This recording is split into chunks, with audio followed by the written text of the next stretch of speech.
Okay, I think we are live. I'm getting conflicting information, but YouTube, I see my face on the screen, which is probably a good sign. Hello, greetings. It's been a bit, hasn't it? I apologize for that. Howdy, welcome. It is June 9th, 2026. It is arrival day for Uprising for Dune Imperium Digital and the Black Shadow. It's been a little bit since I've done a bit of content for the channel. I've been on holiday for a few weeks. I've been in town with CJ, also from the channel. Had a really good trip, and also needed just a short break from Dune after the last one was in. Didn't go very well, which how it goes sometimes. What is my thing doing? I apologize. Does it look suspiciously at my screen? There we go. All right, everything's working. Fantastic. Uprising is due out today. It's due to release in about an hour or so, give or take. But I thought it'd be a good chance to, well, play a bit of Dune Imperium while waiting for it. A chance to say hi to some folks I haven't seen in a bit. Like you, Jordan. How you doing, man? I appreciate it. Thank you. Yeah, it has been a little bit. So we're going to play a little bit of ranked Immo while we're waiting for Uprising release. By the time this game is done, we should be more or less ready to get hold of the DLC and rock and roll from there. But yeah, a chance to say hi to some folks. Chat a bit about Uprising, a few other bits and pieces that have been going on, and everything else going on. So yeah, hopefully you guys will enjoy. I'll be looking to stream for about... Well, it's 4 o'clock local now, so we're looking probably about 10ish, somewhere around there. They will be all just on just normal lobbies. So once it's uploaded, it's released, it'll just be custom lobbies, game. It should be pretty busy on the streets. Good question, Shipit. Well, whenever there's been something released for digital, there's usually 1 or 2 things that aren't quite as they should be. I actually think Uprising will be okay.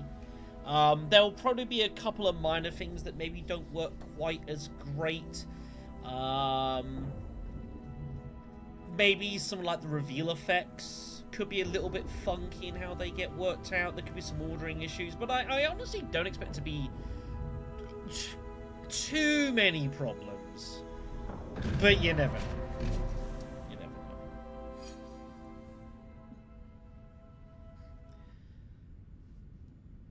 I mean, things happen. Howdy it is. How we doing, man? Right, let me get ourselves started into this game, and we'll chat a little about Uprising. If you haven't seen, by the way, then you should obviously watch this stream. But I did a podcast last night with Sang Luton, getting ready for Uprising. We spoke for about like 90 minutes. We talked about, he did a survey on his channel about what people are expecting for Uprising.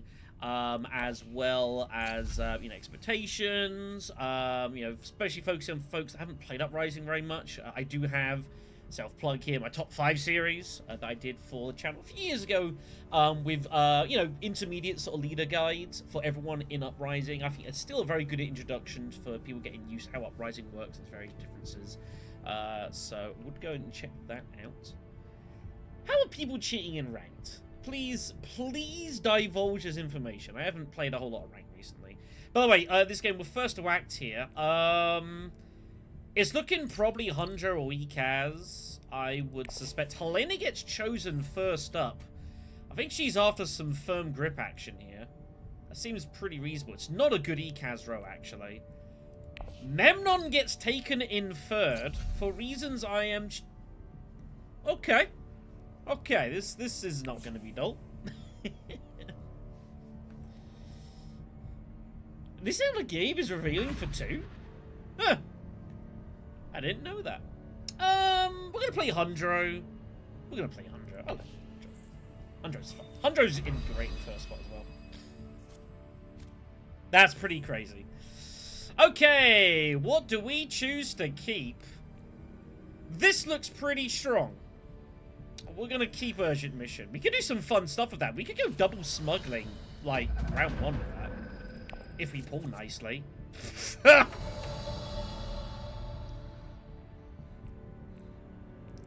We were saying.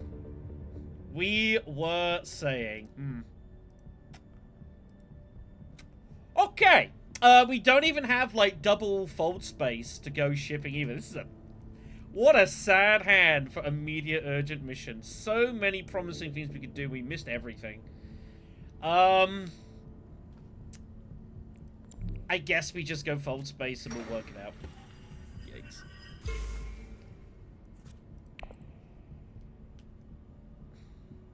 I don't know. I imagine they have to do some degree. I don't know how much they necessarily do. Ix's release was not great. Ix's release did create a variety of issues. Yuna, for example, was the most notable one, where for a while her ability to gain extra slide was happening all the time. It turned out that was an internal coding issue with how they originally coded the game before Yuna existed. And then when they put Yuna in, there was a piece of code that was triggering. It was creating all the issues, apparently. I chatted along with Wolf specific about it, and they said, yeah, it was just like a weird freak bit of code that caused that. How you doing, man? How you doing? Is it Obi Klein? We'll go with Obi Klein here. Favorite leader in Uprising. Also, I'll work out what I'm doing. Am I just going Carfag here? I guess I'm just going Carfag. I wouldn't mind getting Cole. We know it's Cole, so I wouldn't mind getting Intrigue back. We can trash a dagger for cheap. That'd be cool. I don't expect to win this fight, but we'll see. Favorite leader to play is probably it's probably Irulan. I quite enjoy using her, even if she's not great. Other than that, it's probably Gurney. Gurney, Beast, you know, same sort of style, so probably no surprise there. So Memnon is going for round 1 disposal facility. It looks like. No? No, he's just building up some stuff here. Okay, some funky play here going on. We're going to win this combat, which is a surprise, but I'm not going to complain. Okay, I guess. Sure. I guess we're taking a liaison because we're going to look to trash one of our daggers with Cole. So that's a nice, easy trade out there. I don't know. My assumption is that you'll be able to click onto this and it'll probably have, like, Phage track here, much like it's got it for Tesia and stuff like that. My assumption is you'll be able to see Phage track here, and you can just go look at it like that. Row blown by Tesia. Look at all this. Jessica's out there. Leah Kynes is out there. Helena's going to get Leah Kynes here, almost certainly. Yep, she's got 5. She's pretty happy. What are we doing with this? It's going to be something shipping related. We've got to try and get here somehow, but I've no idea how we're ever going to get here. Very, very tricky spot. We'll work it out. Otherwise, yeah, just want to say, like, it is good to be streaming. I haven't streamed for a little while, anything at all, because of course it being way. I think I've largely-ish gotten over the jet lag, though it's still a little, you know, a mile's a long way to travel. Or 9 hours is a long way to travel, so. So immediate Swordmaster for Tesia should be pretty happy. Obviously, we're going to need to get able to get some spies. Hagar Basin will be taken, assumably. I expect Memnon is going Hagar Basin Conspire. So we're going to be forced to go Imperial Basin. Probably with the Signet Ring. And just get the bump. Yeah, it has been. It has been. Especially in the channel. Like, I basically, after the last tournament I played, hadn't touched any Doom. Really at all, until like about a week ago. I just needed a bit of a break. Sometimes you do. There's no way I'm getting to this, right? What?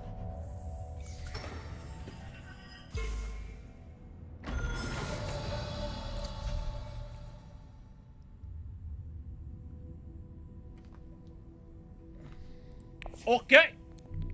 Wow. I did not expect this. Did not expect this. This looks good now. Bloodlines hasn't been announced. So my guesses on the release dates for DLC and such for this game so far have been pretty good. I got Immortality down to about the week. I assumed that Uprising was coming out late spring, early summer, somewhere around then. Which is the case. My expectation for Bloodlines, I'm going to call it probably January. I think probably about January. Which might seem like a while, but usually there's like a fairly, 6 to 8 months minimum between stuff, so... yeah, my expectation would be January. Right, so we've got an interesting position here. Wow. That's pretty cooked. So what I might consider doing, we're going to go here twice. Do we use our signet ring, and basically when we cash it, instead of taking money straight away, we actually...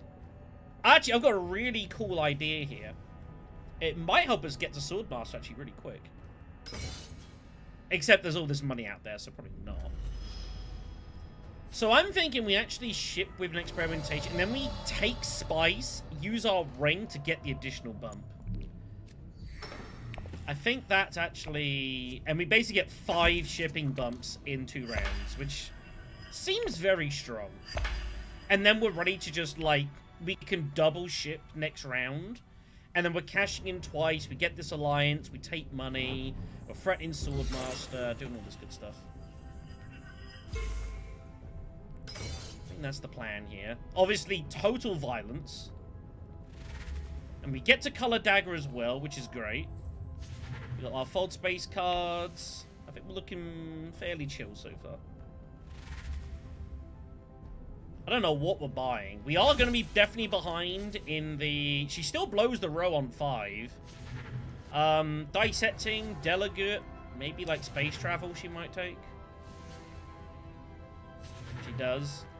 Her deck's a bit big though. Just a little bit careful about that. So here's Urgent Mission. So we're going to use our ring. Up and down gives us troop transports. We take spice so that we can use our ring to bump a 3rd time. Get the troop transports. Shuttle fleet got taken immediately. Menmon's already got it. There's some interesting things going on. Do we put troops in?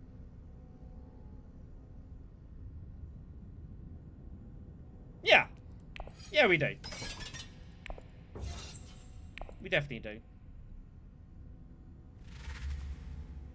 Let's see what Helena pulled. If she hasn't got anything, then Memnon's got 2 troops in for nothing.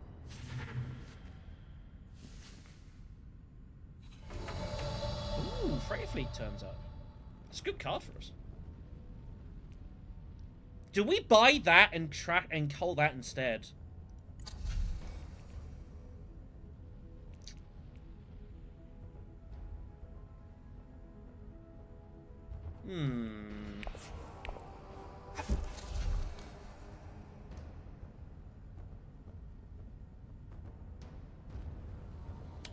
I guess so, because I could then get hold like disposal facility or something.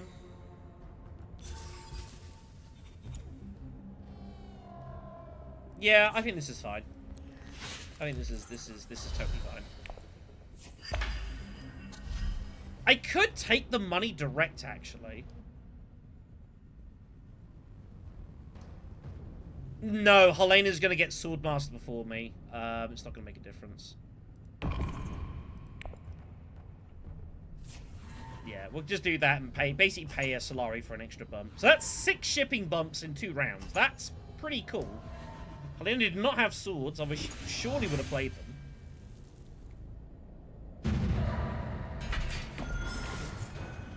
Alright, looking pretty scary here.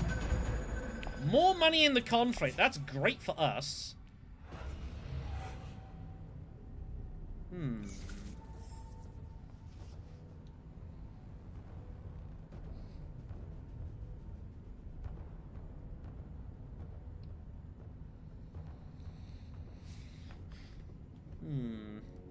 Do we just get disposal facility to, like, trash our dagger out? I don't hate it. And if we ship, we're going to put troops in. I don't think we're going to need the sword. The alternative is we get artillery, but I want to get rid of these daggers anyway, so... I feel like just going up and down, taking disposal looks pretty good. I guess it means I'm not using the ring this time, which is a little sad. But we've gotten a lot of bumps, so I don't think it's a big deal.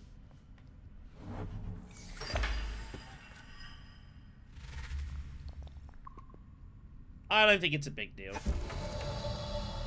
They're both going to get Swordmaster, which is fine. That leaves it clear for us.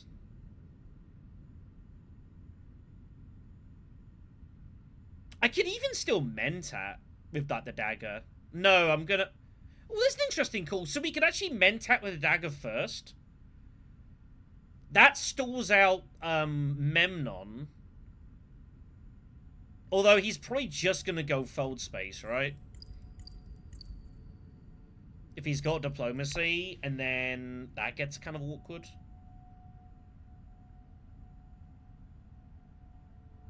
No, I want the spice, so I can pick up, I can go up and down and get disposal. I'm going to do it this way. It's not bad pulling the other experimentation now. That's totally fine. I'm going to do that so we can take disposal, get rid of the dagger. At least I kind of used it. We'll see what Memnon does. If Memnon does have diplomacy or fold space, it's a little unfortunate. If he doesn't, then this has even more extra value. It's about a D3-ish. We'll see what Memnon does. If he's got diplomacy, yeah, we have to make a call next round. Let's see what he does. Him going wealth makes total sense. It was a good move, just kind of unfortunate for him.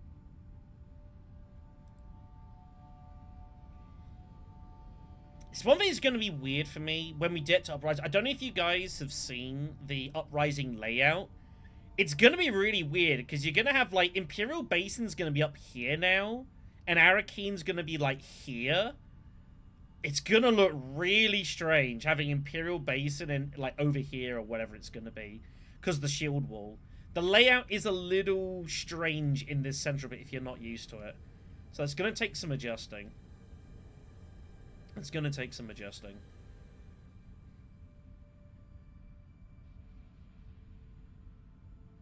I mean, I want to...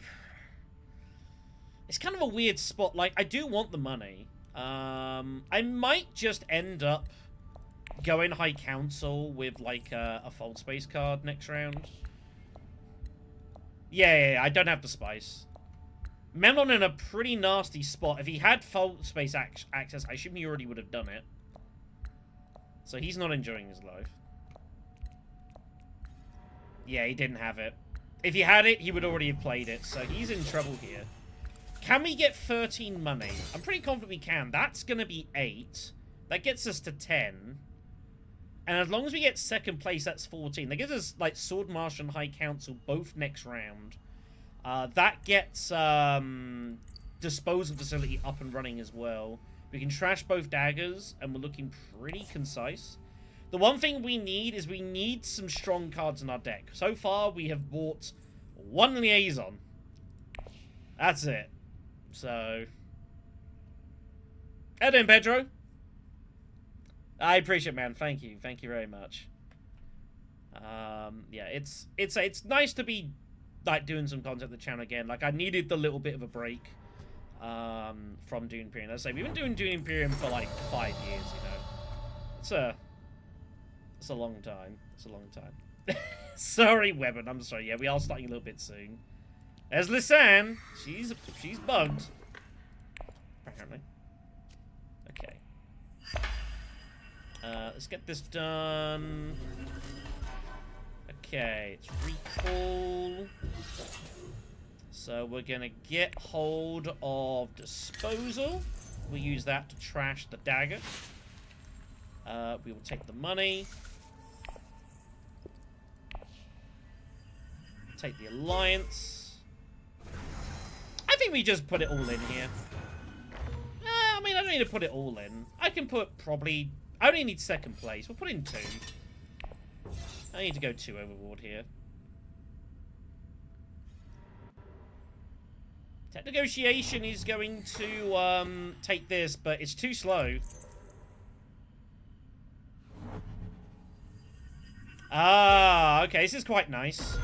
She's using this to discard a card with her first snooper for a spice, and then I assume she's going to shift over for the free money, so she can get hold of High Council herself. That's a nice little play.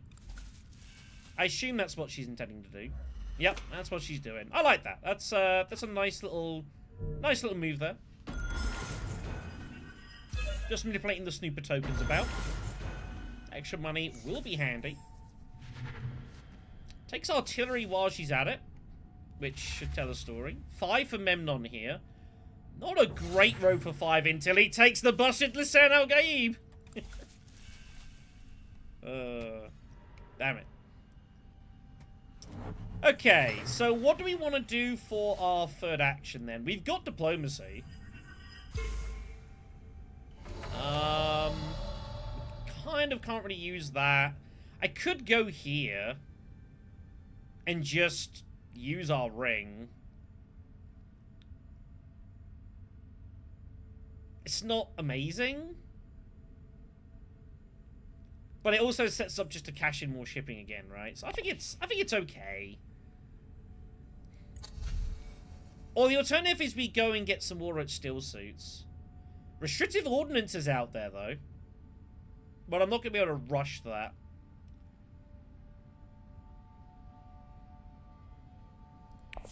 I guess we have to put some pressure on Helena. Let's go ahead and do that. And I don't think deploying is worth it. I'm happy just to get 2nd place. That's fine.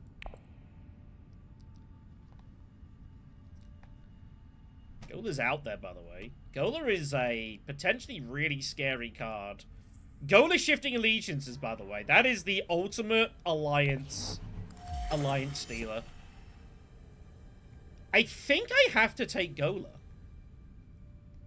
Gola is not bad. Gola's Signet Ring with Hundro, really good. 2 spice for double shipping is really strong.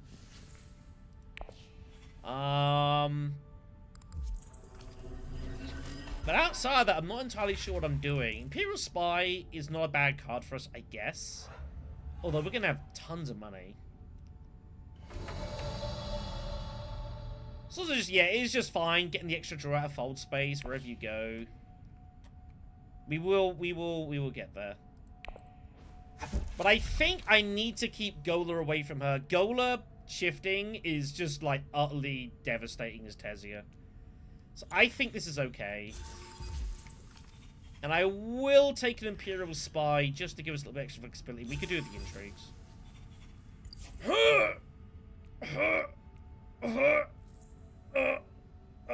Oh, she's only got 1 card. I don't think she can buy it.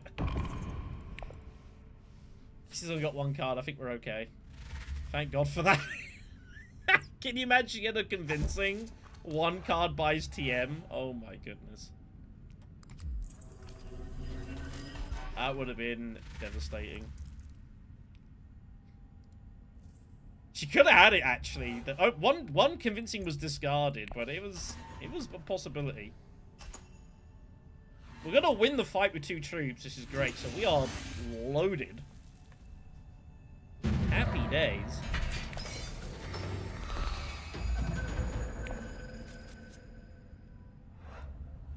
Alright. Helena has to take this now, right? She's got no choice. Yeah. So, do we go shipping anyways and just, like, go Mentat? I don't think Tesia is going Mentat a lot here. And I'm happy we've got a lot of money. And we're going to be cycling through to this anyways. If I go double shipping up, I can cash it in next round and get hold of, you know, Chalmurky, Restricted. All of these are great techs for us right now. This is just +4 swords. We're going to get High Council. This is obviously just a great tech. I think it's okay to give up Swordmaster here. And I think I get to Mentat enough of the time. Is this greedy? Yes. Will I be punished? Possibly.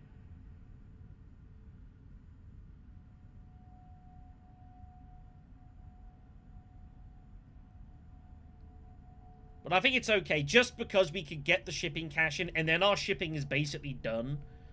I think it's okay to do this. Dreadnought from Tesia Vernius. Okay. Interesting. Oh my god, he didn't pull a dagger? Oh man, well Red's gone. Oh my god. Well, I don't have to worry about Mentat anymore. What a really, really not good game for Red, sadly. Had no access to Swordmaster. Oh my goodness, that's very sad.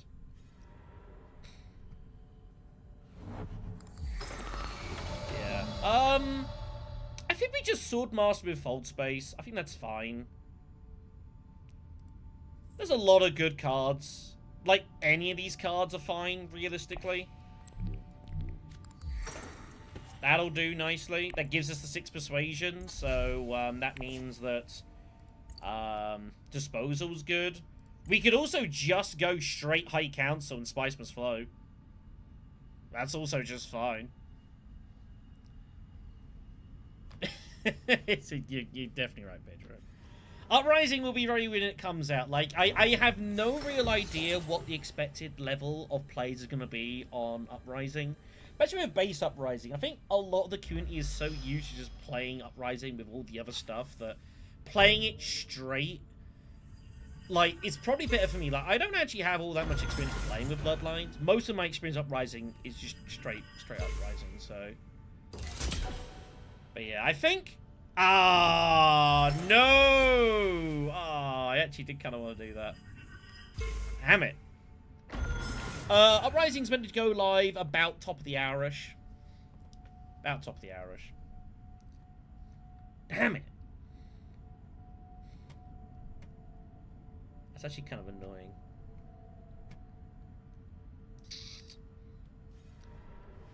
That was my next hope.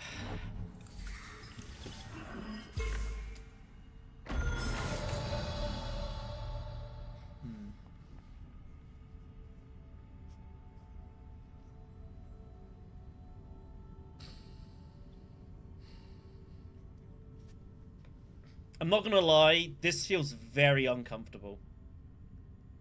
Very uncomfortable.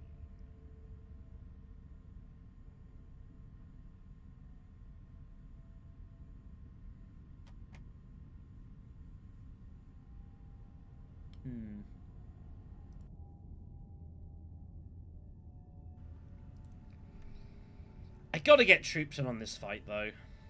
I don't think I can realistically win this. Not when she's got an action in hand. She's got city access guaranteed, so... I think we just limp.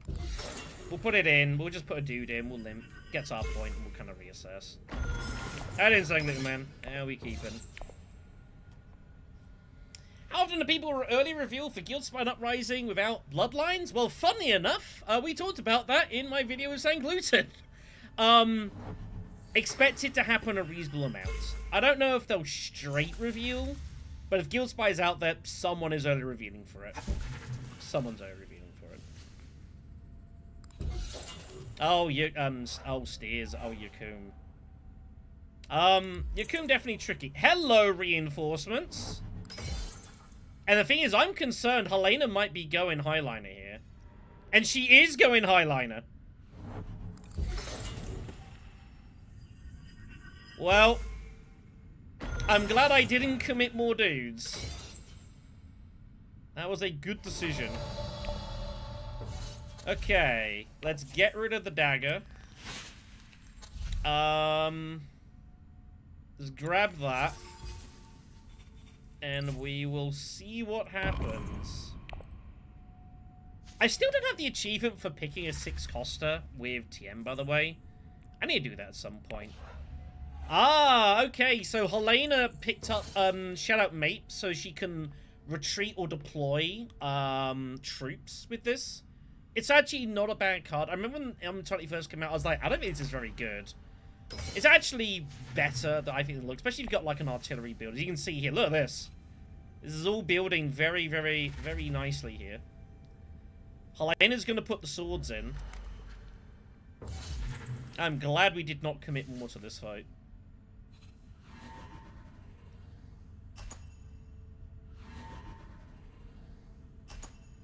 That's it.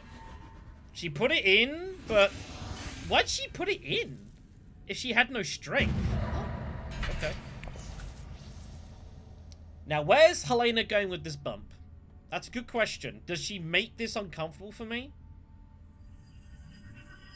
No! Look at this! She must have a bump in hand, I think. This is interesting tension, especially the person who's got shifting allegiances. What is this? Goal experimentation found. We can't use it as a signet ring. I need the 2 spice to pay for, like, one of these. So I think we'll just do it this way.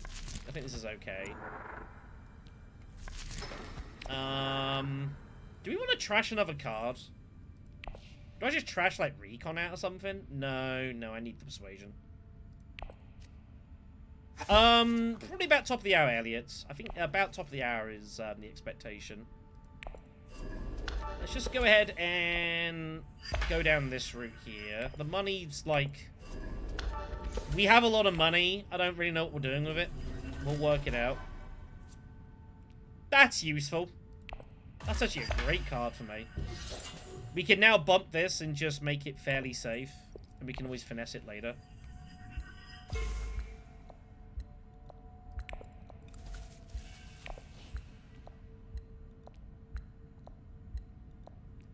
Let's get restricted.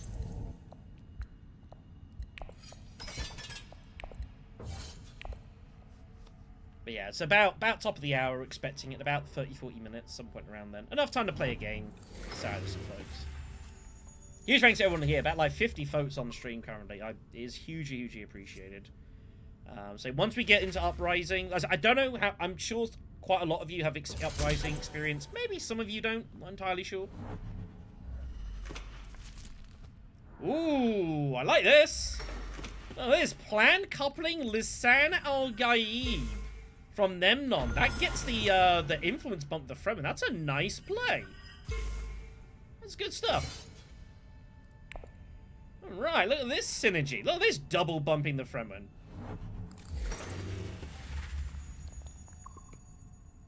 I'm sure they'll send it once it goes live.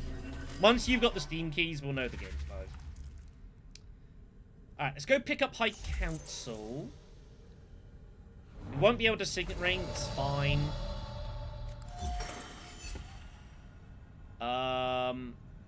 I don't need to do this yet, do I? I don't need to do this yet. Only Helena can get there, and she doesn't have the money for it. So let's actually go. What do we want to do here? Carthag? I think Carthag intrigue seems good. We need to fight for this. Let's get him in. We'll try and just completely overkill this fight so we can gruesome and still win. What's the most fun deck card archetype in Uprising? I'd probably say for me, going like really heavy Fremen synergy is a lot of fun.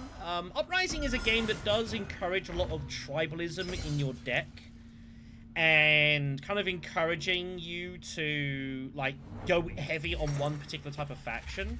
Fremen builds can be really strong because lots of bonds have lots of cool effects with resources, persuasion playing off each other, and you can basically just self-fund your own deck. Ecological Testing Station, Novel Watermaster, Unswerving Loyalty, like they all play off each other with Fremen decks. So I'd say probably like a fun Fremen deck with a lot of card drawing. I think it's pretty good times. Also some Bene Gesserit stuff is pretty cool. Prepare the Ways, Hidden Missive I still rate. I think it's still a decent card. I think it's a lot of fun. I think there's some very cool stuff to do in Uprising. Obviously spy stuff as well, not including Guild Spy, Public Festival, but that gets more expanded, I think, in Bloodlines. It kind of makes it a bit of a deep spy and such like that. But yeah, I'd probably say yeah, Fremen builds with lots of card draw, getting like some ecological testing station plays and triple drawing out of random places. That's a lot of fun.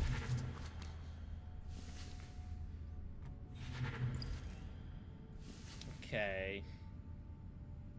We won't be able to win this race, probably. That's fine.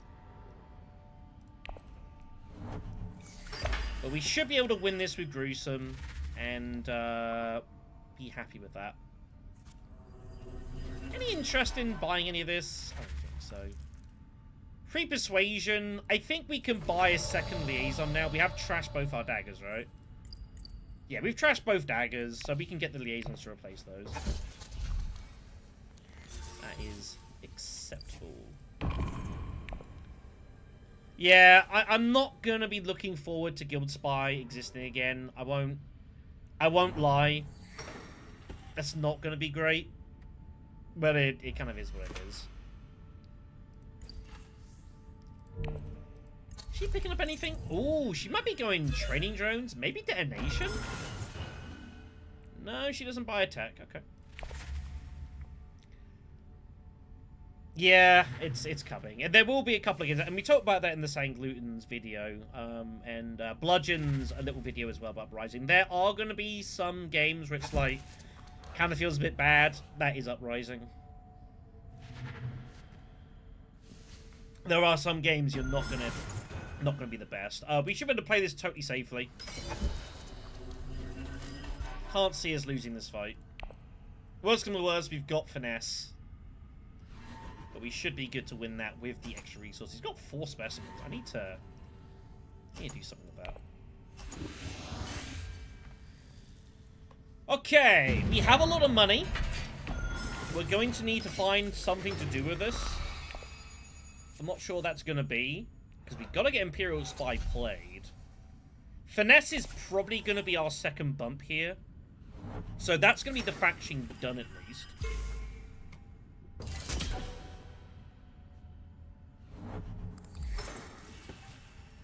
This hand also is a bit awkward. This hand is actually quite awkward.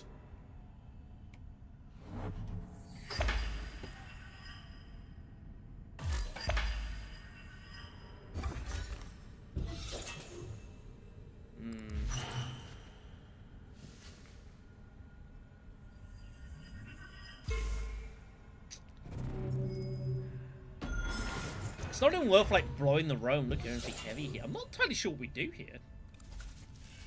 Are we considering Imperial Spy reveal for Spice Must Flow? Is that a legitimate thing I'm considering?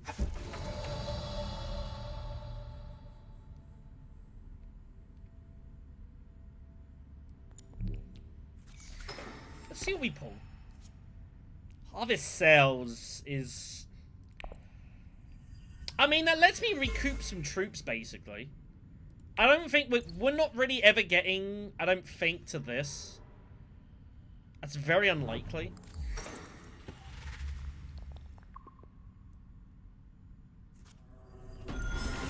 Yeah, we're gonna have to get involved here. We're kind of forced into it. Yeah, we're gonna have to go to war here. I can't let Tesia be winning this with... Artillery is not comfortable. But she's played Shadow Mapes, and one dagger's been trashed.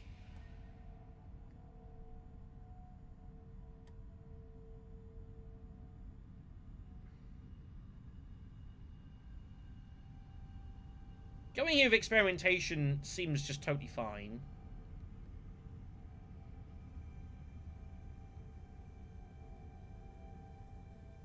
Shifting allegiances on Tesia Vernius, man, that's so powerful.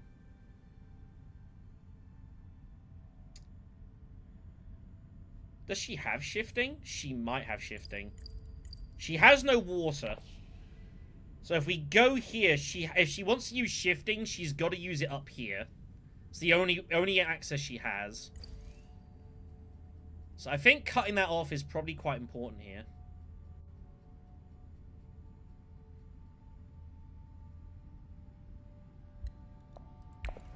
Problem means I'm not going to be able to get free troops in very easily.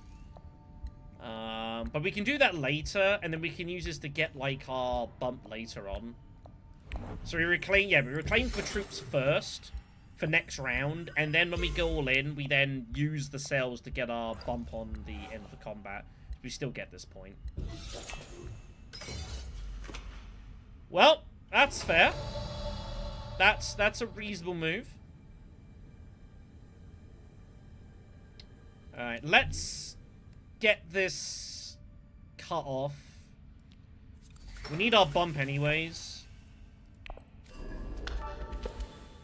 We'll just get this done.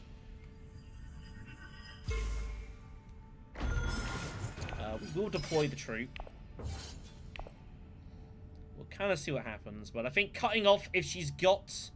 The last thing I'd want her is to, like, go here and, like, be able to put troops in or something. Just the dagger. She goes for Chow Murky. Minimic's out there. Spy Satellites is out there. Some pretty strong stuff. Mm-hmm. Mm-hmm. That's pretty scary. So getting a Dreadnought ourselves is definitely a consideration. We can get that with Minimic.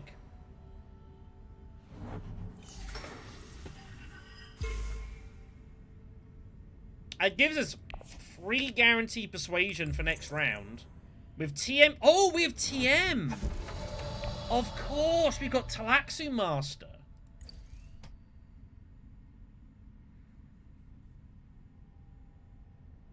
I don't see me getting 4 bumps. It is doable. With TM, we get the money, that's 2. This plus this is 6. We can get all 4 bumps. I'm going to need to find a coin somewhere.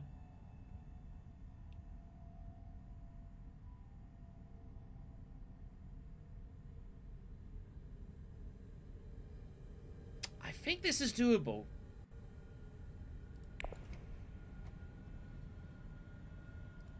It would be not bad.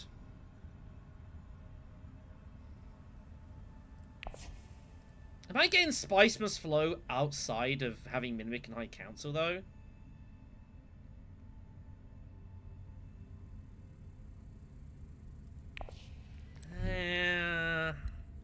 The Dreadnought would be good. We have got restricted.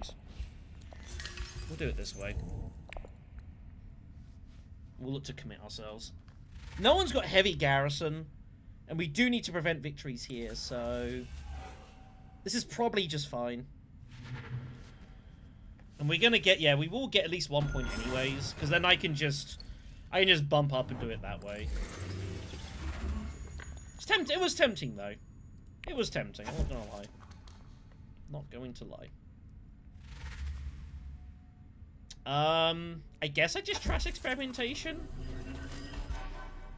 I'm not going to need the reveal for this. We want 2 persuasion cards at this point. We might even get 2nd place here if we're lucky. The only problem is we have no actual legit combat. We're kind of caught bluffing a bit. Yeah, it is true. Alright, let's get rid of that. Let's get troops together. Guild Ambassador turns up, which I don't think I can realistically turn down. By the time it comes round, we'll find ways to get the spice if it comes down that way. Jeez, this is number 2. We will take a liaison.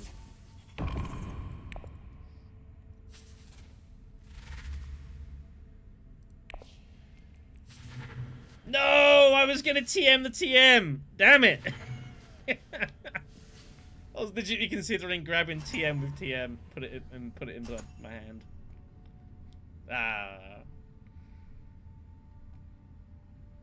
It's fine. I know I don't have to, but it would have been funny. How often do you get a chance to TM?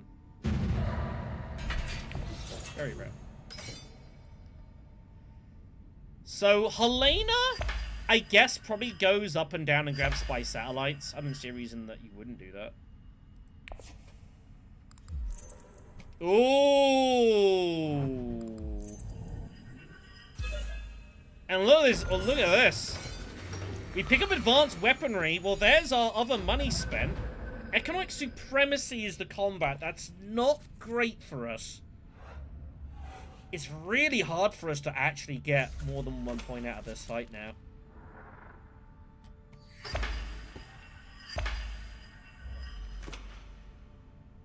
That is not what you wanted to see. That's actually really bad, because it's very likely that she gets second place. Here comes the, she gets in front of the Bene Gesserit here. Quad bump, nothing that Tessia Vernes can do about it. Big day indeed. How doing, everyone? 74 folks watching currently. That is insane.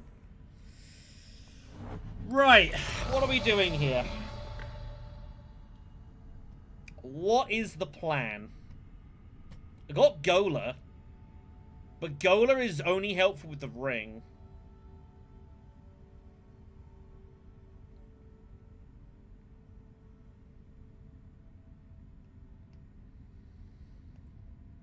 I think we just have to go secrets. We've got to get this point ready to go.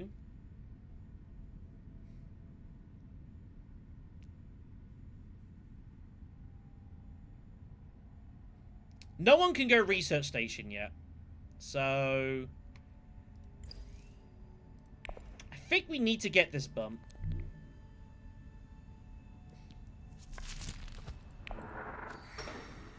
Rapid mobilization is not doing a lot for us, sadly. And I think we just...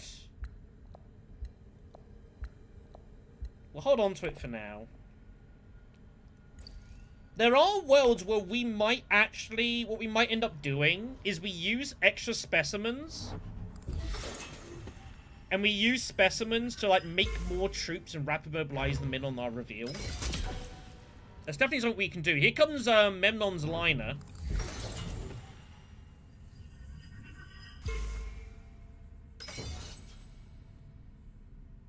Ah, my god. I guess Signet Ring is just getting ditched at this point. A little sad. Or do we... yeah, we could gamble it, but I think we need to just... we have to make sure that Tessia doesn't get a point out of this.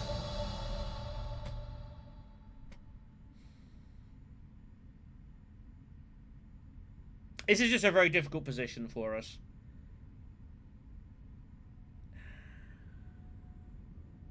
I think research station... I think we need to research station here so I can still get Spice Must Flow off of my reveal. Because I'm going to draw into that. I think we need to do this. I think we'll do this. Let's get all this in.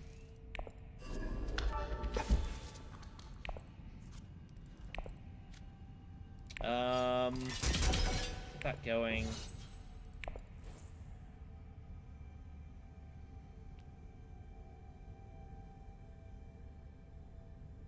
If I draw this off of Talaxian Master, that's kind of a catastrophe.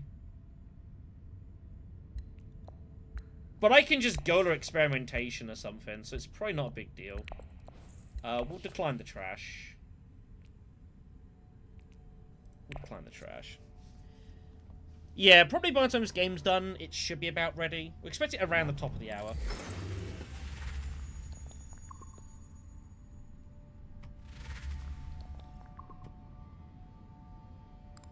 I need to reveal experimentation so I can get the extra troops, so I can get them in with rapid. I can't play this. I have to reveal it. I think we just go Arakeen, and that guarantees we get the Spice Must Flow.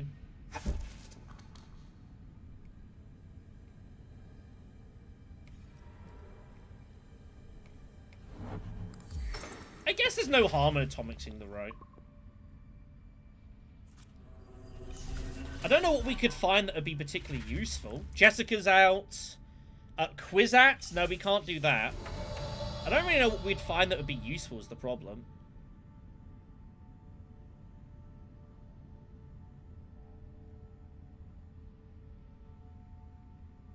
I'm never playing this right now. I need it to reveal for me to get my bump, so...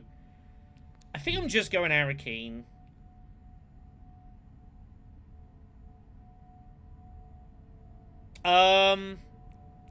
No, because I want to reveal experimentation. That's my third specimen. With the third specimen, we cash in for more troops, and then we use rapid mobilization to get the troops in. So I need to reveal this for, like, +4 strength. And we will get one card draw of TM as well, so we will be fine for Spice Must Flow. I think we just play this. I think we just play this, and we hope that we win. Here come the troops. But she can't put it in. Oh, she goes up here? What's going on here? Is she going detonation?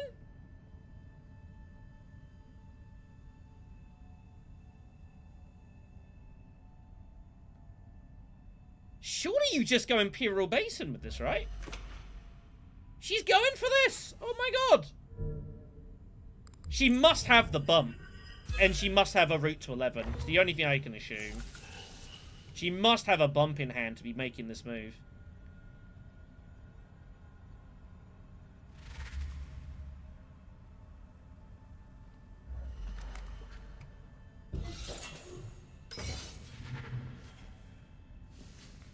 Or not. Okay. Ooh, Charlie. Bonus water. Nice.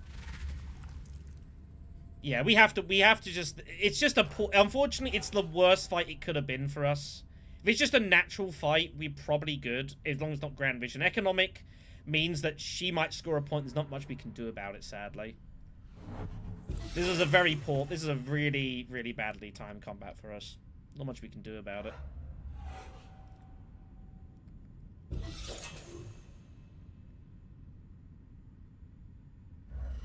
Alright. Alright, everyone. We close our eyes, and we hope that this all works itself out. Tub of water, by the way. Funny. Let's go get our point. Let's go draw our card. That was Guild Ambassador. We can trash Recon now.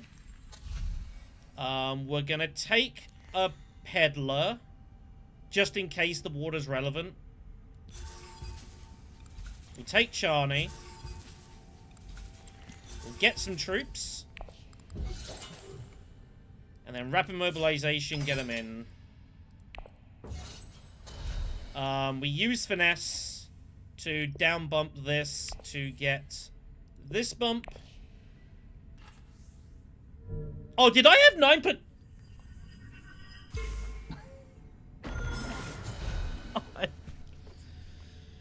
Whoops. I just completely blanked. Sorry, everyone. Okay, let's pretend that's a 10. Let's pretend that that's a 10. I mean, the end of that doesn't matter. We should have had a Spice Must Flow. It's my apologies, everyone. Although, to be fair, like, Tezia might... I think might win the game anyways, but... Yeah, we that's a 10, alright? Forget the... Look, there's a mouse there. Alright, that says 10. Don't worry about it. To be fair, I think Tezia's probably got me an endgames here anyways. So, I don't think it's that relevant. We're doing the double combat strat. That's the plan. We're doing double combat strategy. Alright? Spice's Foe's coming next round. She also has Chow Murky as well, yeah. So, like... I'll be honest, I don't think this game's winnable. I think she's won the game. I don't think this is that relevant, whether we get the Spice's Flow here or not. This looks cool, at least. But I assume she has the combats to get with the line. Yeah, it didn't really matter. Like, she's winning the game. It's kind of irrelevant.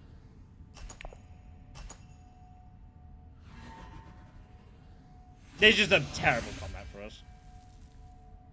What are you gonna do? What you gonna do?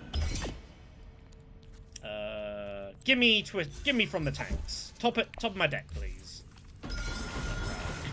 Yeah, she had other stuff. No surprise there. Technically, I lost by a spice. It doesn't matter. It doesn't matter. Cool. All right then. So now we wait. Uprising should be out in a short moment. I'm just gonna go have a looky here and see what's going on over on Direwolf's server.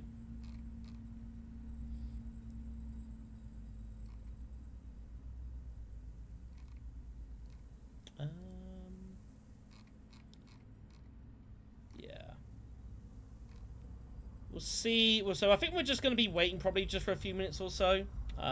So we're kind of on a bit of chat skis for the time being while we sit and wait. I do think it will come out reasonably bug-free. There's probably going to be a couple of things that are a little bit iffy and maybe don't work quite as planned, but nothing's ever perfect in these nowadays, you know. There's a lot of code that goes into these games. But yeah, I think the thing that'll be interesting to monitor and kind of see is a mix of seeing kind of how strong people are. I think you're going to see a whole ton of variety. Imagine there'll be some people that are like really strong and some people that like don't know the game at all. So there's going to be a lot of some pretty topsy-turvy games, I suspect. I think the thing that'll be interesting to see as well is how heavy people go for combat. I think there is definitely a tendency to go for combats a lot because the rewards generally are better. But the problem is that if you then risk like losing out on your like depleting your garrison, and depleting your garrison is really bad. It's a thing you do not want to be doing. So that's a thing you just got to be aware of. And just bring this up here just for relevant sakes here. So. This is the press release from the dudes. So yeah, so here's a look at what the board looks like. I don't know if I can get It's about the best I've got for you here. That's my games list. I guess enjoy that. So yeah, so you can see here. So like Imperial Basin's up here, which is kind of weird. This is Arakeen, because this is obviously where the shield wall is, and then Haga Basin, Deep Desert, Refinery. So this just looks kind of weird, and that's gonna take some getting used to, like the new layout. It just looks kind of curious, but I think overall it's fine. You know, stuff. This is the amount of spies you've got in supply. You can have up to 3 spies. You put on these posts, you can infiltrate later on or get card draw. This, I assume, is a collection of how many contracts you've got and how many are completed, because the person's gone there. And then, yeah, obviously our sandworms. So, yeah, they can see, like, the combats, for example, like, are really, really, really juicy. This is, like, one of the nuttiest combats as well for sandworms. Like, you can see what that does, and the amount of value you get out of this stuff, it's pretty insane. We are not from Croatia, no.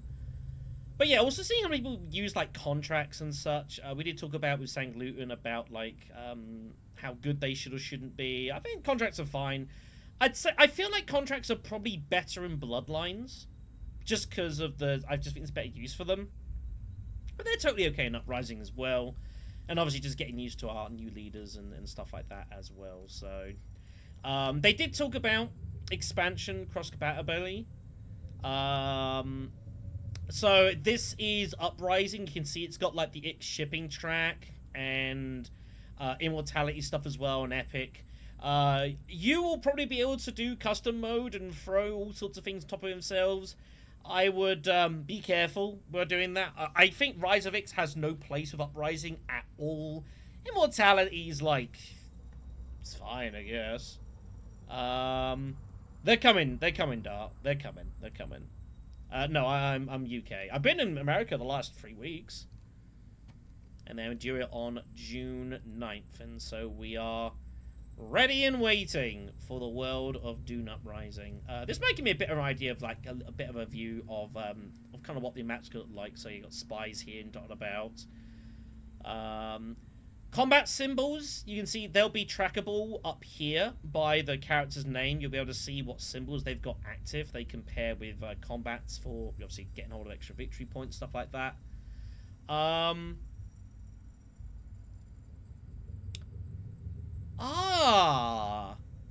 Does that mean you've got a contract you can complete on that space? Is it like a little handy tip because they can't show it, like, visibly?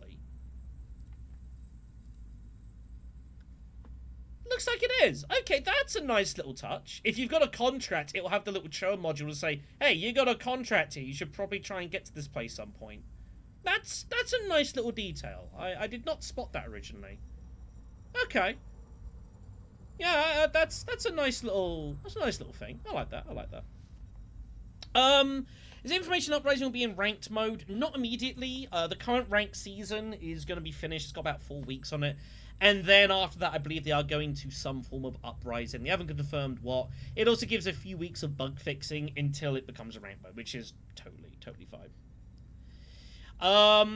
I have seen some Rise of X. I just don't think Rise of X is designed for Uprising at all. Like I just don't think it's I don't think it fits. That's just me. But your group will differ. Everyone's got different tastes. I tend to like my experiences fairly straight. I don't really homebrew a ton. And I've always viewed Uprising as like an alternate world Dune Imperium with a Worms expansion bolted onto it immediately. So I've always kind of viewed it like that. And I just don't think Rise of X really works. Immortality, I've heard mixed things about. I think it's okay. But we'll see what happens. But it's fine. Like if you, I think this is fine. I think the contract. You're not going to get a ton of contracts unless you're going heavy on contracts. If you're going heavy on contracts, you know, that's. We'll see. Yeah, my guess for Bloodlines is January. February is my guess for Bloodlines. So if you're waiting for Bloodlines to buy Dune Uprising on digital, well, you're gonna have to wait a bit. You're gonna have to wait. Any plans of visiting Toronto? I actually would like to go to Toronto again at some point. I don't know when. I had a week there a few years ago. Loved my time there. Toronto was a really cool place, and I was there like out of season as well. I had a really good experience. I would like to get back there at some point. Maybe a bit more in season when the Falls is going. Goes up back up to CN Tower. Yeah, I had a wonderful week in Toronto. I'd happily go back. I don't know what platforms it's releasing on. It might be Steam only. I'm not sure. I love there are people on Direwolf's Discord that are saying, what is the update? It's literally just turned like o'clock. Calm down, everyone, alright? Calm down. It'll be okay. It'll be fine. One thing I'm also going to be interested to watch as well is how many people take Shaddam 2ek. One thing that's inevitably going to happen with Uprising is that because Bloodlines has existed for a while, there's always going to be some degree of that meta that kind of goes backwards on the original game. It happened with, I talked about this with San Gluten as well. When Dune Digital first came out, and we had only base Dune Imperium, one thing that I noticed is how some of the things that were meta in the Immo world started happening a lot more in base Dune Imperium. The classic example is I saw a lot of people doing the Ilban Mentat spam, but on base Dune Imperium. And it was always amusing to me because it was never that strong a thing to do. Like, back in the day, no one really knew and thought, like, oh, getting that constant double draw is really strong. Like, it's decent, but it's not like Dune, it's not like in Immo where it gives you specimens and all sorts of crazy stuff. You know, but you still saw, like, some people would just, like, Mentat spam Ilban, like, first action every round. Because this is what they've done in Immo. Like, it's the meta. Even though it wasn't actually that inherently strong. So interesting to see if some of that kind of comes back. Like, Shaddam is a very strong leader, but he is difficult to use. And I think people forget that in Uprising, he's very dangerous to use because he can be very easily screwed. If you pick him because you're looking for, like, the one public spectacle in the row, like this row here, and it goes, and there's nothing else, you've got problems. Like, Staban is strong when he's allowed to do what he wants, but if he gets restricted, it can be a miserable experience. So, Staban is a lot more better in Uprising because of all the techs and shit with Bloodlines. But on just base doing Imperium, like, he can be really, really tricky. So I'm interested to see how people play Staban, if they kind of fall foul of that. Yeah, he's much better in Bloodlines. Like, in Bloodlines, he's busted. Frankly, he's just completely busted. Because of the way techs work and all that stuff, it's disgusting. In Uprising, he can be really strong. He can have terrible games. It goes both ways. And you have to, like, you've got to use him very carefully. You've got to know what you're planning to do, and you need a backup plan. Because if you're playing as Staban and you got one card, you know what you're going to do if someone reveals for that card. Because it can and will happen. It can and will happen.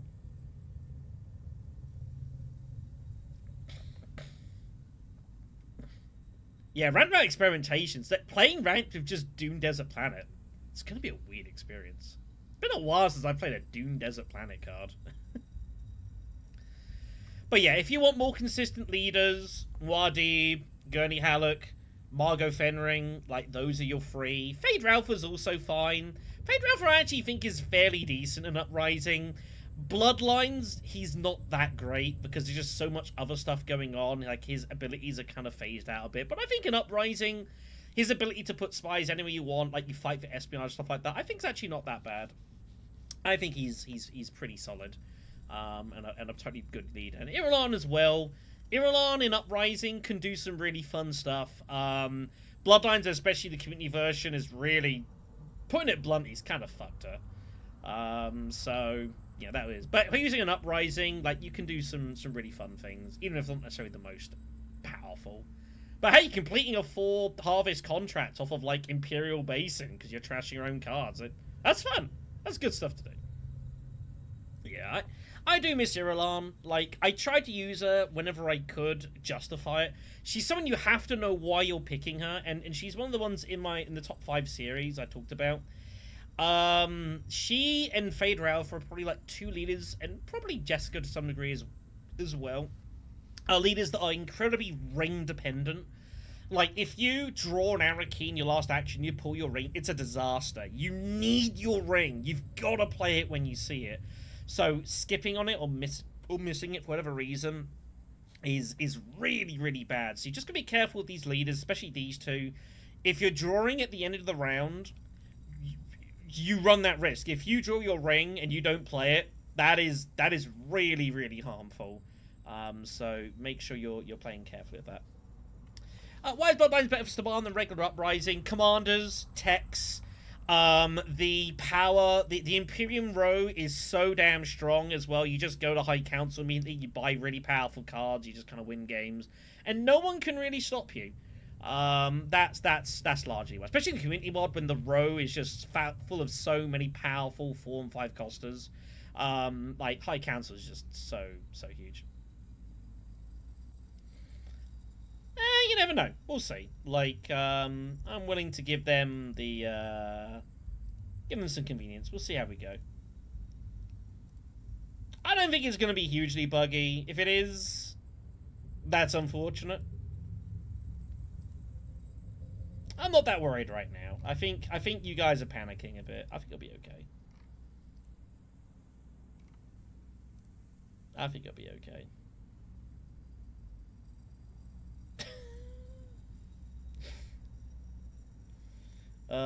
Dear. But yeah, other things I would obviously suggest, like, people are gonna rush Fremden a ton.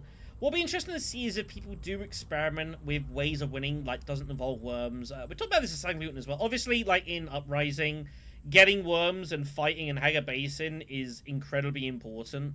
But there are definitely ways you can win outside of that, but typically it rolls on certain cards like Steersman, Price is No Object, Corinth City sometimes, maybe some crazy Junction Headquarters stuff that you managed to get working.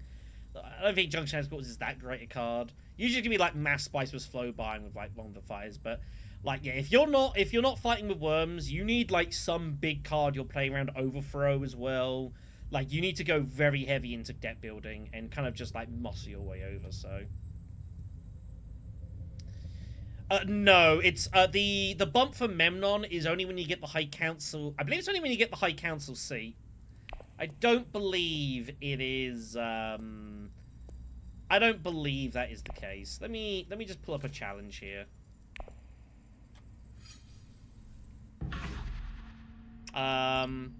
Yeah, when you take the High Council seat, you only take the High Council seat once. When you go visiting the High Council space and taking the seat are two different things. So you only get the bump once. You only get the bump once. But good thinking. And things like that are things you've got to kind of, like, consider and think about. But yeah, just a one time. You can't exploit that. One thing I do want to see is people, like, managing to get to High Council more than once. You still see it pretty rarely, where people are multiple going to High Council. Usually you've got, like, coordination or something, and you're not getting the spice, but you're getting the money. Maybe with, like, some shipping bumps, perhaps. I think that's fine. Shipping as well will be a really interesting spot, because in Bloodlines and Unity, with all the techs and such, shipping is, like, no one ever goes there. But in Uprising, shipping is not a place you should forget about. Like, that money and bump is useful. If you've got price no object, if you're playing as Shaddam. Like, Shaddam just going double deliver supplies, Hagabate, Deep Desert, and just shipping with your ring. Like, that's totally fine. That's not a bad move. So I would hope to see some people making more use of it. Even if it isn't as powerful as it is in Rise of X. Like, Rise of X is too strong, let's be honest, so... Don't forget that exists. Don't forget that exists. New achievements are online? I could believe that. Let me see if I can find them. Give me a moment.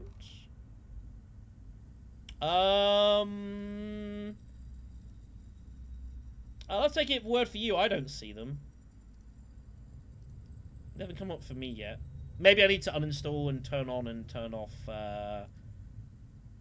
digital, perhaps. I have no idea. Yeah, it's fine. We'll just hang tight and wait. Oh, cunning.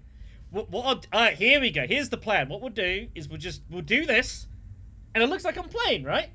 It's perfect. There you go. That's how you do it. Look at this game we're in. We got into Uprising. No, I'm not gonna do that. Let's not be stupid. I'll just leave it up there so people can kind of look and see its stuff, and we can dream and pray. Yeah, I mean, it's not terrible. You know, like, I think it's fine. I think it is good value. The High Council, 5 Solari for 3 troops, 2 spice and intrigue is insane value. Like, that you get so much for not very much money. Especially if you can go, like, you know, spice refinery and get something out of that and then go here. That's crazy value. It's just, it's really hard to find the time to get back there a second time. That's the problem. Especially when people then start wanting to get their own High Council seats. You're in the midst of that as well. But if you've got coordination, if you're doing, like, a big battle strategy, like you've got some spare money of Muad'Dib or Gurney from, like, coming second place in the fight you thought you were going to win, it's not a bad place to restock. Like, there are times for it, certainly. And my name is Direwolf, exactly! Perfect. What a great name that is. Jesus. It just looks weird. Like, I'm just not used to having Imperial Basin up here. It just doesn't look right. What has someone done to my board? And I'm so used to having the shipping track here now, it not being here. Like, this just feels so naked. This is so weird. So weird.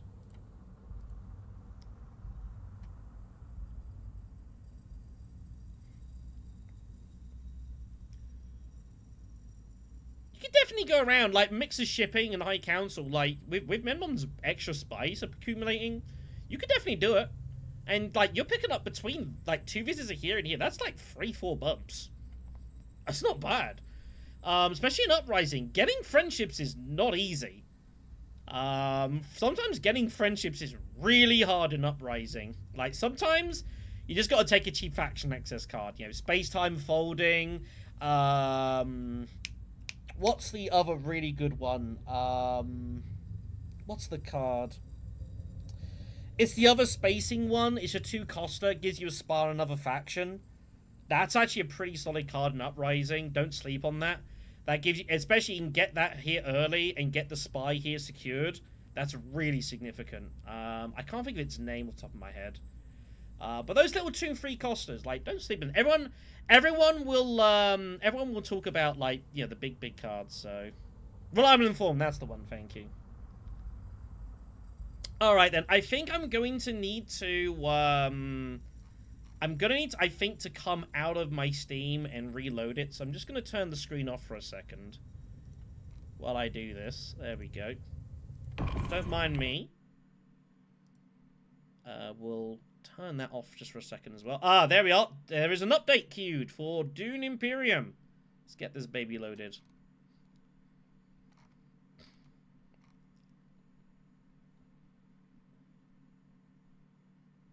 Okay, I'm also going to reboot my Steam while I'm at it. Don't mind me. I think we are ready to go. One card I'm actually looking forward to. It's a card I always stood by. Everyone else thought it was terrible, but Hidden Missive. I talked about it in St. Gluten's video. I actually always kind of like Hidden Missive. I actually think it's not that bad. Some people absolutely think it's a diabolically bad card. I kind of stand by a little bit. I think it's alright. Oh, there's my extra achievements. Yep, that all exists. Alright, cool. Let's get this loaded up. It can be alright. If you can get that to, like, Imperial Privilege, huge value. Huge value. I do not want to play the tutorial. Let's go into the shop. Here it is.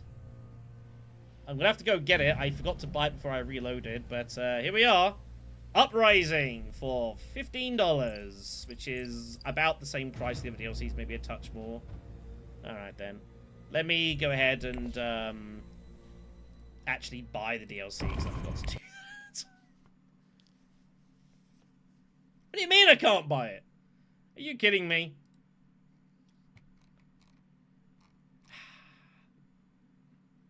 Alright, we must investigate. Where does this link go? It's actually not on that part of the store. Let's investigate.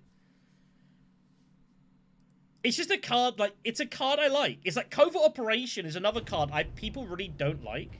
But I think Covert Operation is totally fine. Alright. Shop. Where does this lead me to?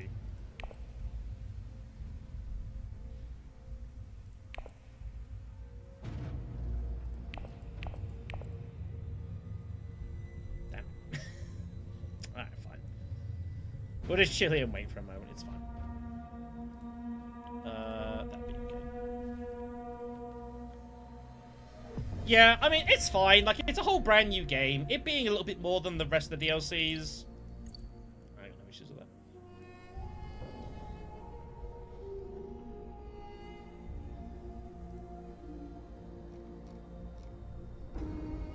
No, probably not.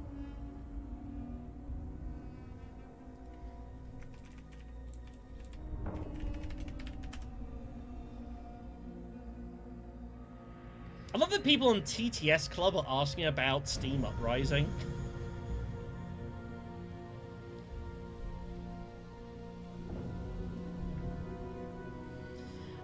Yeah, this conversation was gonna come. Why do you need the base game to get Uprising?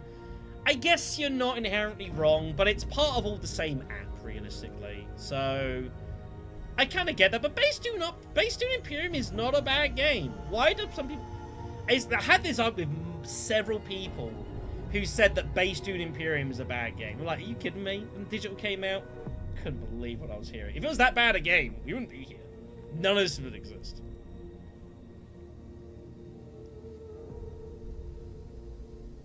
Yeah, it is what it is. I can get forward to it. Yeah, so actually when I did the update, it gave me a tutorial. Out of curiosity. Let me check something.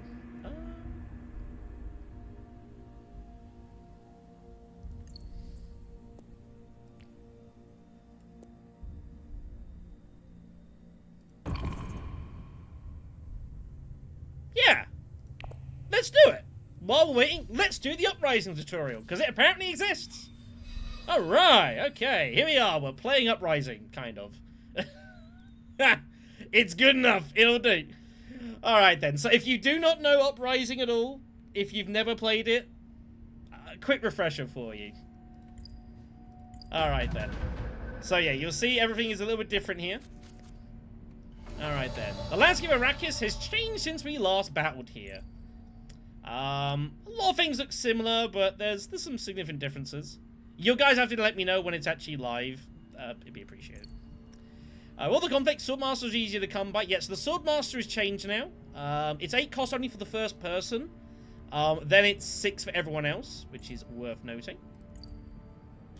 Other spaces have definitely changed. Frame kit now instead of still suit, espionage instead of selective breeding.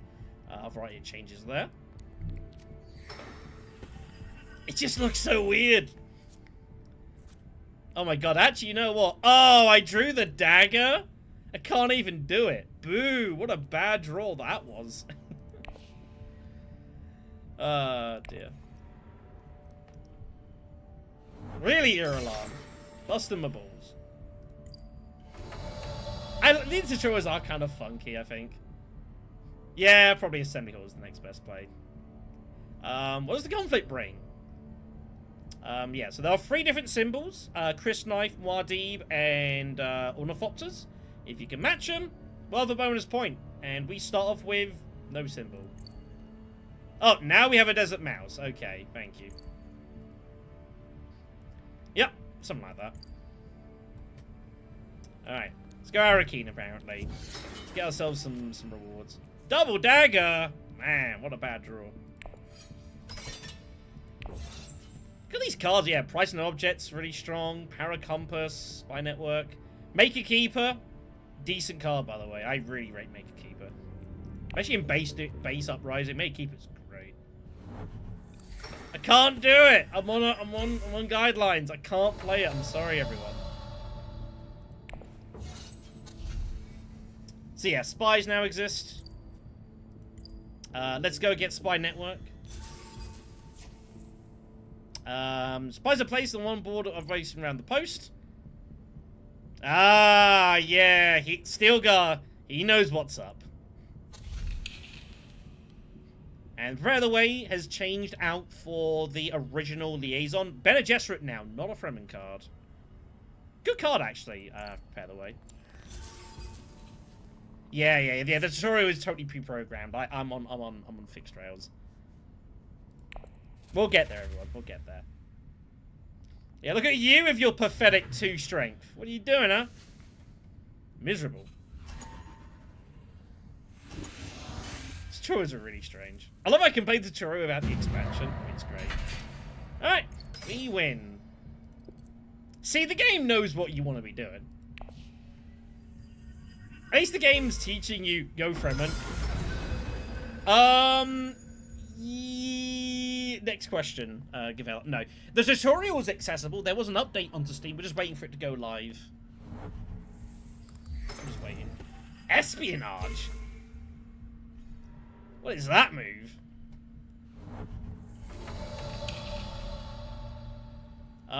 Contracts? What do you mean? Siege Deep Desert. What are we playing at, Stilgar? Come on, this is a great combat. Anyway, so yeah, there are 2 spaces to get hold of contracts, which will give you future rewards if you visit the space, which is pretty cool. You can take either one you want. Arakeen, this one's a good contract, by the way. And there is indeed the symbol to say you've got a contract there.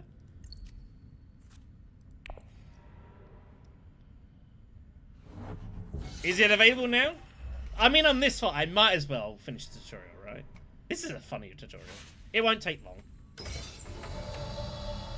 No, all of this! Alright, let's go get ourselves some. Yep, Siege, you can get hold of your hooks now, so that you can get hold of worms later.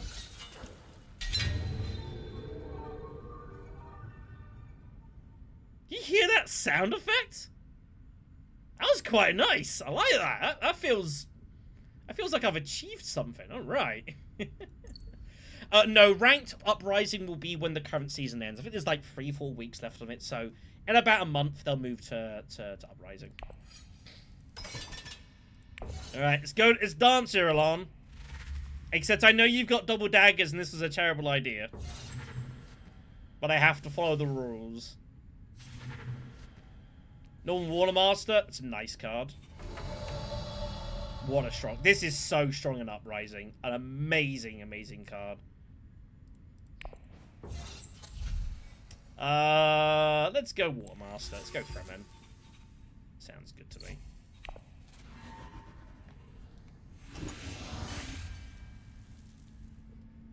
At least we're doing something, right? It's so weird. I suppose we have well over 100 people watching currently. That is insane. Hello, everyone. I really appreciate it. Far, far, far too kind. We are waiting for Uprising to go live. We're doing the tutorial just because it's here. Duo and Wolf have a history of some interesting tutorials in their games. I'd definitely go check some out. Some of them are kind of funny. Alright then. What am I on Aaron Keen for? I got maker hooks. This is the worm conflict. What are we doing? Come on. Fine. Alright.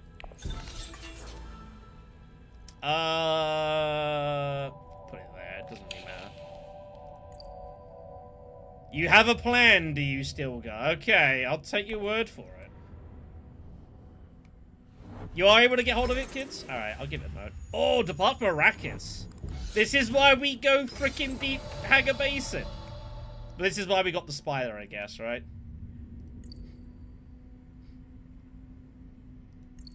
Yeah, we have the spy, which lets you infiltrate. Spies are incredibly important. Let's go kick some ass, everyone. Use our water to get hold of a hook. You can still take the spice if you want.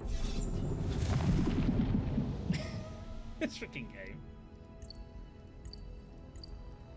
They double your effects. Yeah, there you go. Eat it, Irulan. That's it. You run away.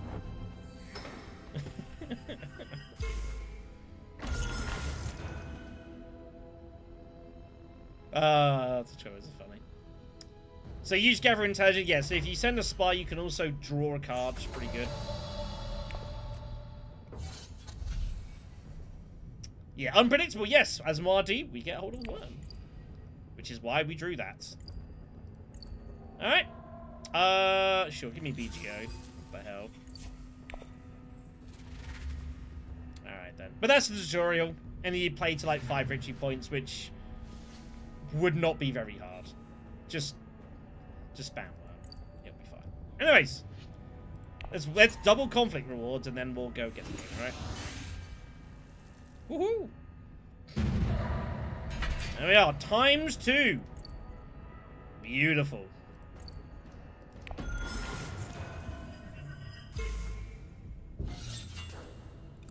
I know, Jazz. It's fantastic. It's like people are being trolled. It's amazing. Direwolf for trolling their own audience. It is incredible. Oh dear. Alright everyone, let's get out of here. Let's go by Uprising, everyone. No, I already did it. Alright, so yeah, if we go to the lobby, you should be able to start seeing yeah, look at all this stuff. Oh my god. Look at all these different symbols now. Alright then, so let's create a game and see what everything says. So we've got the variants. We've got Immo. We go to Uprising. So you can choose base leaders or not, so that's the original leaders. Immo. All the different variants as well. We've got Choa mod. You've got all these different things on. Really strange to see it. Let's go ahead and just create ourselves a straight Uprising game. And we'll just go here. Do I just play, like, to put it on standard? Just so you get 2 leaders to choose from. What the hell?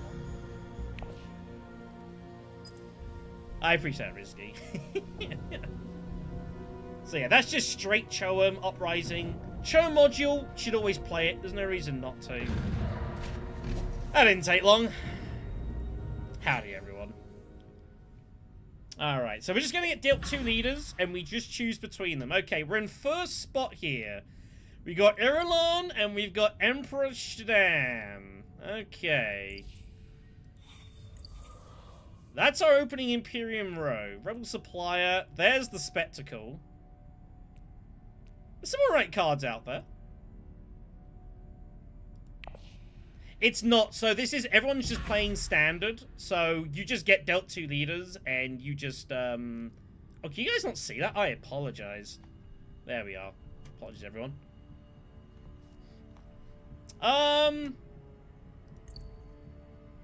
There's no good one-costers, sadly. So I think we're going to take Emperor Shaddam. He's not my best leader. But we'll play him. What the hell? See, everyone gets dealt 2 out of the leaders. We are not a meta leader here. At all. So Shaddam is very interesting. His ring is really cool. Yeah, units, you get a, you can get hold of stuff with your ring. You choose the ability. But whenever you use your ring, you can't put dudes into the conflict. It's meant to represent, like, the machinations behind the scene. He's also as well with both Sardaukar contracts at the start of the game. So this contract is going to be ours immediately. We'll want to find a way to get hold of Sardaukar at some point with something. Alright then. We got Gurney who is very much a meta leader. He has a ring. Extra reveal was great. Margot Fenring, very strong as well. And then we got Matuli, who's not great in Uprising. She's allowed to retreat her troops, which is kind of cool. In Fops, is she in second spot? Second spot, yeah.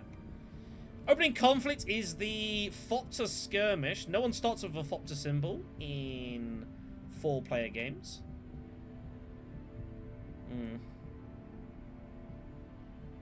I mean, it's going to be a war for this, so I might as well... Do I get involved here?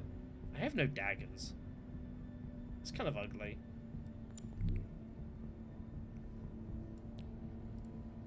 Do I just go double deliver supplies? The problem is I'm last at next round. That feels really bad. Let's go Fremkit. Fremkit can't be bad. The card draw's good off Seek Allies as well. We pull a dagger. We will make a limp. Thank you, game. We'll make it.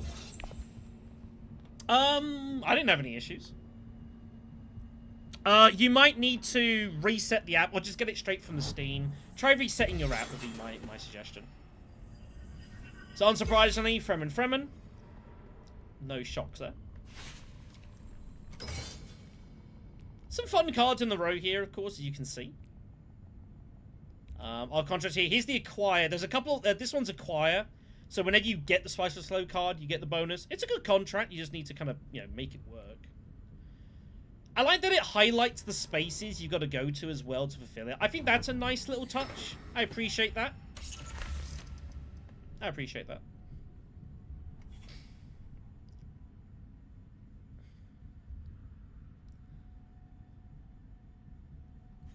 Okay. What on earth are we doing with our second action? I don't really know.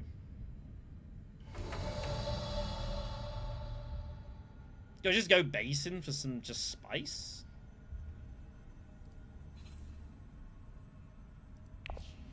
I don't really want to reveal the public spectacle. That's just boring. I don't... Someone probably will, but I don't care. Problem is my ring's coming next round, so I'm not really going to be able to deploy very much here. I kind of want to go here and just, like, not let her get to... I kind of want the spice so I can look to get to refinery with my ring. That'd be kind of cool. Yeah, we'll just do that. We'll make the block. We threaten our ring with refinery. We can make a load of money here. That'd be kind of cool.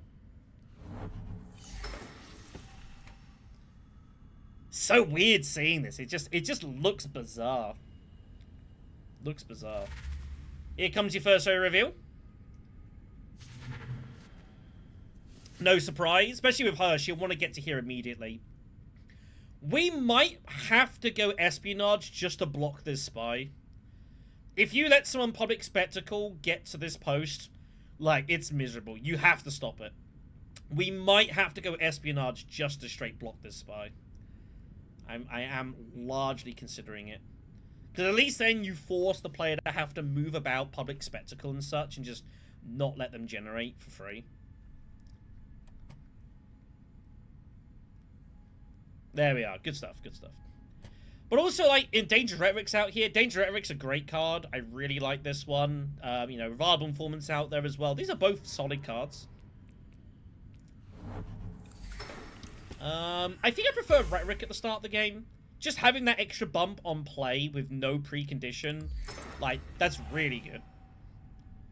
It's really good.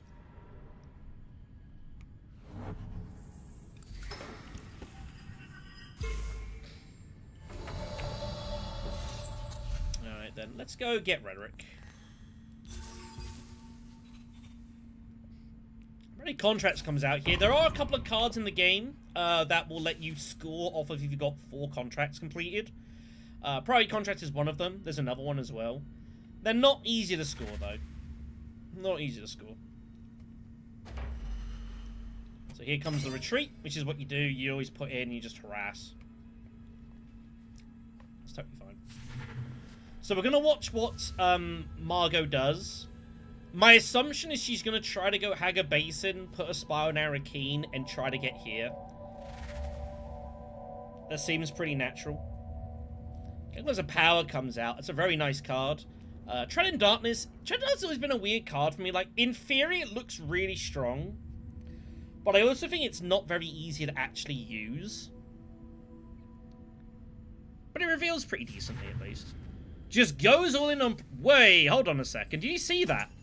Oh! The reveal on Gurney does not account the, does not account for the always smiling ability yet. Interesting. So watch out for that. 5 is actually 6. So the spy symbol means that you can... Oh my god, Steven's out there. So what the symbol means... So it means that you can... This card can be played to any green space or any place that has an active spy. Oh, that's mine. That's what that means. Siege Ritual. What an insane find that was. Oh my god. And look at this conflict as well. That is scary. Well, we're getting to Siege Tabber before Sneaker. That's pretty bad for him. I can't deploy off Siege Tabber because I've got to use my ring here. But it's okay. What a wild conflict, though. I'm never getting a Haga Basin here. I am going to get blocked, but it's fine. Do I just discard my dagger? Probably. Yeah, I don't think I'm actually ever going to get involved in the fight here. They're going to block it all off, so that's fine. Double contract from Ship It, just taking 2 contracts here. Research Station for free money. He might be going there. This is a combat you might say. Oh my god, he got double Research Station. He's going Research Station, everyone. We are not involved in this conflict anymore. We are dunsies with it. Anyways, let's use this. Take that from him, bump. This is unlucky for Sneaker. Nothing he can do about it.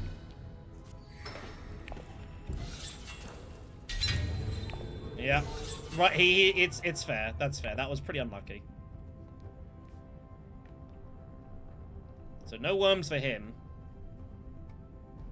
Ship It has got every reason to go Research Station. He's got... How does he pull double?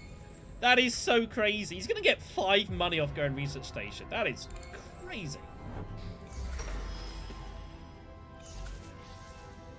And he's going to win this fight too, probably.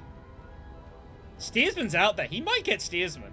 He's going to get the +1 off his combat ability as well. That is an insane pullout. Whether the community orders a playable version, it won't happen until Bloodline comes out. In my honest opinion, I'm going to say no. Just because the community version changes, it's got nothing to do with Direwolf Digital. So I would highly suspect the answer to that is no. Also, the community version like changes like about and whatever else. Again, it's not part of their realm. They won't touch it, so it won't ever be a thing. Interesting choice here actually now for interesting spot here for her. How many daggers does she have?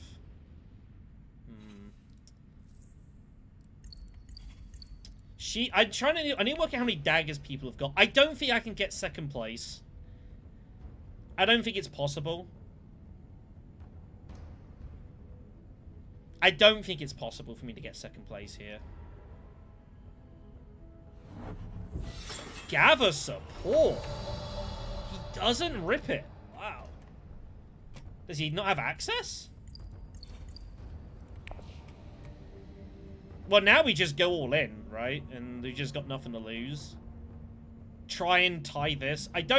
We can't win the fight. I think she's got at least one dagger. But it's fine. We at least also prevent her from getting it. And second place here is great for us, so... Let's get them in. Let's go adventuring, boys. Maybe you could see something about that. Jazz, what are we doing? Why are you talking rubbish about Hidden Missive? What's up with that? What are we doing? I don't know if she's got one dagger or two. I've no idea. I know she's got one. It's fine. I just want to tie her in the fight. She did have one dagger. That's cool.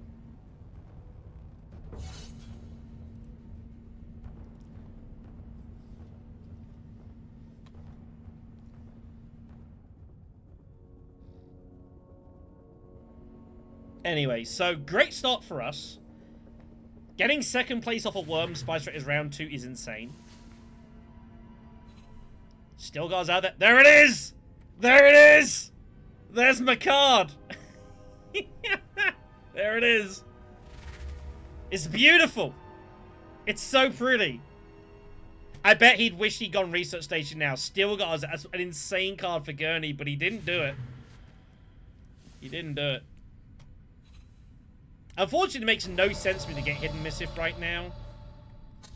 I don't know if I get anything here. Do I even get... Do I get like a harvester? But I'm not trashing anything. Maybe we just don't buy for now.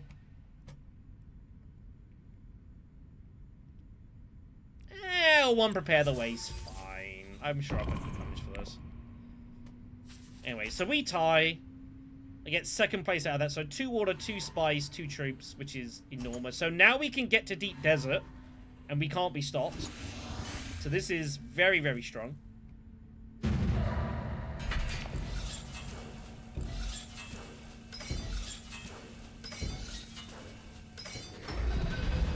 Oh, it's walled. Damn it.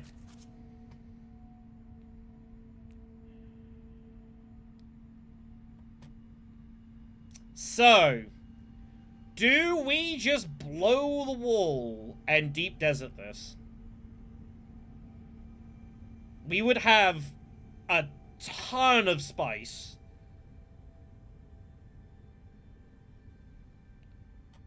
What else am I doing this round is the problem. And if I don't do it now, like, this Deep Desert's gonna be gone. Is someone gonna go deliver supplies? Here comes espionage, so this is just gonna spam public spectacle now. That's unfortunately we had to do what we had to do. So that's just gonna be spammed to oblivion.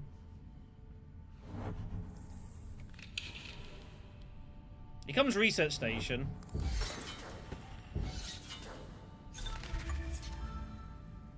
I think I just have to do it, right? What's there to lose? I don't think I don't do this.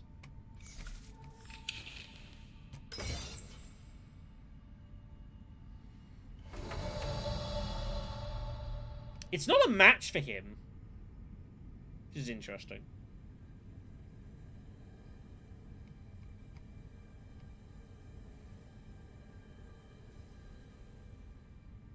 Yeah, I mean...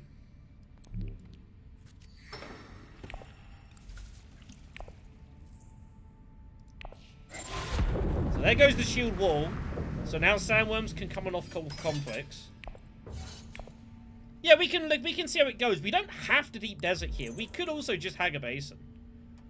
Here comes High Council. Steersman's out there, totally reasonable. I expect you'll probably see sneaker reveal immediately for that. Public spectacle might get played off Arakeen here, which it is.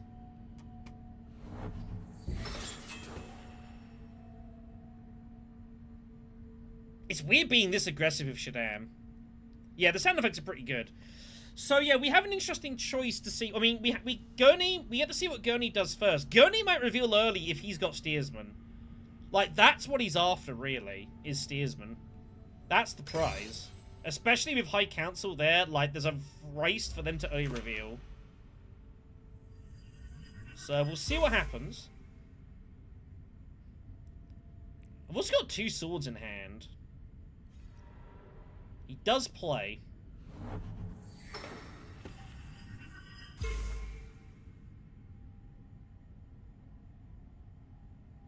Feels bad to commit the dude in.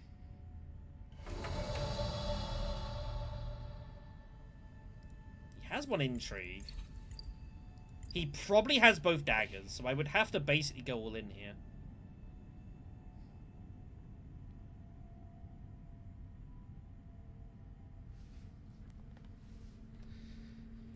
I mean, I would have 10 spice. That's so much spice.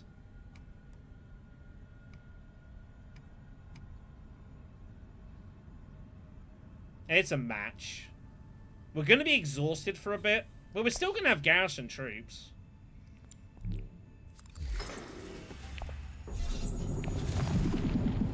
I think we just get it in.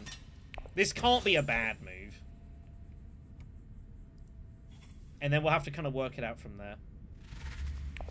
Here comes the reveal, as noted. We knew it was coming. So Steersman, very, very cool card. Steersman has on it this symbol here, which lets you recall an agent that you didn't send this turn back to your supply. So it's kind of like Kwisatz, but a little bit different. Steel Guard taken by her. That's very scary. But at least we've done our combat. Like, we're going to win, like, a couple of big combats here. We got second place. 7 and 2. So he did have the 8. Obviously, didn't have the 8th persuasion. Needed to draw up Frem Kit. So that's why he lost out on Steersman.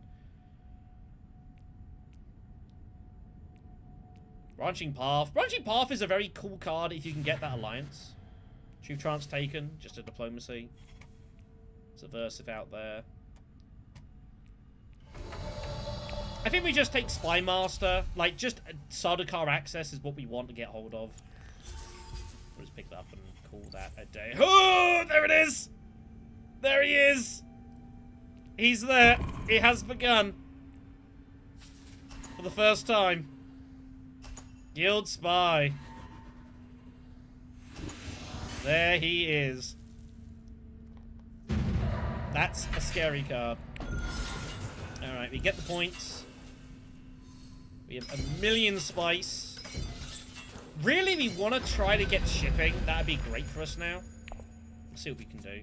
Shadow Contest, so it is not walled. We pull this again.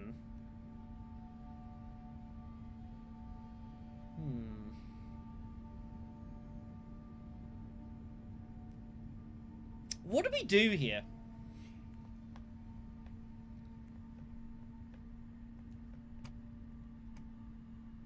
This is a tough call.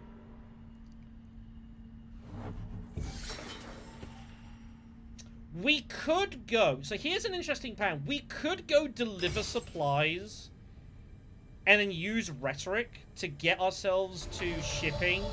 And then next round we ship. That gives us the Swordmaster.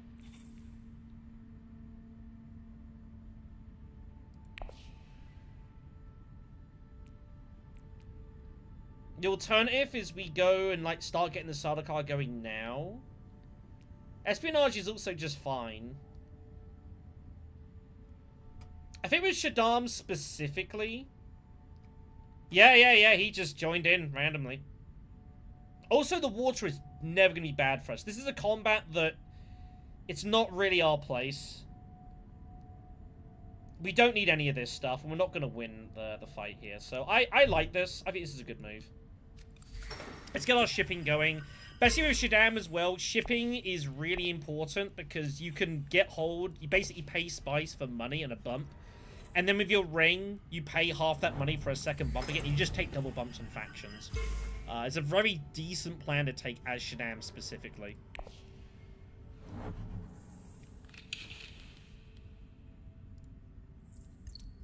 He goes espionage and blocks it instead for me, which is great. I can live with that. Very scary. Very scary.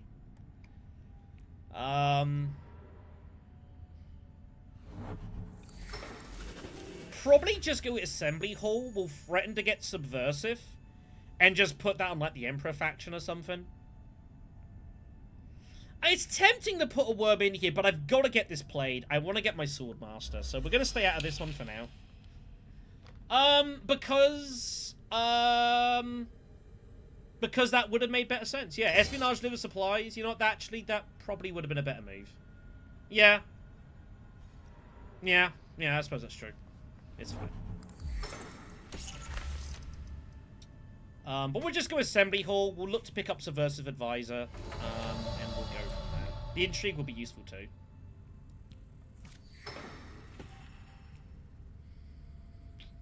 It's not amazing. Yeah, Espionage would have been stronger.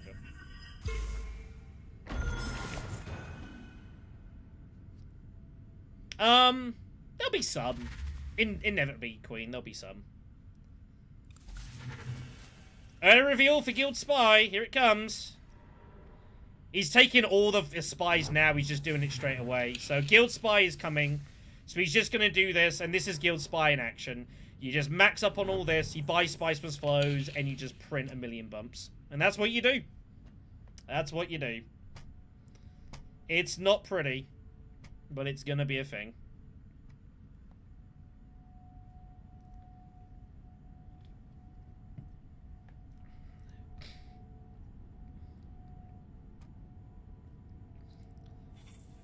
Our deck is terrible, by the way. We have no big cards. Like, he's got Steersman and Guild Spy. That is so absurd. But that's the game.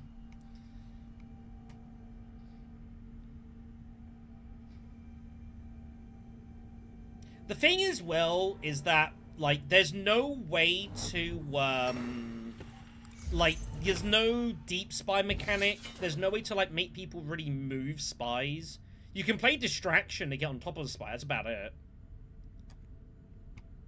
I'm not early reviewing for Guild Spy. I do not care about this game enough to early review for Guild Spy. There is an interesting question of what we do, though. I guess I'm just going to have to take Tread in Darkness and as a card.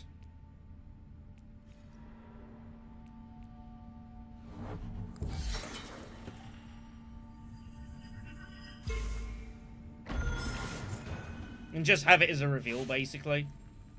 It's not a bad... 2 Persuasion and a Dagger reveal is not bad. So we'll just take that.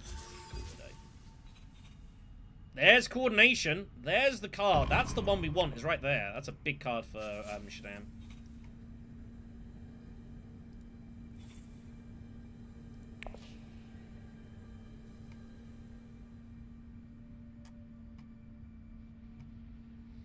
So we are reliant. We need our ring to turn up. That'd be great.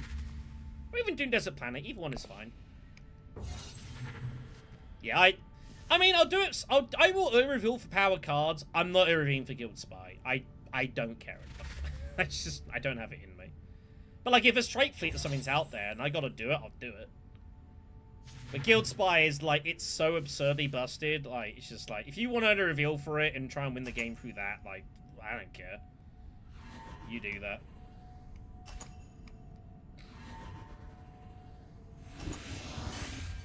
I'm not playing in a tournament. I don't care enough to do that. So Shibit gets the match. He did have the flop from earlier, so he does get a point out of it. Home security is next. That's another great combat for Worm players. Alright. Unfortunately, we're not going to get to Swordmaster in time. That is unfortunate. I think we just Worm immediately. While the spice is there as well. And then we'll ship. Because we're not going to get to Swordmaster in time. And we probably open up maybe like double Emperor perhaps, just to get access to Imperial Privilege.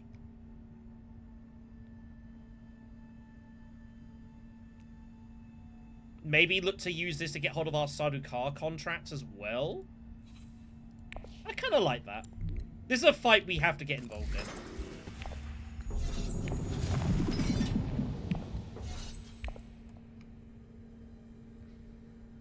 It's a fight we got to get involved in.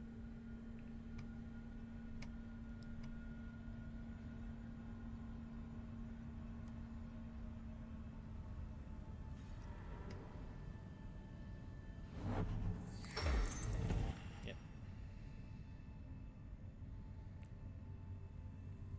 No more symbols to great. It's not amazing.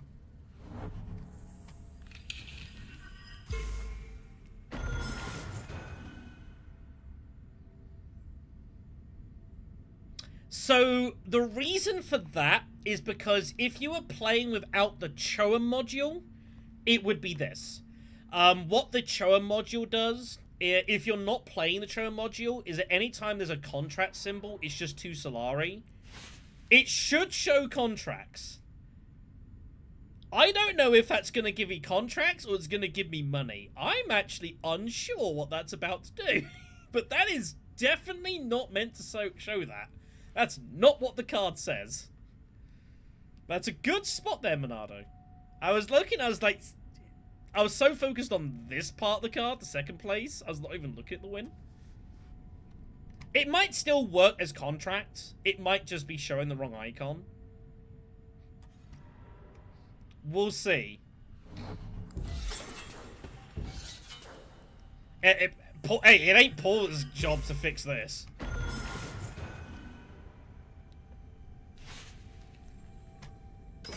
So yeah, I think we'll double bump this. Ah, distraction. You can use that to get on top of the spy. So distraction's really cool in that it lets you put a spy anywhere on the board. And you can put it anywhere. Like, you can infiltrate any spies. I think he's having issues putting the spy down.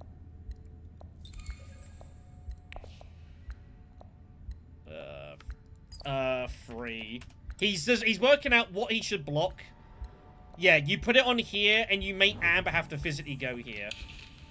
Because it's too late now to deal with this. Like, it's too much damage has already been done. You block this, and you basically tell Amber, okay, you're going to have to hit this yourself if you want to get the bumps. We're not going to let you just put the spy there and get them later on. So there you go. A bit of table talk, a bit of coercion. Look at that. Beautiful. Alright.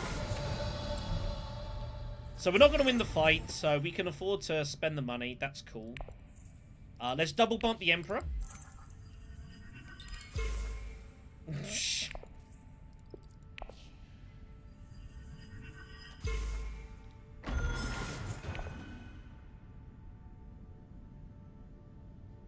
And yeah, he hasn't really gotten any faction access because obviously he's got severe stuff. So yeah, he's just gonna...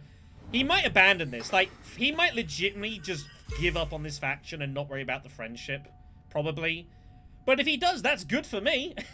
Because it's a faction that I can attack. So... Sorry, Sefton.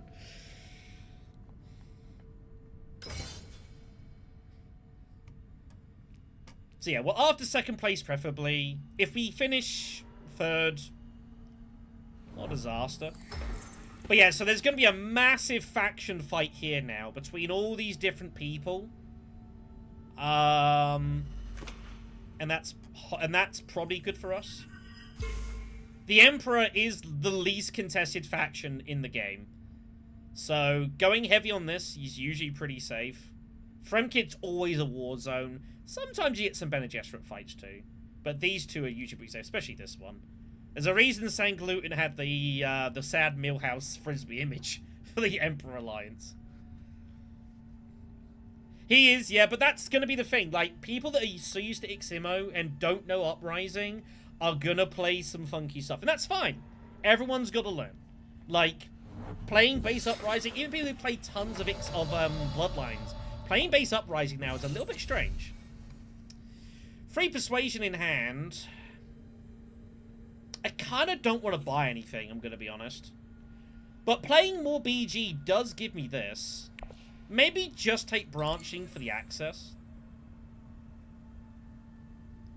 It's a 2 Persuasion card. Yeah, we'll just have it in the back pocket, it's fine.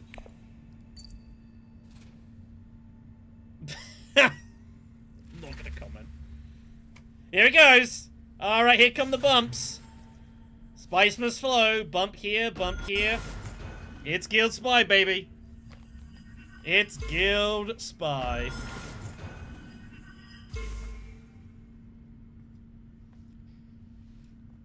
Oh, dear. I assume that, she's going to go over the top, so we will play Reach Agreement.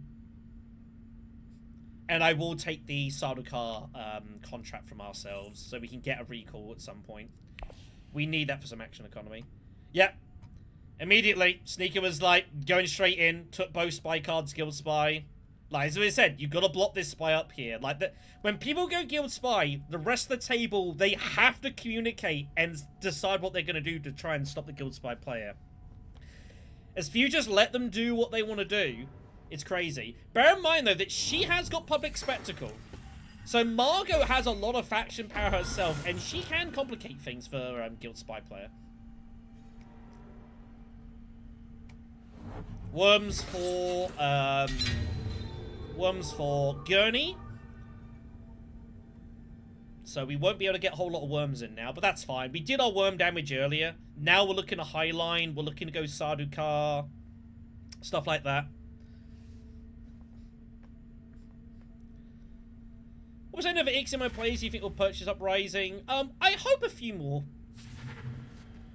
The price is decent. I would hope that most people give it a spin. I don't know how many more will. We'll see. Oh, she didn't go over the top. Wow, I was expecting her to go over the top of me. But she did not. I mean, I'll also take just winning the fight and just get in front of this alliance. That's also great for us.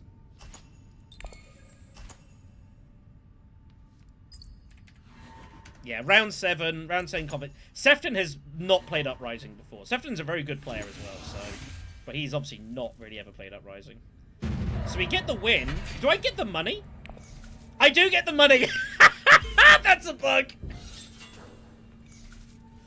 That's definitely not meant to do that. That is meant to be contracts. Okay. Trome security needs to be fixed. The money's not bad, but, like, yeah, that's not meant to do that. I actually would have preferred the contracts, probably. Oh my god, what is this hand? Oh my goodness, this is a hand that we are experiencing here.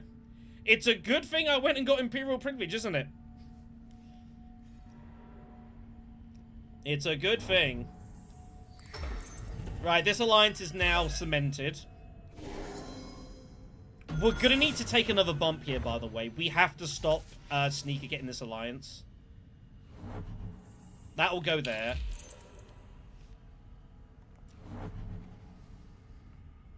But what percent of players? I don't know. But I hope that a lot of Immo players at least try Uprising. That's kind of the thing I talked about with St. Gluten. Okay, 3 hooks out there now. That's fine. Interesting conflict, by the way. Kind of not a good conflict for us. That was a faction I kind of wanted to have a dash with. But we're going to struggle to get much of it here. So, this is a difficult position.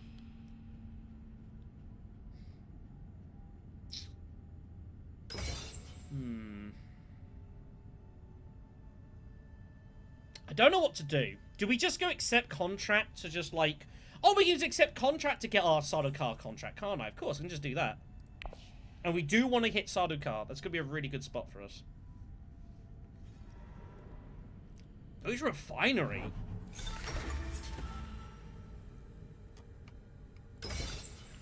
Because he wants to deep desert it, that's why. His hand is so bad. Let's go do this. Prepare the way found. Let's get our agent recall. I think that's the better of the two contracts. Then we're going to go to Imperial Privilege. The strength of Imperial Privilege, obviously being able to like have the extra action and the card draw, but being able to trash an intrigue for a fresh one is incredibly strong. Really, really good value.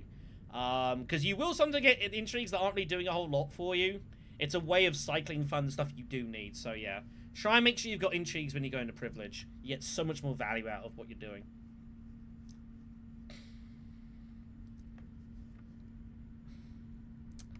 Unfortunately, we don't have 2 influence. Here's an interesting consideration. Do we actually play Prepare the Way to Imperial Privilege just so I can play Tread in Darkness? Or do I just play the Dagger? I might just play the Dagger, I think. It's without the extra card draw, it feels really bad. Yeah, it's a long time, and I don't disagree. I don't disagree.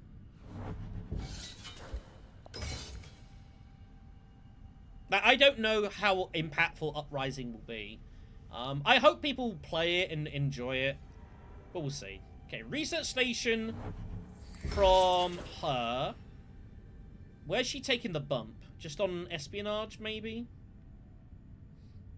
We need to get a 5th bump here. This alliance is not safe. Not with Steersman about. Looks like she's gonna go for the Emperor Alliance. Yeah, that's the plan. Okay.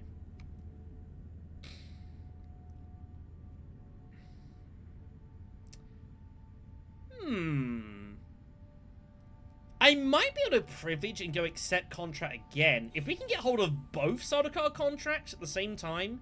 If you have multiple contracts for the same space, you can complete them all at the same point. So that'd actually be pretty nice.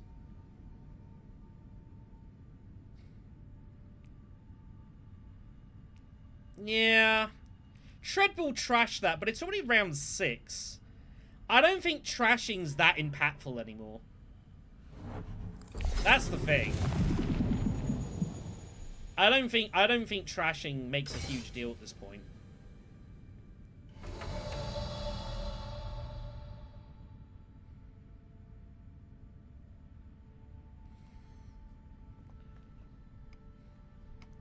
But I guess, I mean, if I play the Dagger and then I go here, am I ever getting Spice Must Flow?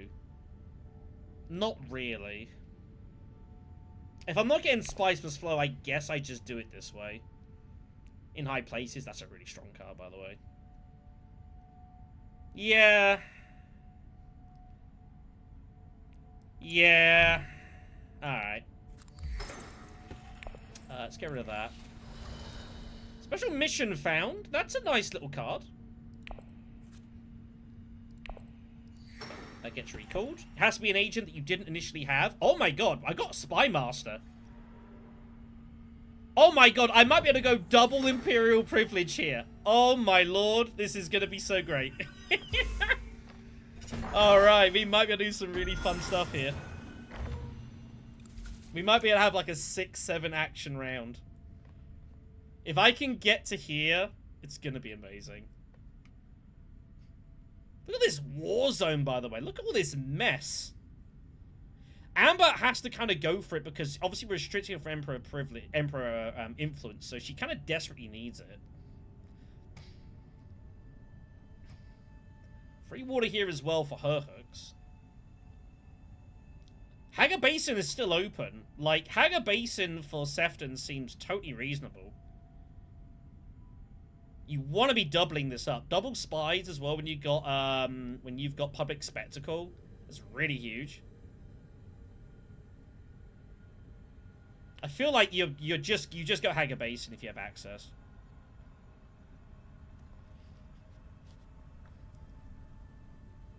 I do need to get Swordmaster, you are correct.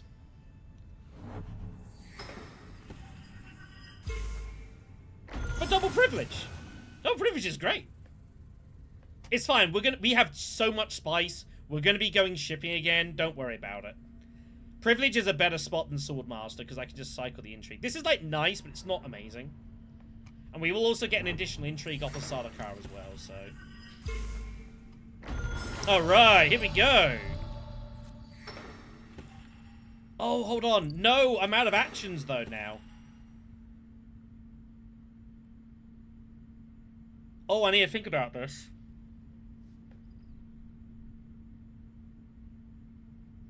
I guess I Swordmaster first. Yeah, I wanted to get the Sardaukar contract and double do it, but I don't think I can. We'll just do it this way, then. Let's trash the dagger. Find branching. I have one contract, my own Sardaukar agent recall contract, which we're about to use. I wanted to get the double draw as well. Like, getting both of these at the same time is really powerful. But I forgot I don't already have my Swordmaster yet. Here it comes, 14 persuasion. Oh, look, this thing gets the spy down as well, just to get the extra bump. That's pretty ridiculous. Guild Spy, baby. Guild Spy. It's ridiculous.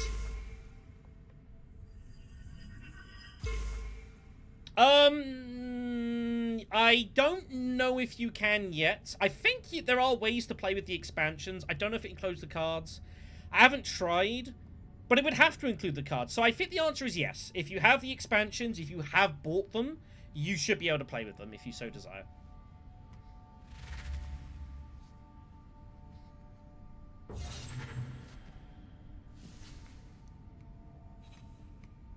Couple more cards, Ecological, BG Operative.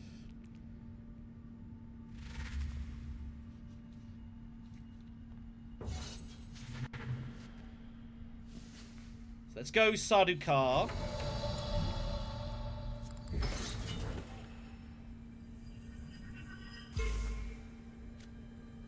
Find weakness is found.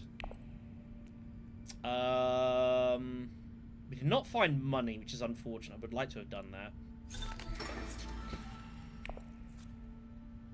Do I just ship and just bump this, I guess?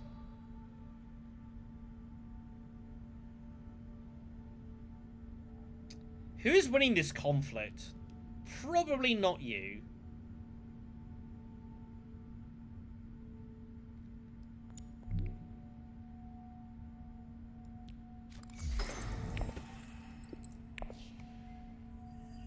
And the money's still useful for us, so... But this is why, yeah, with Shaddam, like, you can be really heavy resources. It's not a big deal.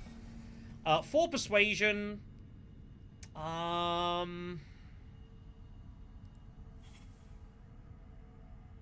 That's my next hand.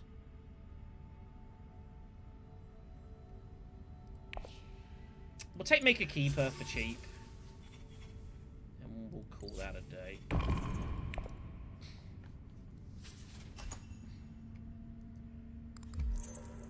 Spice is power. Just retreats. Yep, that's why he wanted the spice. Makes sense. That's why she didn't retreat the troop. I did spot that. So Gurney wins it. He gets the double bump there. He gets 2 spies as well. We just have to keep this... We have to probably max this out.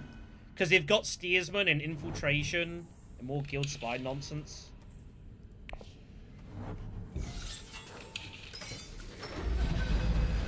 Propaganda is the conflict. We also have a ton of this as well.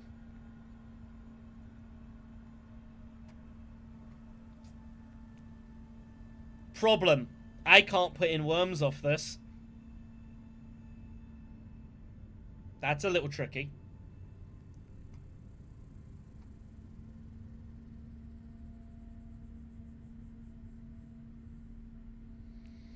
This is basically 5 swords. Right?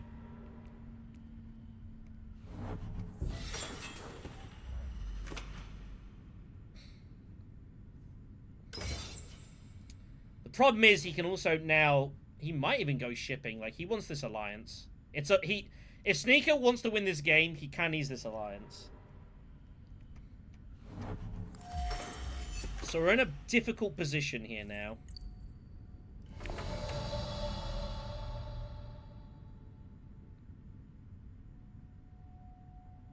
We could just go espionage and put our spy for privilege. That probably can't be a bad move. Can use our signet ring to get our extra bump as well.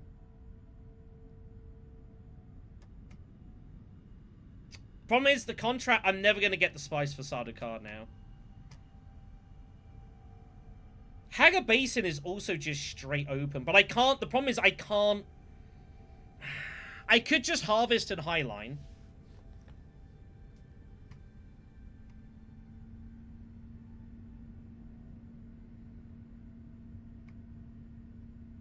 This is a very difficult spot. I need to get to here, I think. This means I don't need this. This is a spare. Someone might also just give me the spice.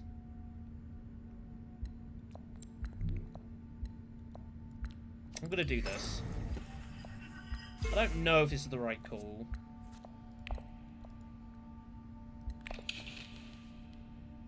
But we're gonna take a chance here. This is the concern. She's coming for it. Or maybe just taking the Sheikh friendship. That would be easier.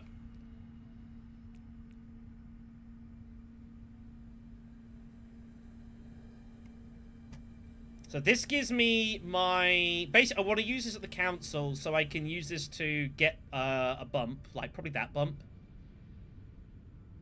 Which means I can then sack off special mission and exchange it. And then we just try and win the fight. It's an endgame point. The question marks are... They match anything, but only count at the end of the game.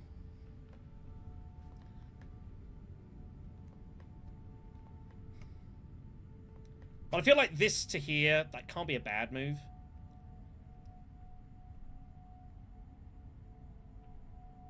We need to use our 6 money. 3 goes here, and 3 goes for that.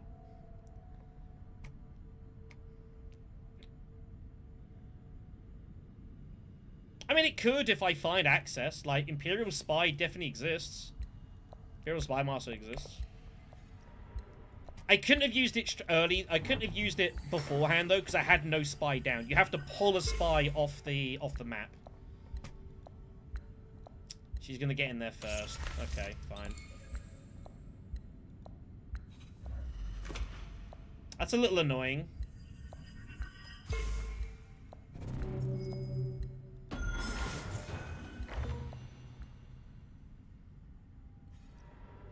That's a little annoying.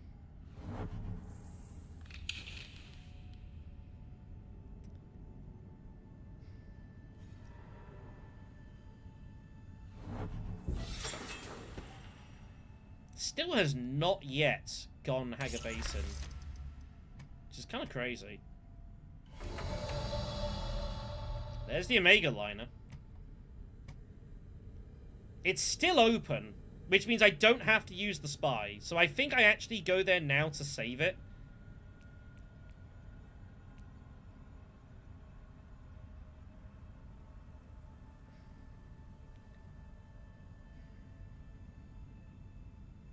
I'd have to pull it. We'll see what happens. We shall not recall the spy. Let's grab that. We do not find it. Get rid of that. Can you believe that? Oh my goodness. That is insane. I mean, what do you do about that? Oh my gosh. I found the only other special mission. There's only 2 of them in the deck. I fucking pulled it. Here comes Highliner. Oh no, gonna start a current instead. That's fine. Ah, oh, what a terrible pull. How did I pull that, man? At least this is a card draw. That's so unlucky.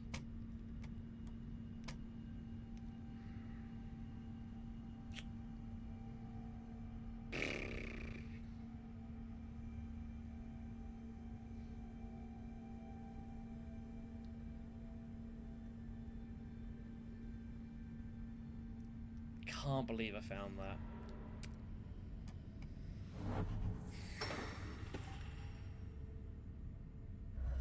And now we're in a weird spot where, like, winning this combat's not even that good anymore.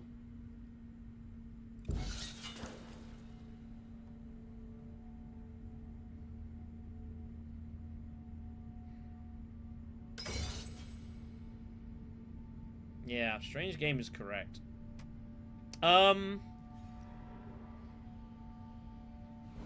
I think we just special mission Arakeen for a double draw with triple draw and prepare the way and just draw our deck out.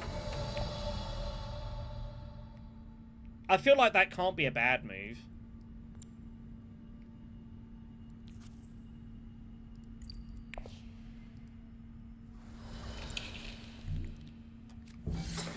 Or double draw at least.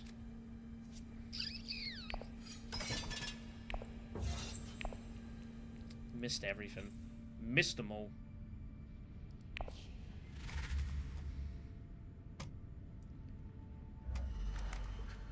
Yeah.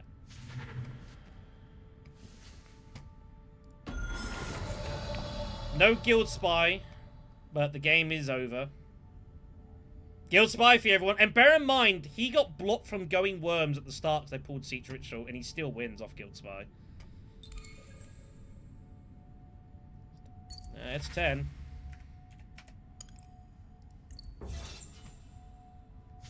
So we have no choice but to go. The game is lost. The game's over. So.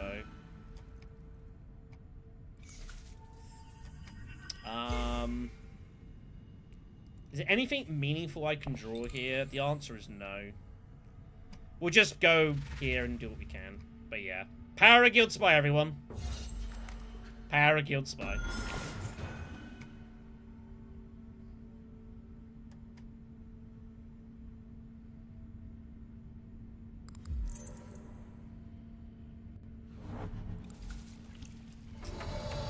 So we're just playing for second place here.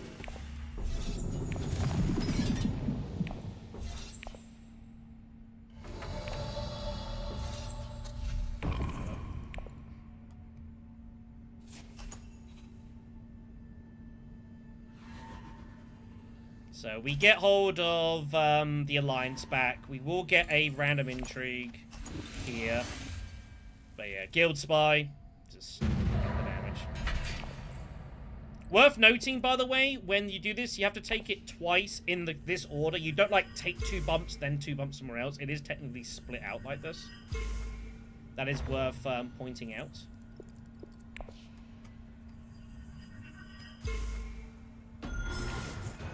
So we're going to finish with 9. I don't think we can finish with 10. We got to fluke a match for something.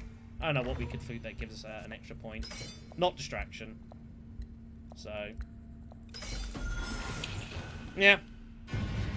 Pretty much. What are you going to do? But we played a good game. Shaddam is not a great leader. We managed to get that. Protector was fine.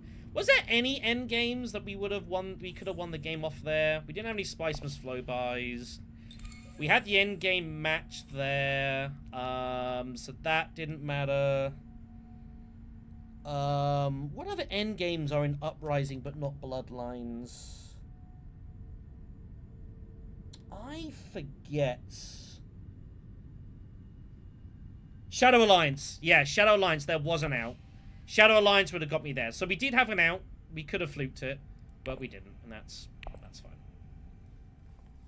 I felt like there was something we could have won the game off there. That's for sure. Yeah, well, it wasn't... I assume you didn't have the 8, because if you had 8s, you should never have gone Frem Kit. You had to reveal immediately, so... But that's fine. Well, let's keep exploring. Let's keep playing some games. Yeah, Steersman's pretty busted. It's pretty busted. So yeah, we're just gonna make lobbies and just play. We'll keep it on the standard leader selection. There's Priceless, Dino, everyone's popping in. All the usual suspects.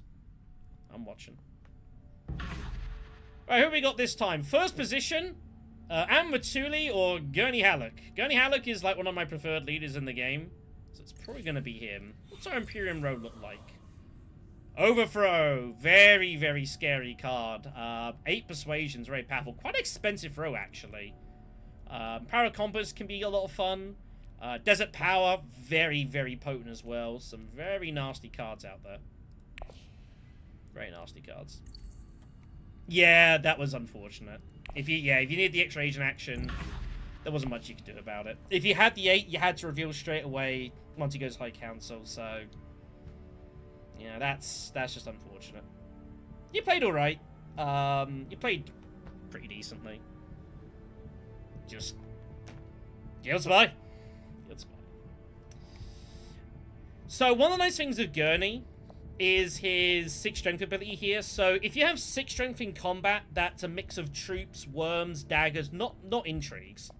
But as long as you got 6 persuasion on your reveal turn, you get a persuasion back, which turns Gurney into quite sort of a hybrid leader. It means that you can afford to like go in, you can spend his ring or reconnaissance or something like that. You can go in on a place, or even like go in Hager Basin, and you basically recoup the reveal of that card, which is quite a nice thing to be able to do. So try and make as much use as you can. Also, Warmaster means you're always producing troops, so you're always kind of threatening people in regards to whatchamacallit, in regards to like limping into combat, stuff like that. Yeah, Sword's also going to do just 6 strength on reveal, however you get there. Troops definitely count. Alright, we got Margot here again. Wadib, who is a very powerful leader. He's the other big worm fighter. And we got Lady Jessica, being played by Dinosaur, who works very curiously. We'll talk about her in a little bit.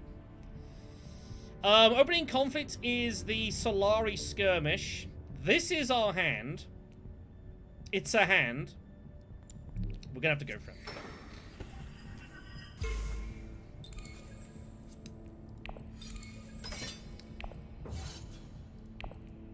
This hand is very sad. This hand is very sad.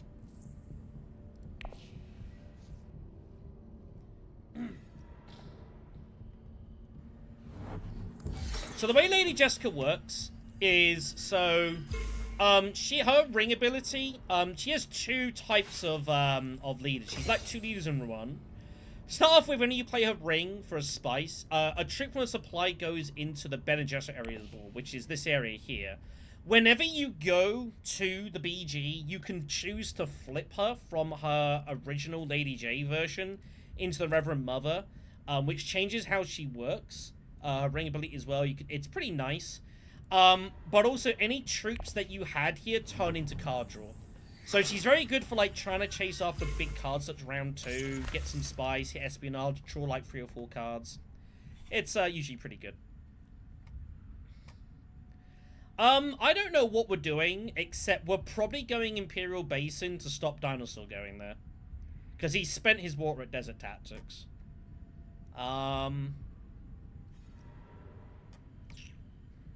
It's not a great hand. I'm not gonna lie, this is a really awkward hand. But it just kind of is what it is.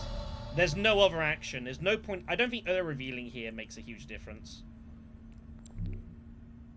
I don't think anyone else is revealing early for 6. So let's do this. Again, we get our persuasion back.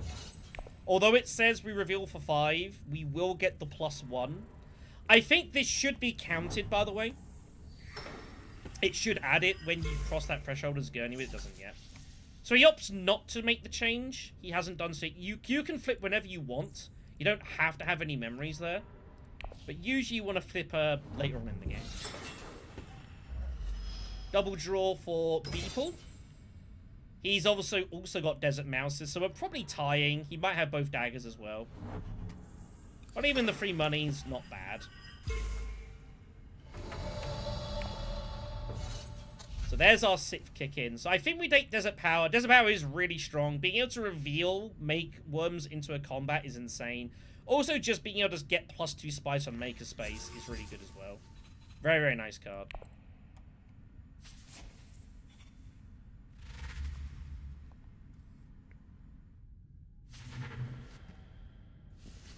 Also keeping that away from Muad'Dib. Yeah. So he wins the fight. Not surprising.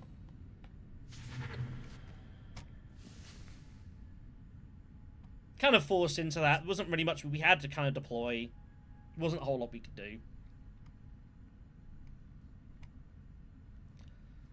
That's okay.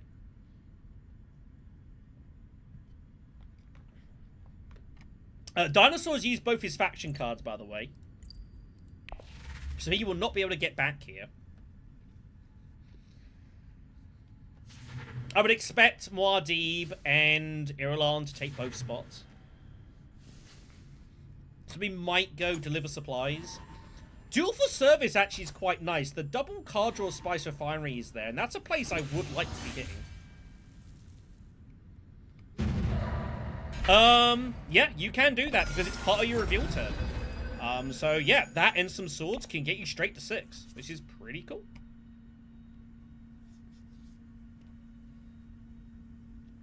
It is a busy UI.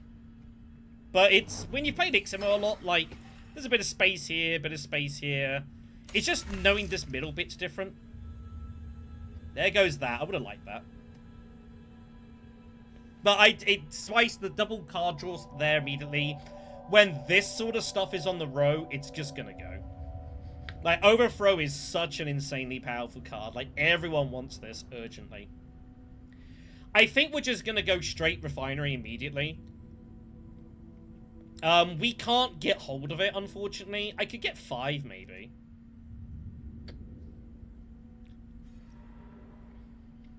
We'll see what happens. Yeah, there is Duel for Service. Which is not a bad space. Okay, Spice Refinery's been taken. I'm gonna have to go Fremkit here, right?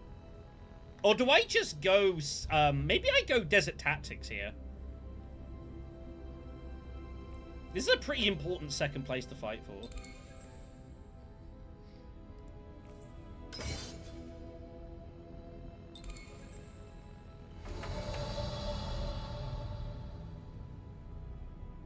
What space do I go for here?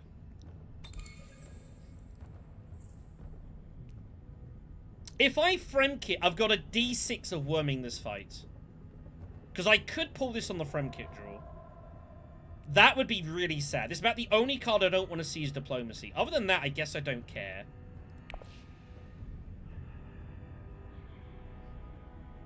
I think Fremkit is the correct option here.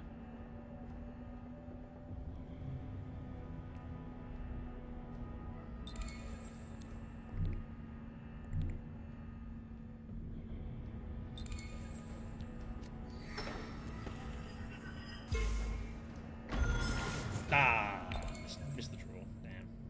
That would have been super cool to pull that and reveal. But it means that next round, like, I threaten putting in worms without... Just being able to put in worms without going to a worm space is always really powerful. That's the thing. There is one card that you won't see in this game. It's a promo card. Arrakis Revolts. It's a city access card instead of this. And you pay 2 spice to break the wall and put in a worm. That's also incredibly, incredibly powerful. Just being able to, any way you can put in a worm that doesn't involve hitting this spot or this spot is always scary. Always, always scary.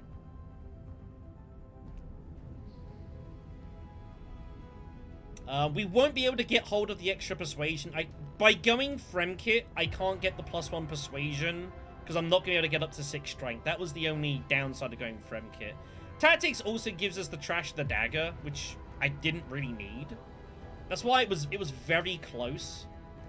But also by going Fremkit, like, no one else can go there now apart... only Muad'Dib can get to Desert Tactics. So it also just limits, you know, not everyone has this. Yeah, so, like, people wanted to get to Fremkit. Fremkit's a very, very important spot beginning of the game. Very popular.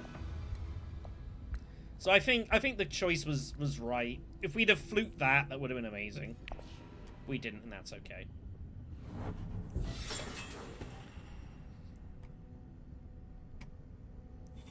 So, now the question is, how many daggers do you have? You had both daggers last round. The odds are he's got one, is the problem. So I think at best we're tying. That's the problem here. Wait, what the hell? Chome Security's correct in this game. Why did it not say this in our game? What? I guess they fixed it. I guess they fixed it.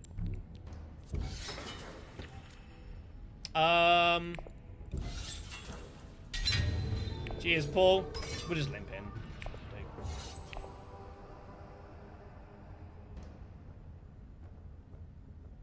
My god, if I had Flute Desert Power, it would have been so huge. Detonation was my concern. I was worried that she was going to put troops in over the top, which she has done. It's not a big deal. I can live with that. I have no access to the Android version of this game, so I couldn't tell you. Spy will go there. Or there. One of the two. Paul has overthrow. Round 2. That's scary. He didn't actually pull any daggers either. That is very unfortunate for us. Oh, she also had 8 persuasion. Well, she gets spectacle as well. Corrupt City out there. Yep. This is bad news for us. We are in a lot of trouble right now.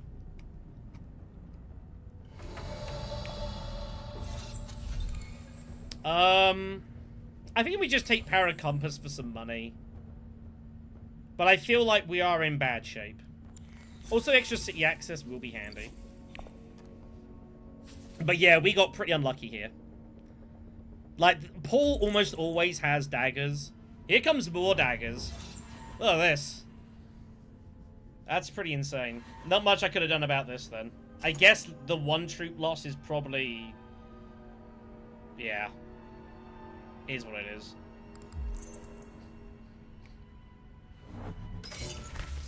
Is what it is. But I don't like our chances here. Desert Power has got so much work to do. That was a greedy retreat from Margot. She has been punished.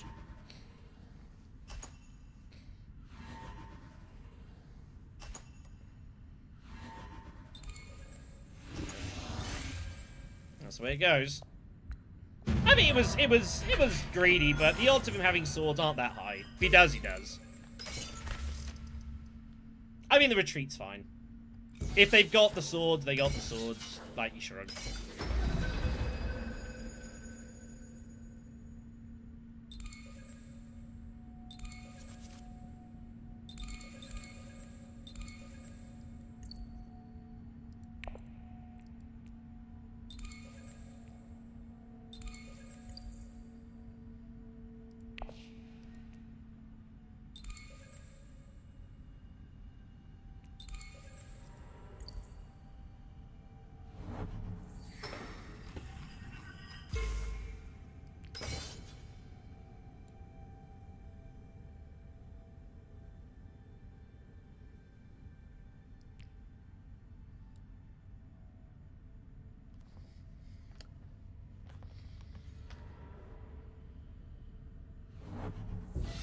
That would explain a lot.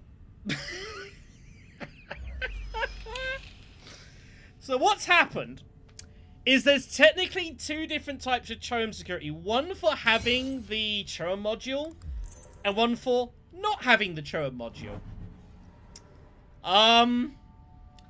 They haven't programmed it to remove the other version that you're not using.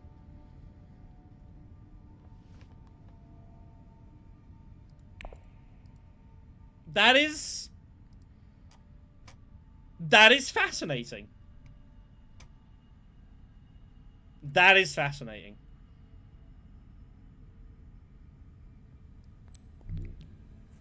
Things you learn. The things you learn. They will need to fix this.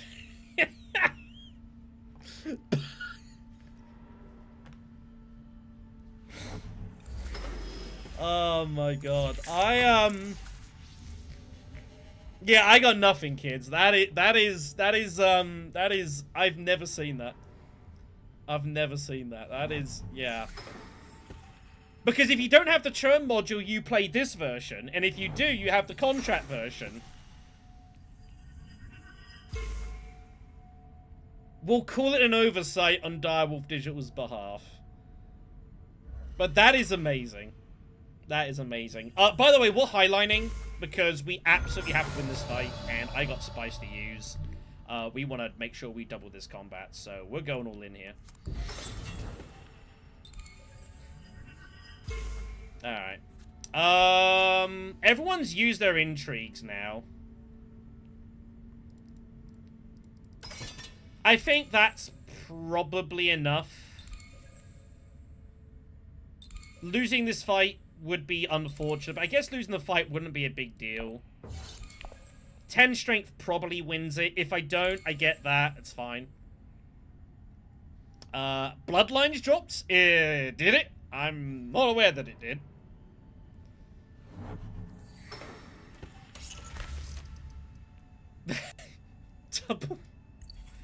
Double chokes.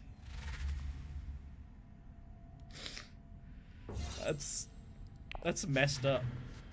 That is messed up.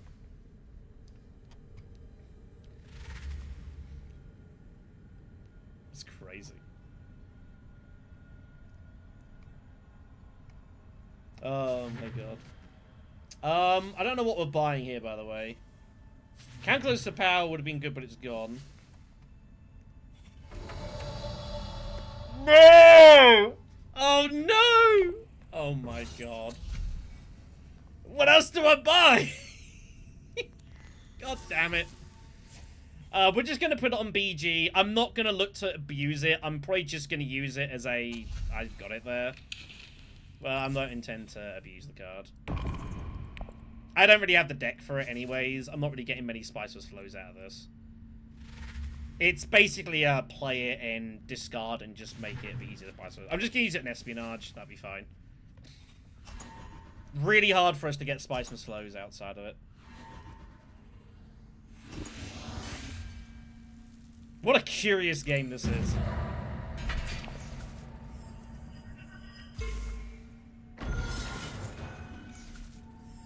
What a curious game this is.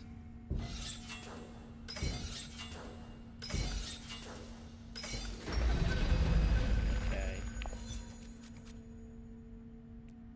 There it is.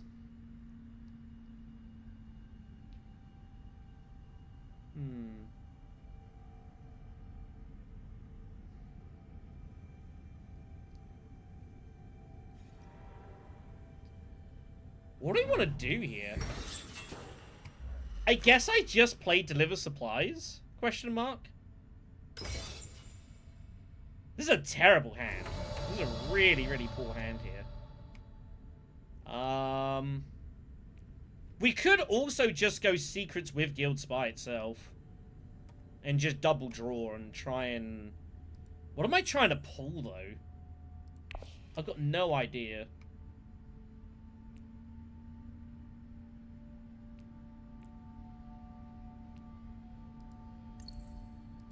That'll give me 5 to buy. I could maybe, like, try and get leadership somehow.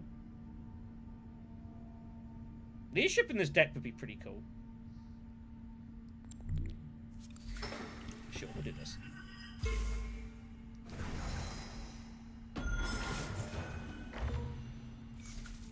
But I might just play this to, like, secrets and call it a day. This hand is terrible, though. Like, what am I even doing here? I have no idea. Okay, so here's the flip. So she has one memory, so she gets one extra card draw.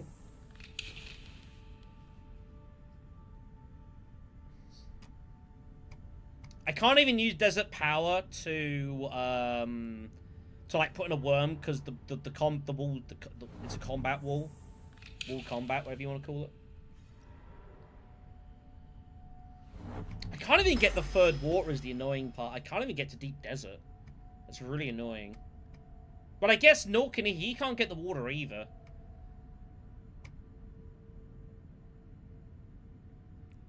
Do I just play Desert Power just to, like, basin? Just to get a load of spice together and just put in some troops and get the money? That might actually be the best thing for us to do.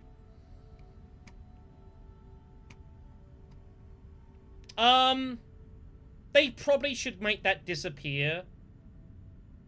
But there's no way for her to put any more memories anyways. But you're right. I think once it flips, that should probably just disappear. It's not really a relevant icon anymore. That's not a... Look, we've had 2 Chome securities in this combat, everyone. In this game. I think that's a bigger problem. I think that's a bigger problem. Back-to-back Chome security. I would not have believed you if you told me that. That was wild.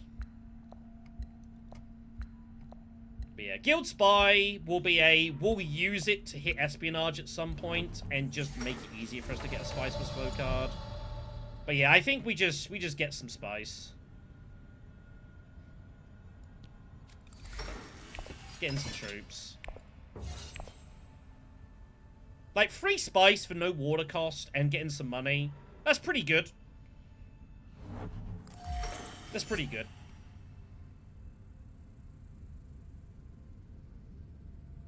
Everyone has exhausted their money, by the way, which is interesting. Here comes Overthrow, which is basically a constantly active power play, which is nuts. Yeah, so there are... So the way it works, Shaddam, so there are actually 2 different versions of Chome security. It depends if you have the Chome module or not. It's just they clearly haven't programmed it, so if one version exists, the other one doesn't. They've forgotten to tell it to remove the one, whether or not you have the Chome module in play. So we had the security with the contracts, then we had security with the money. Unfortunately, no price is no object for us, but we'll take leadership. Leadership's still a decent card for us. But our chances of winning this game are rapidly vanishing. Our deck is not good. Not good at all.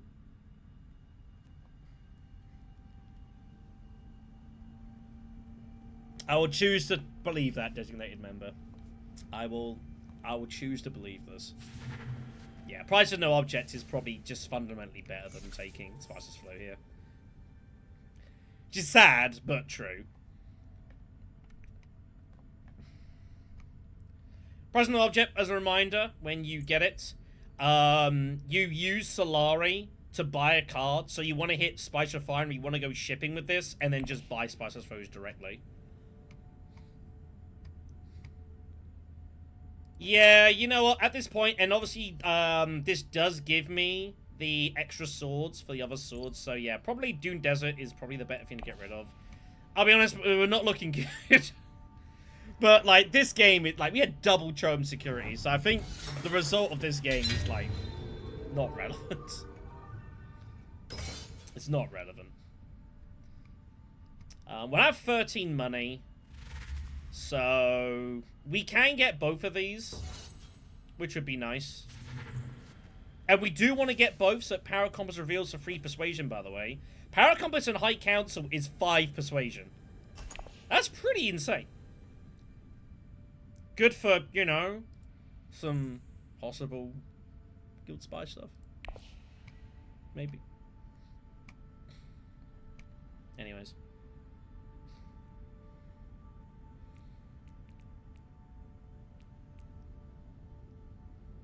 Poor old weirding woman. You had such promise. You had such promise.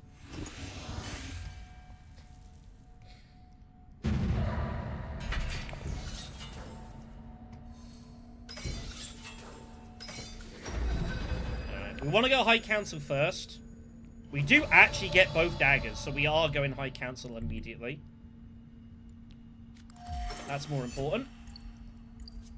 Yeah, so worth noting, once you've gone High Council once, you can now revisit High Council in Uprising, and you can pay 5 Slurry again, but you get a load of troops and such, which is really good if you can find the time to get back there. That is really good value. We are risking not getting to Swordmaster. She might actually have, like, a money card. There are 3 of them in Uprising.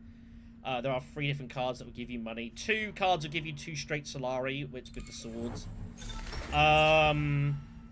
And there is one, which is 2 market shade. 2 spice to 5 Solari, or 5 spice, or 5 Solari into 5 spice. It's pretty good. Well, I want to get High Council first. Paracompass now counts for extra, which is pretty cool.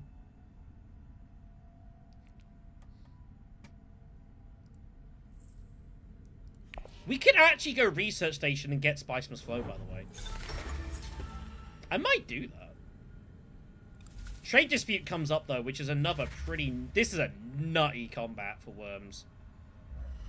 It's a nutty fight. But it's not one I'm really ever going to win. I just don't have the action economy. Okay, so that doesn't get blocked off, so that's good.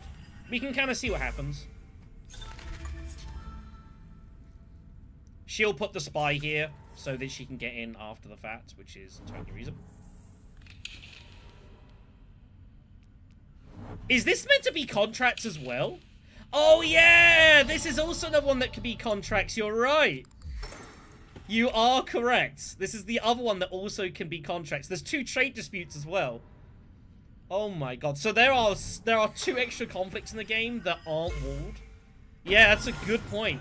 Well spotted. I forgot this one also gives contracts. Yeah, they need to fix that. They will fix that, I imagine. That's not good. But yeah, so there are 2 extra worm fights without 2 extra conflicts that are not worm protected. That's interesting. So yeah, we got options. We could hang a basin, but we're never winning the fight. If I go Research Station, I get spiked. The problem is, if I just go hang a basin, what am I doing with 7 Persuasion? That's the issue here.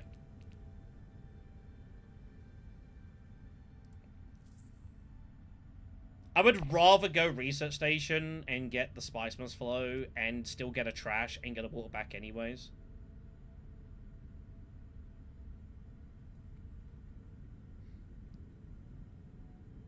I mean, could I win it from here?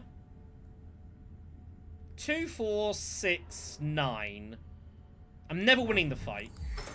Winning's not happening. He's got another action. He's going to get another entry. He can go Arakeen. Most I can put in strength-wise is 9. 2 Garrison, 1 Worm, 1 extra. The fight's not winnable. The fight's not winnable. So I don't think I'm worried about that. I think I would rather Research Station. Just guarantee the 1 trash.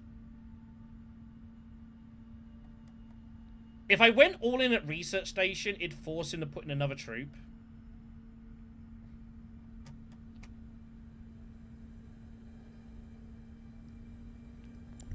Let's do this. This is better for us.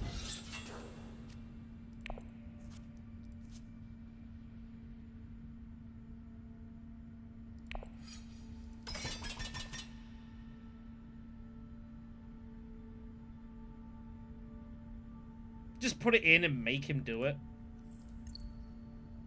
He has got recon, so he will have access to the city. I can't stop him from winning. And he has a dagger, so I can't stop. I'm just gonna put in 8. We'll have the 2 back. I can't win the fight. I know I can't win it.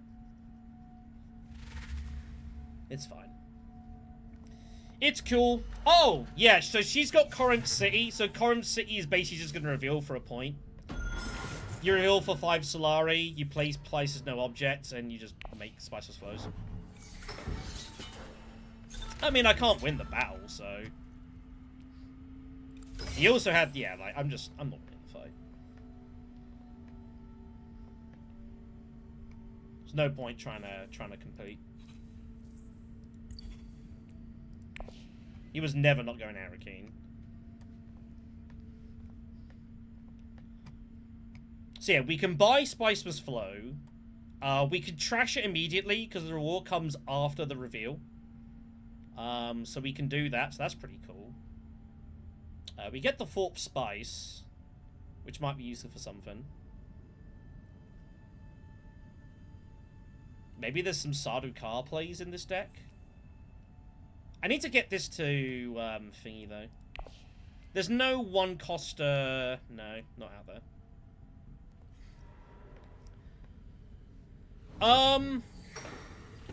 It's a good question. What I suspect is that if you unclick it, it says no. But what they've forgotten to do is that if you tick it, it removes the non-contract ones. That's probably what's not happened. It's probably not that they exist for both. I suspect that's what's happened. Anyway, Spiceless Flow. By the way, Spiceless Flow is a Spacing Guild card. So you can use this with Spacing Guild synergies to discard and get extra resources out, which is pretty cool.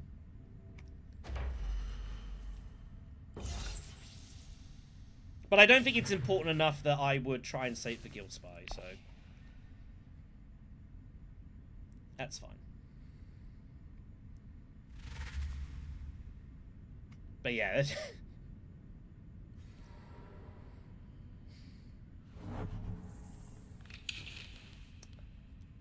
I'm not gonna lie, on the scale of things that are, like, buggy, that is something that you... This is a poor miss from Direwolf. I'm sorry, guys. Like, this is... You know, little things here and there, like display bugs and that's fine. I can live with that. But, like, not removing these... Come on, guys, what are we doing? There are a lot of conflicts that give money right now. Way more than there should be. Way more than there should be. Crisis is really going for my one alliance. Are you kidding me?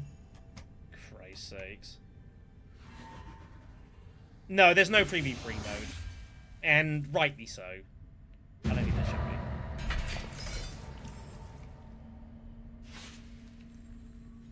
I can't believe he's really doing this. But what are you gonna do? Who bought Overthrow? It's Paul, right? Yeah. Check the Sieges. Another nutty worm conflict. Ooh. Okay. This is a weird hand.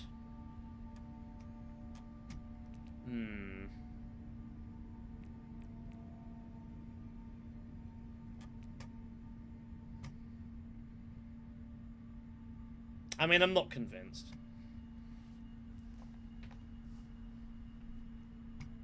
He's got Spectacle. Like, what he's got Public Spectacle. Like, what are you talking about? Like, he's just going there and taking it. Yeah, I'm sorry, Fulf. Like, they might do 3v3 later. I have no idea, but I had no expectations seeing it here. I don't know, Adam. Go to Direwolf's Discord. They've probably been asked that question, like, 50 times. Hopefully they have an answer for you. So I'm assuming this is lost. So with that being the case, I don't know what to do, because this hand is really bad. I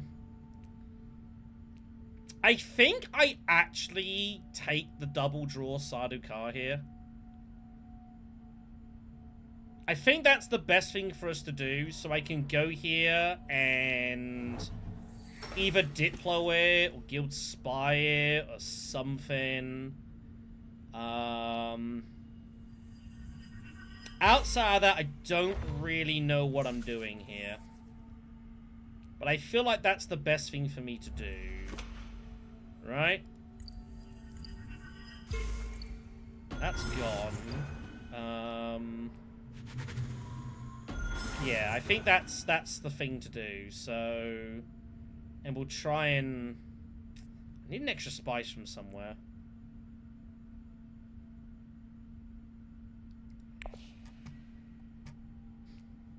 Maybe I can muster it. But I'm going to need the troops anyway, so... Yeah.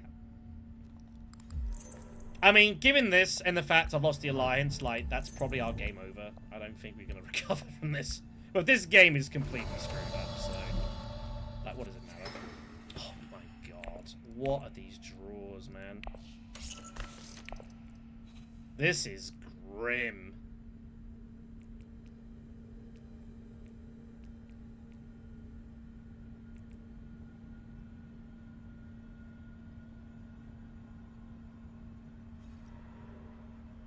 This is utterly grim.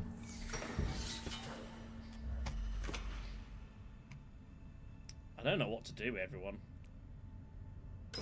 I can't even spice must flow. This is like about as bad as it gets.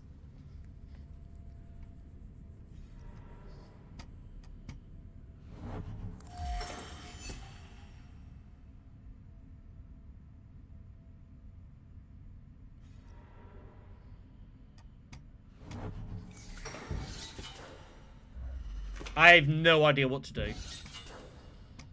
I can't draw.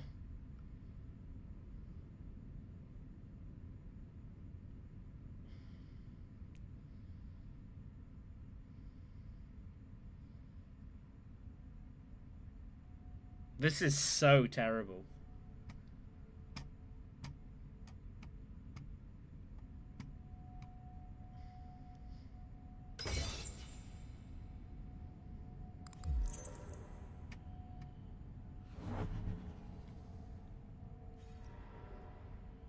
This hand is like...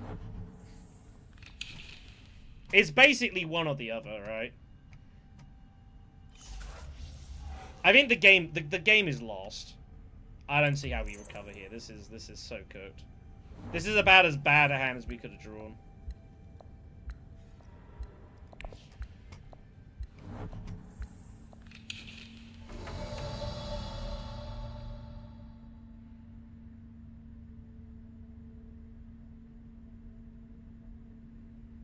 Is Muad'Dib going highliner?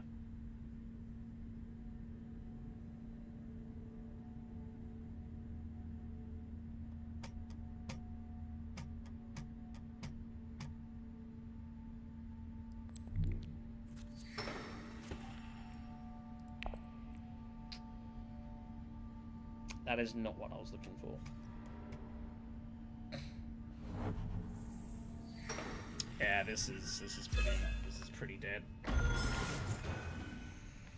Unless you guys can see a way of getting out of this situation, because I can't.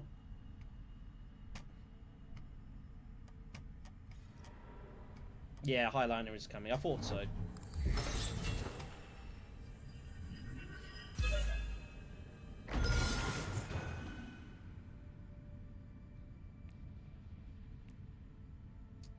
I would rather just, like, put the worm in on the reveal, I think. I mean, it's like, it's pretty cooked whatever I do here.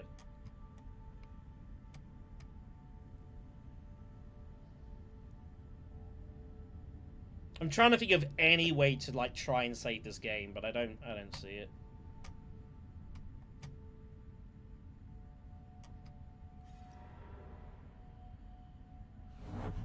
I can't even, like, ship and take the bump here, because he just uses his diplomacy.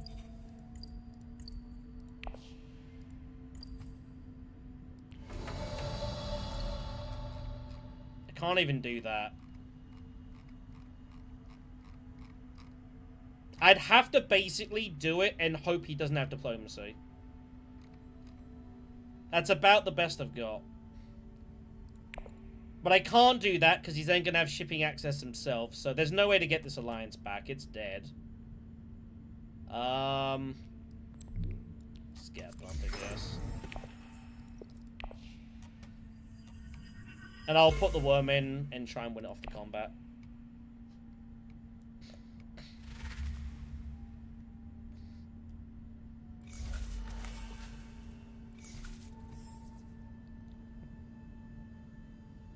Yeah, just nothing we can do here. We needed this next round, we'd have been pretty fine. But getting it on this round when we're fourth to act, not really a whole lot you can do.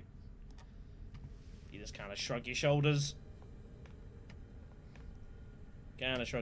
But this is Uprising. Like, there will be games when you're in on the fight, and there will be times where you're just nowhere.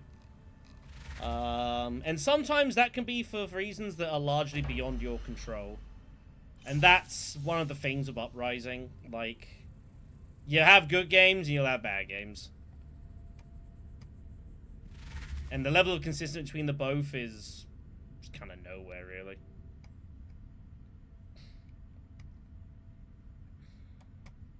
That's how it goes. I'm just gonna buy some cards. Like, no one's buying cards because no one should buy cards, but I'm just gonna buy cards because what the hell. Let's get ecological. We'll take a spectacle ourselves. We do have some spies, so I can maybe do stuff. Alright, we get the 4 spice, that's nice. What do you mean, Vadim? Like, having good and bad games?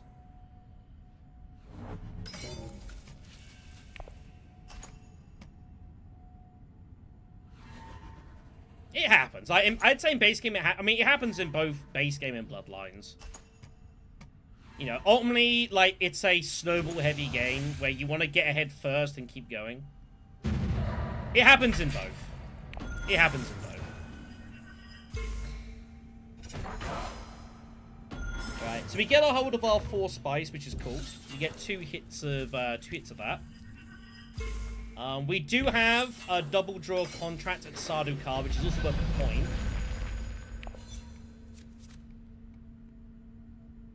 Oh, original Dune Imperium? No, usually you can fight back.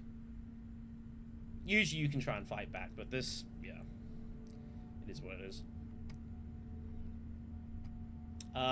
So yeah, we're just gonna go Sardukar, we'll double draw. Get our friendship. But we are, as far as like being competitive in this game, like we are not in this game anymore. Like, we're out, so we're just kind of trying to score what we can.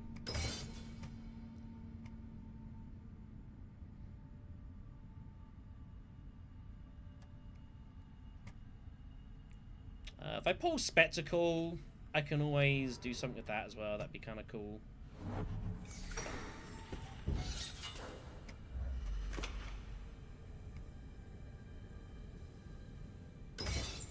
Yeah, just not a whole lot we can do here.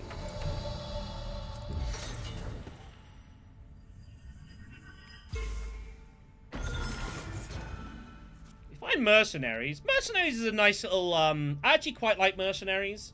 It's a pretty good intrigue. 3 Solari for 2 spice, and you get to recycle the intrigue as well. It's actually pretty good. I do rate it. I think Mercenaries is a very, very cool card.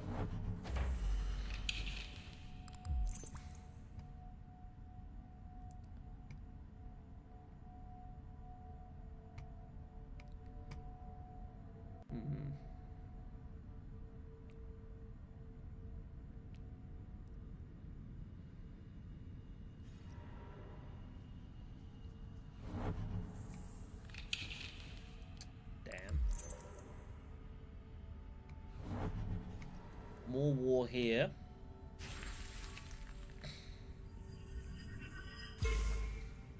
We can definitely put a lot of troops in. But the problem is Highliner's coming. Deep Desert's coming. Like, we can't win this fight. We might as well just hold on for now and hope there's another round and just go for that. I kind of don't want to use Guild Spy to do espionage.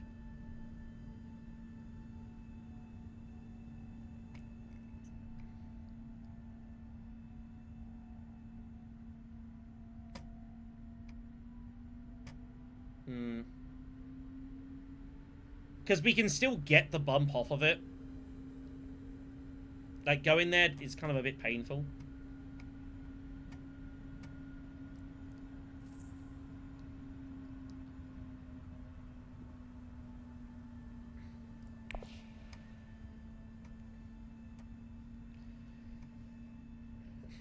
I mean, if you've got Highline access, you should just rip it in here, right? You have to. If Meeple wins the combat, like, the game's probably over.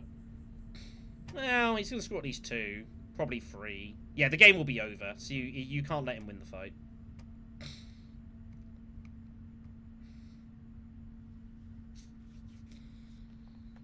Truthfully, the game is probably over anyways, because Dino's going to get his point there, and a Spice must flow port and try and reveal for one as well, so it's probably not particularly relevant. Wow. That is not what he wanted to do. Well, we'll do this. Might as well. I'll get rid of special mission then. It's not that important. The path from Arrakis is cool because it gives us an extra card draw as well. Okay. That's a lot of dudes we can now put in.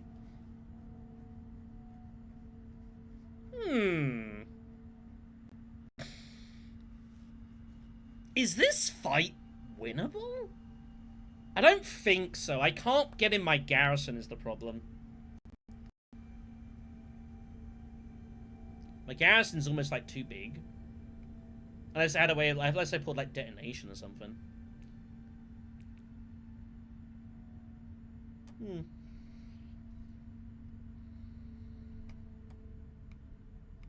But I could definitely like play Signet Ring to Basin.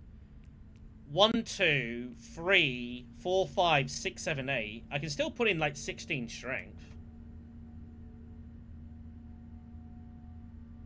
I mean, we're not winning this game, Jazz. Like, we're out of contention of winning this game. So, in that respect, it doesn't matter.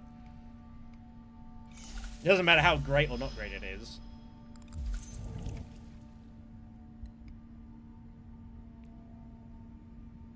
I can get 16 in.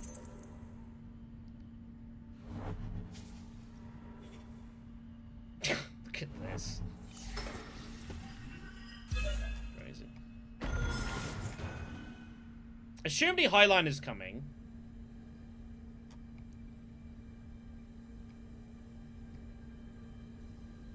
It's coming out tomorrow. That's fair. That makes sense. I think they've done this before where the other versions come out like a day or 2 later. So they can, you know, fix issues like having double Trome security. You know, and all that sort of malarkey. Yeah, he's definitely got Highliner. Oh, he doesn't Highline! Oh my god. He didn't Highline? He wants to get the extra point, that's why. Well, we're just going in now. We just go all in. There is no way around it. We just rip it. He has to Highline. He has to Highline. Fremkit is like, you got to Highline. You have to Highline. It's ridiculous not to Highline. Oh my god, this is so greedy. What is going on here? Crazy. Well, we're just going in here. I don't know what our second action's gonna be. That's the only problem.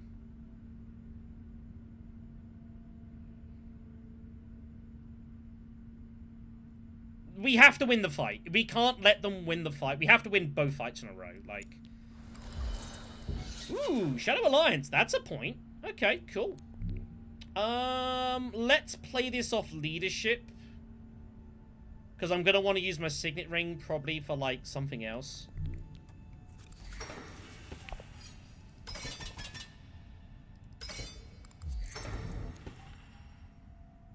And I can always just go Refinery. That's fine. Ecological gives me a water. That's good for next round.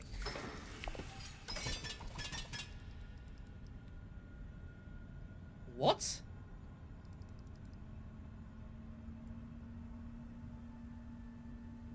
Excuse me?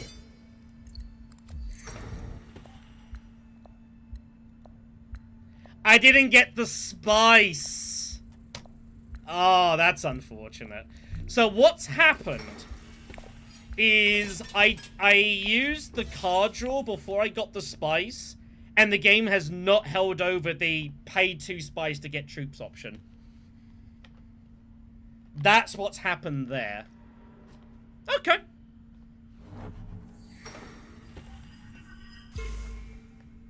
That's what's happened there, basically.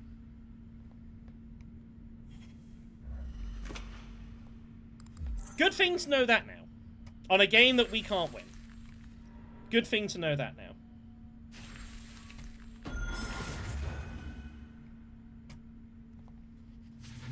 Good thing to know that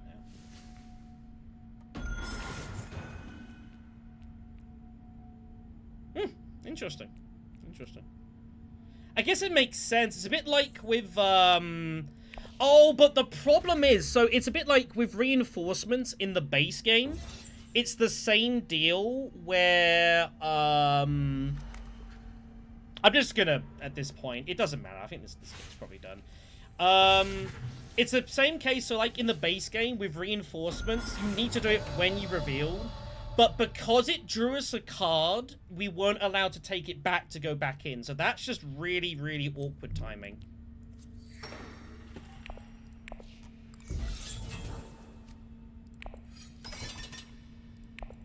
Yeah, that's just really awkward timing. That's interesting that it did that, and it makes sense in its own logic why it did that. But that's something that's like... Yeah, because you peel the card and you get information, you're not allowed to, like, take it back and say, oh, no, I want to wait until I get the spice, basically. It's one of those situations. So, yeah, interesting that that's how that works. Yeah, there should be something to stop you from doing what I just did. And there is nothing. And now it's like, that happens in a key moment, that's it, your game's done. So, you know. But it's interesting that it does that. That's interesting that it does that. Unfortunately, I've got to now play like a third round of this, another round, which is kind of sucky.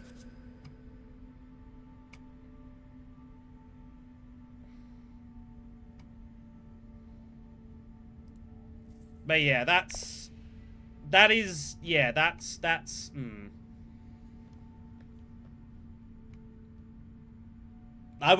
definite feedback for Direwolf. Like, in that situation, you've got to give me a warning and say, I don't have the spice. You've got to do something, because once I play it, and that's it, I'm done.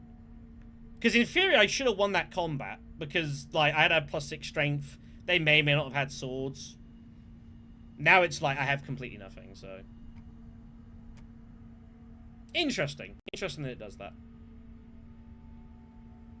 So there's an intrigue in the game called... Let me dig it out for you. Over here. Apart from Arrakis. I went to go to Imperial Basin to get the troops to put in. But because I played it before, I had the free persuasion for the card draw. I got the card draw, and then the troop to spice effect fizzled. So I couldn't create my troops. Even though I was obviously trying to do that. That's what happened. And there should be something to, like, stop you from doing that. Well, hey! I have 2 in-game points. What do you know? Nice. I have 2 in-game points. It's irrelevant, but... You know, I can tell myself that means something.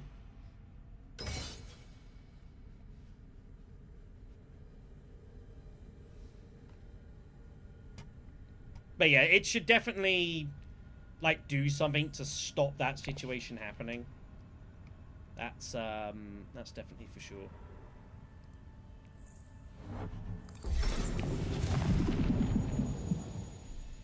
We're gonna go accept contracts, because I assume espionage will be taken. And I won't get the double draw out of it. You get a draw here, a draw here, try and score Spice Must Flow. About the best I can do here. There's a couple of cards here that don't give me the extra persuasion. Actually, I need a lot of persuasion. I'm actually going to get to espionage. Okay, that's cool. Yeah, so the trick... So, with intrigues, you have to resolve both triggers now.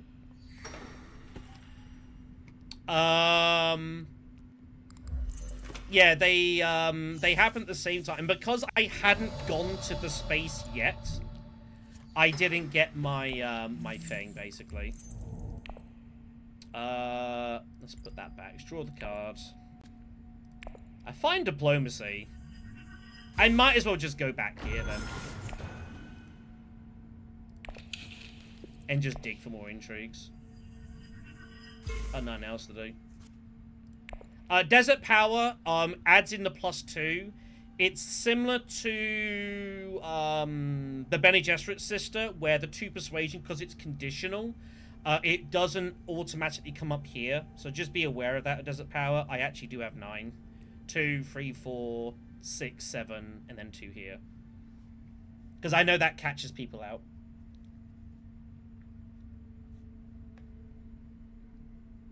But yeah, so that was unfortunate. It meant that, yeah, we couldn't win the fight.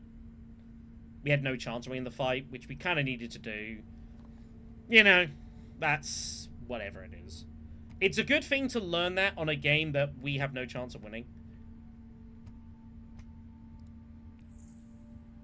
But the sad thing is that we've been basically out of contention like round 5. You know? Ever since this alliance got stolen from us, we were dead. Because we were never getting it back. So...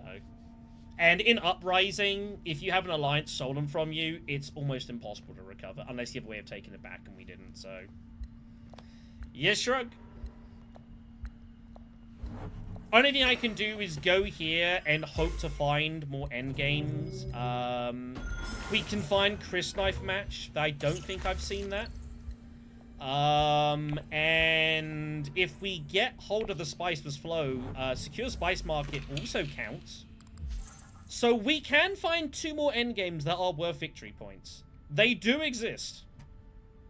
They do exist.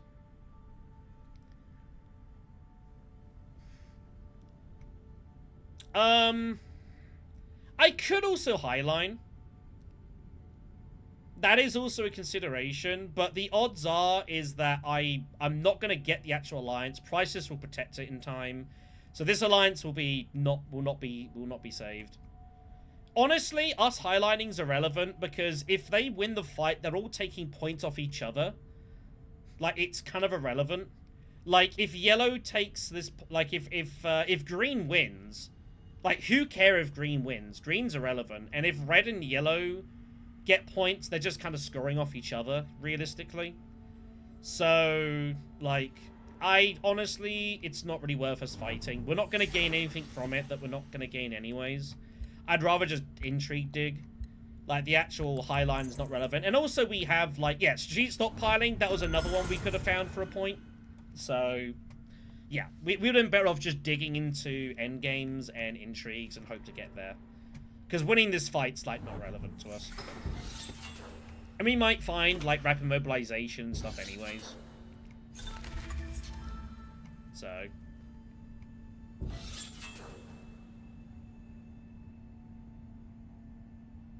But yeah, it's like, the game's been up for a long time.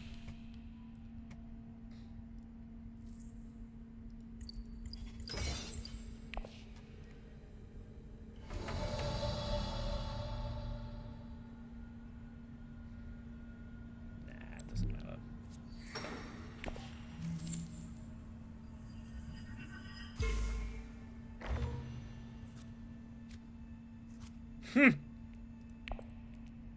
Funny. Funny. Yeah, I mean, maybe, but I also, with all this stuff out here, the odds of actually winning this fight, I don't think is significant. There's so many big sword cards out there that we've just not seen. Devour's out there. Oh, Devour has been played. It's fine. We're gonna get a Worm anyways. We're gonna have, like...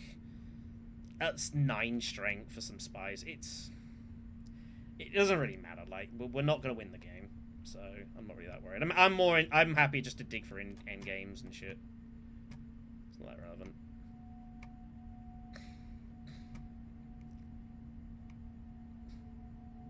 Like, because if I go here, I lose the Spiceless... I guess I actually would have saved the Spiceless Flow, actually. Because I get the strength and... Yeah, maybe that might have been better. It's not particularly relevant in this game. It's not a big deal.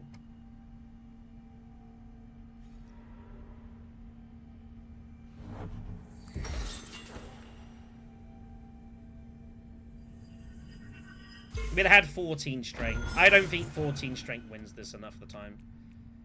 Because I would have had to have bought the spice if I would have any chance of winning. I wouldn't be able to desert power the fight. So we'd have 14 strength. Because I would have to, yeah. Because I wouldn't have had this. I would have to reveal desert power. So.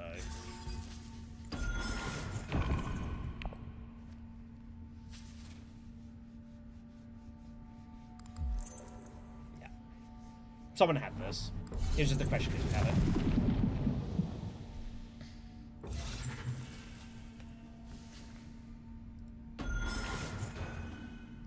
Well, it's 7:30. We got time for another couple of games after this.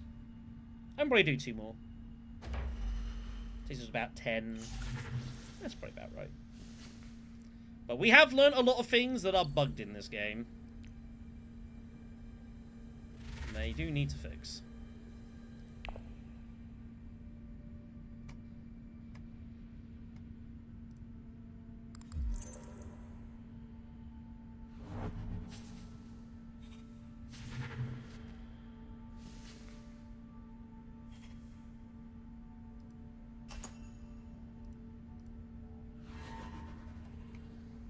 It does not. I have work tomorrow. Come on, Muad'Dib. Get the worm. Get the strength in. If they tie, it is kind of funny.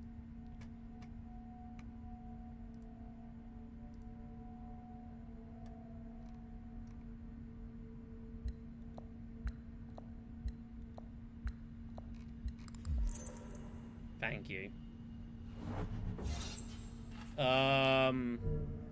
No. No, Long Live Fighters cost 6. What the... I think that's because it got manipulated out of the deck. It definitely is a 7 coster. It's not an 8 coster. I think it got manipulated out and then, like, the persuasion has been added back on. I think that's a graphical glitch. I don't think it actually costs 8 persuasion. I don't think. Well, it's a good spot. I wasn't paying attention to that. We'll keep an eye out for when it comes out. I'm pretty sure it came out as a 7 earlier. I'm pretty sure. Anyway.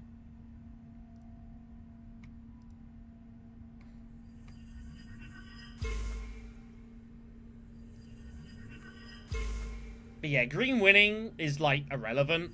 Because green can't do anything with the bump, so... It just comes down to end games, which there's going to be some out there. So, someone's got, like, Secure Spice Trade. We dug through a lot of the Intrigue deck, actually. There's not many left, so the other matches... Secure Spice Trade is going to probably be out there. Like, we found a lot of it.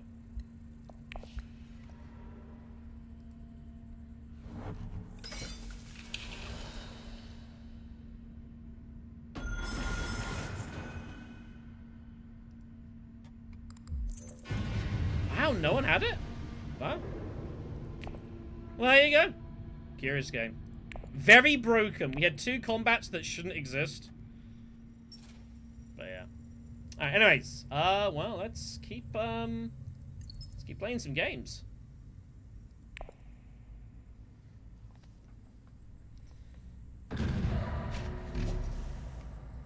This one's going to be a draft, so this is going to be like a proper game. Yeah, Long Live Fighters is a really good card, but it can also come out really awkward timing-wise. The problem with Long Live Fighters is that you need 3 cards in your deck to draw to actually use its Asian effect. So if you don't have it, it keeps coming out awkwardly. You lose a lot of the potency of it. Okay, what have we got in this one then? Let's have a look. Funro, Corrupt City's out there. Cargo Runner can be a pretty good card if you're going contract heavy. Space-Time Folding is a really, really decent card. I think Space-Time Folding is one of the better in the game. A 1-cost faction access with some holo projecting. I think it's very good. If Irulan is somehow still in the row, we're going to play her. Her ability is really cool. You can acquire 1-cost cards into your hand. And then you can also later trash 1-cost cards. or any cost card. Something that wasn't a starting card for 2 spice.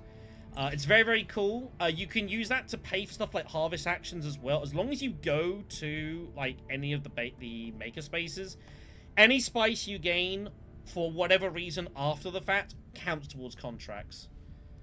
So that was that. It came down the wire for you 3. Like, I was out a long time ago. So we'll see how we go. Fade Ralphie's here as well. Here's Fade's personal space, by the way. So he starts off here. Every time you use your ring, he'll go through the track here. So you can do a lot of trashing or get a lot of spice. And then the end point is to get hold of this.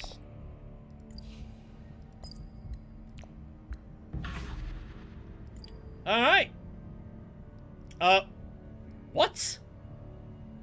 That must be a glitch. What?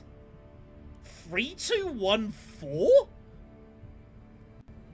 Excuse me? What?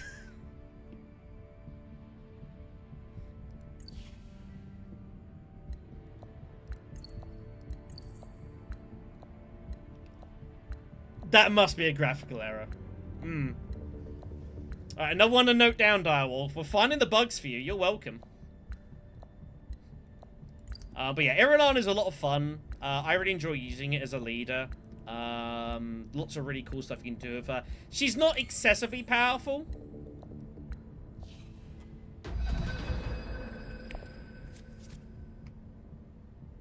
Okay, so I was actually second in play order, not first.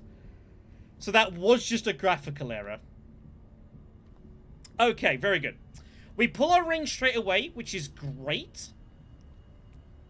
Means we can actually play Signet Ring, get hold of Space-Time Folding, and then play something else and have 6 for Corinth, which is really, really cool. Corinth is a really good card. Just for, like, revealing for money is really cool. You can use it to take a High Council seat if you haven't acquired it, though it does not actually trigger any contracts. You have to visit the space. And the reaction, you know, double discard and the 5 Solari for a point. You know, it's not bad. Shaddam to it, getting played out here as well. So Shaddam is the difficult leader. No diplomacy. Your ring's insane, but you have no diplomacy, so you better know how you're going to get hold of your faction access. And this is a bro, there's not a ton of it out there, so yeah, Uprising, Shaddam is very dangerous. Be careful using him. I know what you mean, Ponzu, but to be fair, like, it's part of the general package. Like, I get it. I get what you mean. Alright,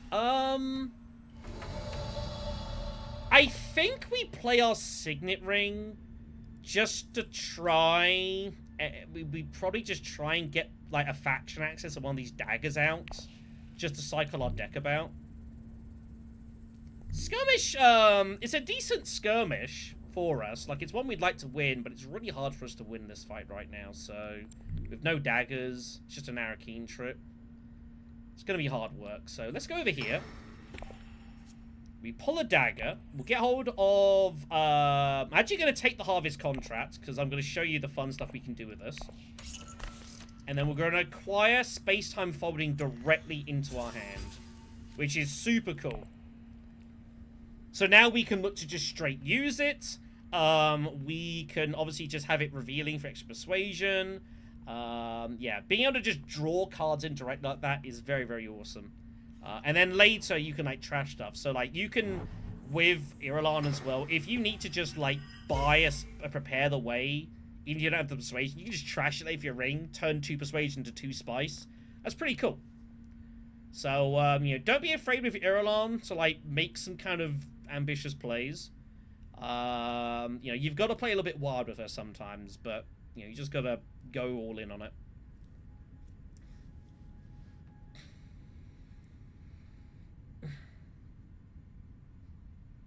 This could be a bit of a slowish game, but it's fine. Gives us a chance to chat about Uprising a bit as well. And Irulan as well is like a leader I wish was a little stronger. But hey.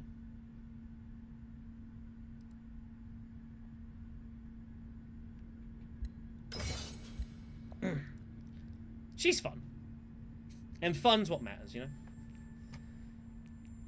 know? We'll try and get to Imperial Basin. We'll probably have to go Haga Basin. We could also just go straight to deliver supplies if it's still left. Which is probably fine. Do it for service. Some good contracts out there. Espionage free Solaris is a very nice contract to get early. Draw spice refineries out there.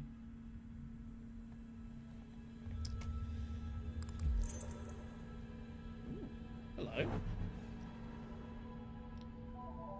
Could be doing some drawing here. Yeah, he's going to double draw out of Arakeen. So yeah, so his ring lets him put a spy anywhere on the board. He's one of only a couple leaders in the game that can do that. If you have, what you generally want to do is get hold of spice first, so you can get the money conversion, and then later on try and get the factions to trade some money into some intrigues. But also just doing this to double draw, try and get hold of Corinth is totally fine.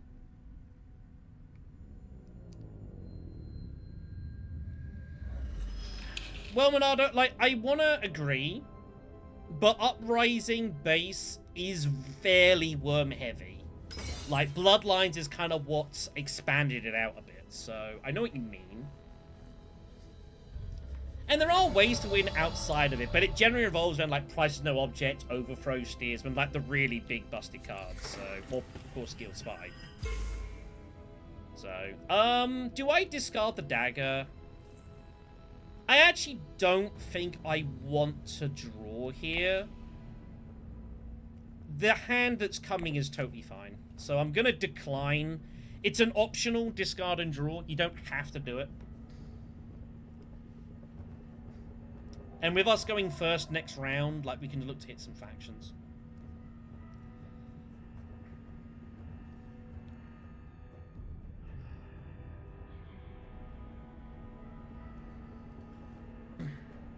But that's why I like using the, like, Irulan. Fade as well. Fade can be pretty fun to use with his personal track as well. Like, you can get some well-timed stuff out. And even going just letting, like, the trashes on the fly. Like, if you're struggling to get to Desert Tactics, you've not got much water, it can be really hard to, like, win fights. And get the trashes. So Fade does let you trash as you go. Of course, you can use Irulan to trash anyways. Like, you can trash any card from your hand. It doesn't have to be a bought card. And people typically will just play Irulan just to trash out a hand. But I like picking up the loose cards like this and making use out of them. I think it's an interesting thing to do. 7 persuasion for Staban, so he will get hold of Corinth. That's not good for us.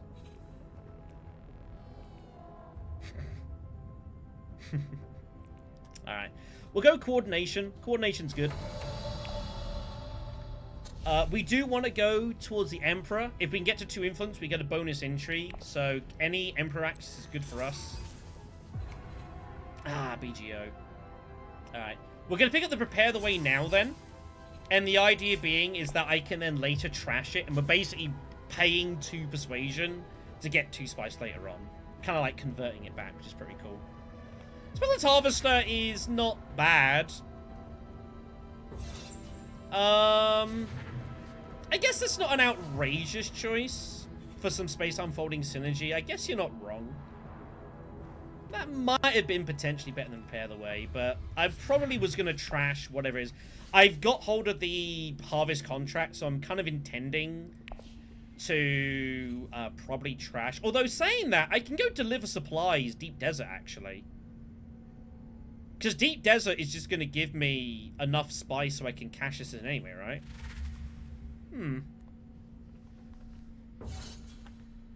Oh boy. It's out there.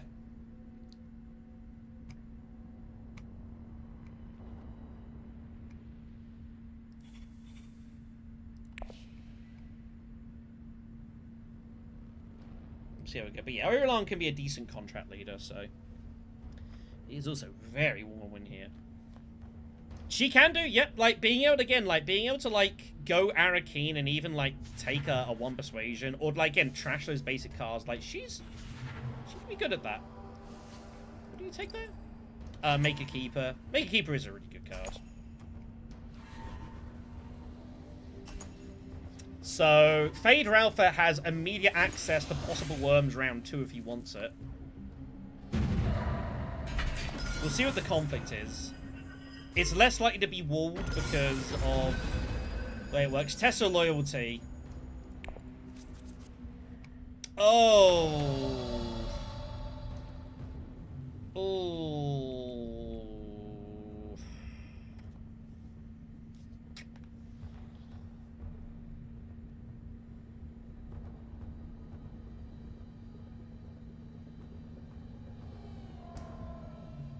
I drew the dagger again. That is unlucky. We're gonna have to go heavy at this. We've got no choice. We're gonna go Desert Tactics to trash the dagger. We gotta get one of these out of here.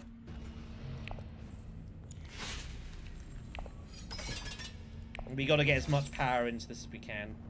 This gives us 7, this gives us 6. And we just play the other diplomacy to, like, secrets or something. Maybe back to deliver supplies. This is gonna be a contest, is this issue. I don't know if I can beat Fade Ralpha to it.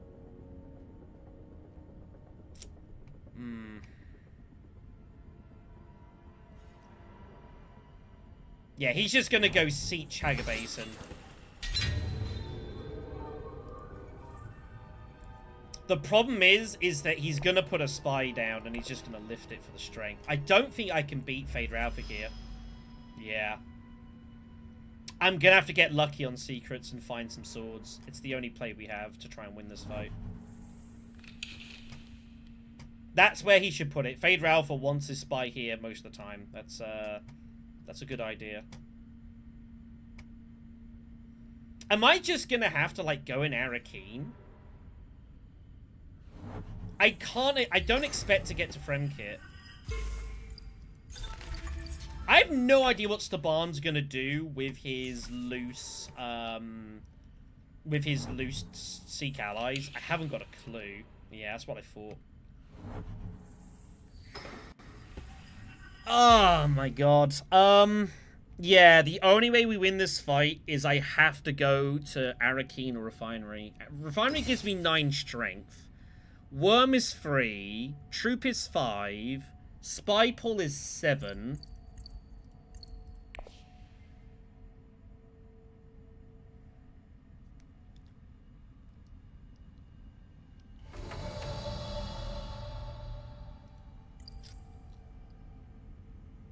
I can't let him win this.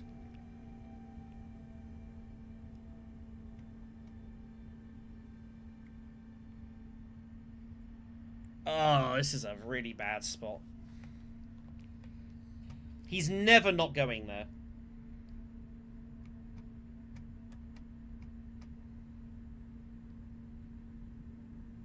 What am I doing with the spy, though?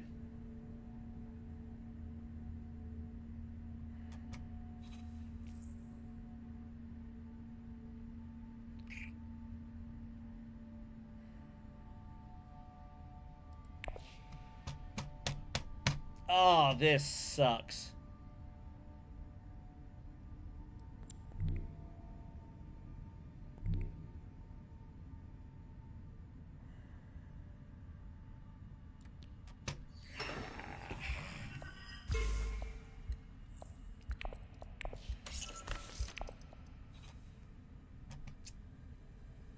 It's kind of annoying. Another Harvest 3 comes out, by the way.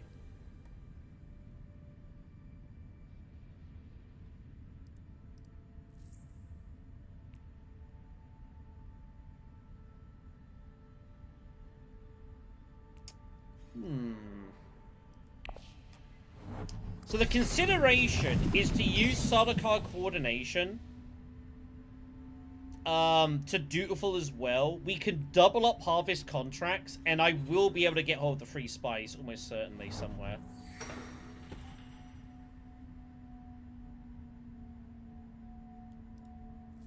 Ring and trash something, basically. Trash, like, one of these 2 cards. It really sucks to give up the win here.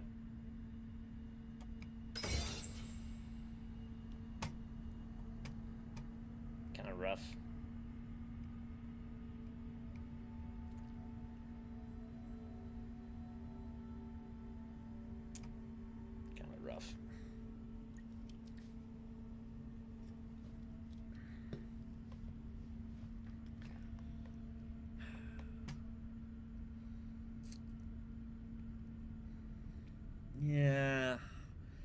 I mean, as far as getting intrigues, it's about 20-ish%, something like that, that will give either swords or like the 2 demolitions that let you put in the extra troops. So we probably had like a D4 of going here and still winning the fight.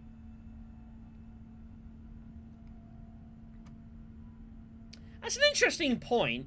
If he goes... That's a good point, to be fair. He might not pull the spy, because he gets the 8 Solari.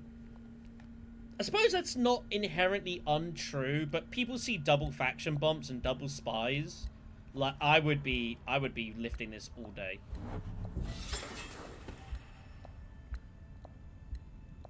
I would be lifting this all day. But, you know, I guess we'll see. What is Shaddam doing? Shaddam's got swords? Oh my god.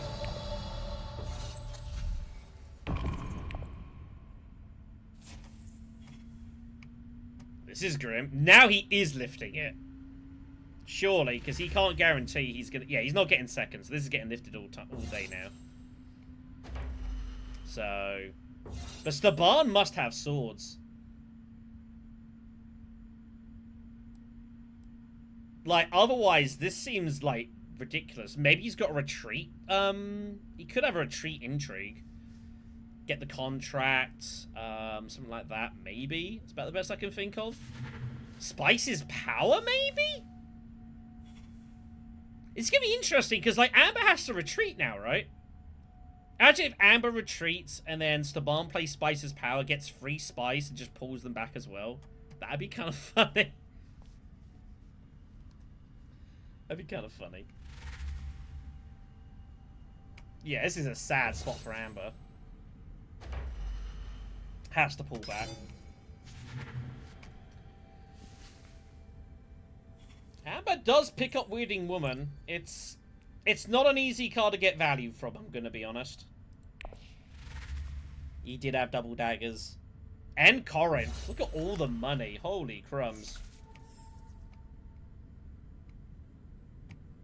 Bad time to be back at the Swordmaster queue, this. There might be some early steersmen. Like early High Council, maybe go for steersman or something. Love to see what we draw. I guess this is a tie. It is a tie. So, he gets second place anyways. We get a bit of a pricey third. Everyone has Swordmaster money.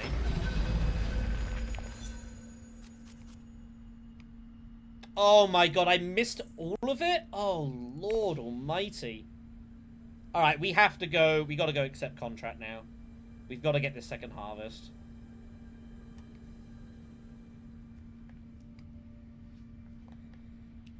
Walls are up on this one, so he can't just hag a basin again.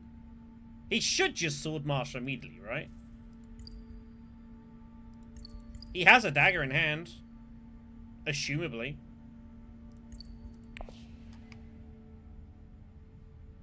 Pairs for these two. Amber will probably go pretty heavy at this if she can.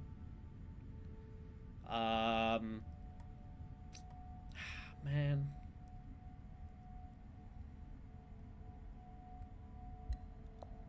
This is awkward.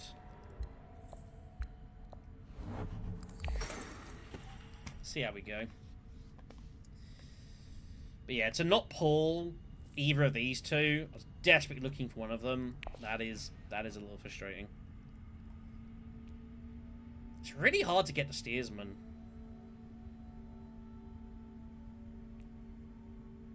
I mean, I say that. I guess if I go accept contract.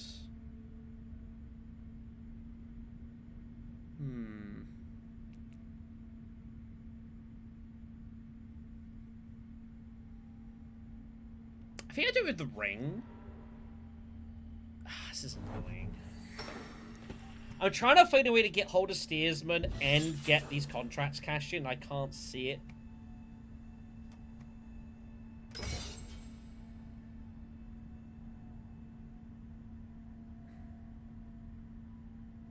Yeah, it's not worth it. Getting that for it is just not justified.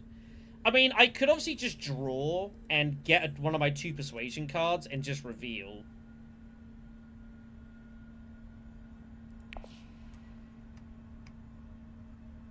That's the alternative. We get hold of Harvester specifically and try to get Hager Basin. That would be free spice.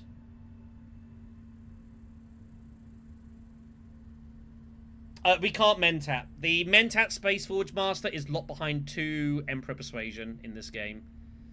Like you're thinking, can't do it.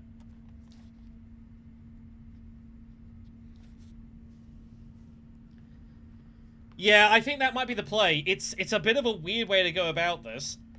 But yeah, I think accept contract, pick this up, and take Harvester to try to get to here. Oh, here or here both give us free spies.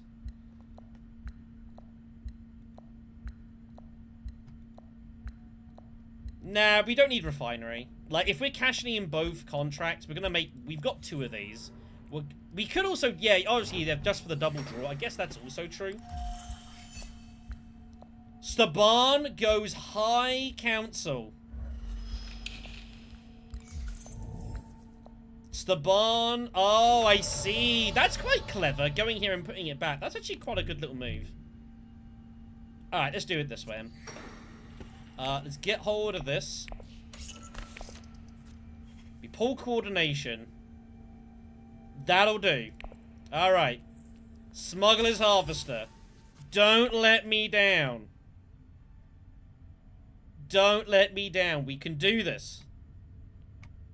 We can do this. That gives us our 8 persuasion. I just gotta get to one of these 2 spots. And we hit the dream. Because I don't think we're getting beat to it. I think Shaddam is most likely, but he's done this move so he can get his Sword Master, so he's going to take 3 actions.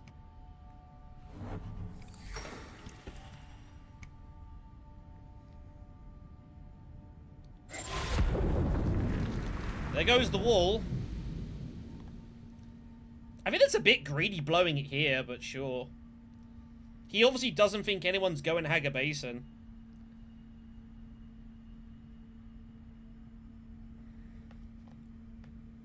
We're not going to be able to put any troops here, sadly. I would like to put in troops, but it's just I can't justify it.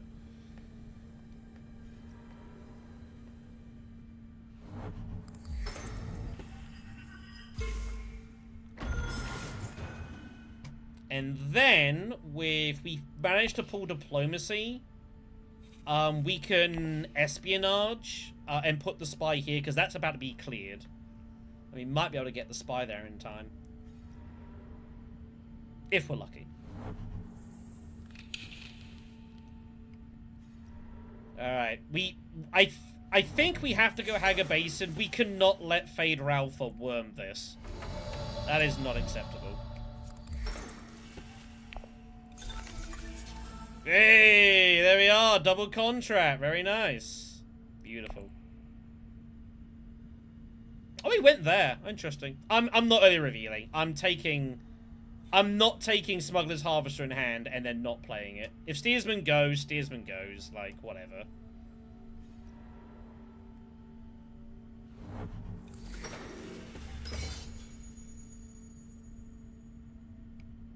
I should have seen that he went there and put in a troop. That was... I just missed that he went there. I wasn't paying attention.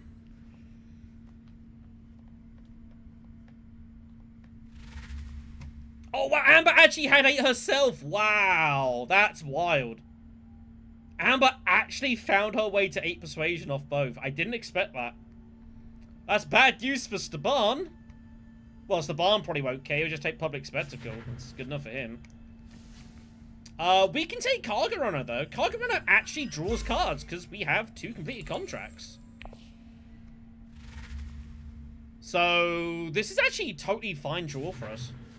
Reliable Informant's also there as well. More Spacing Guild. Stilgar! That's also good. We don't have any Fremen. But that's just a, we're going to punch people in the face sort of card. Alright. Stilgar the Devoted it is.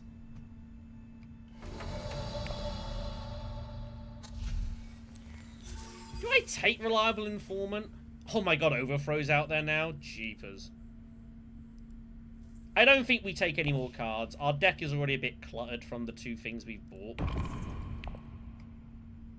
You do need to, like, in this game, unless you got a lot of deck drawing power, you do have to be pretty disciplined in your card buys. You can't really lose your mind. I did not think Amber had 8 Persuasion. That's a surprise to me. Mana Pistol comes out. Mana Pistol's a nice solid card. I should have limped. That was a sloppy loss of resources.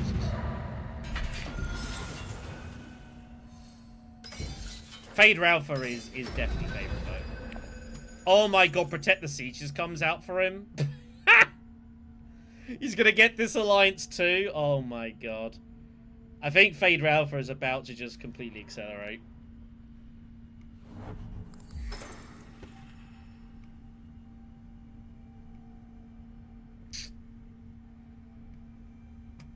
Jeepers. What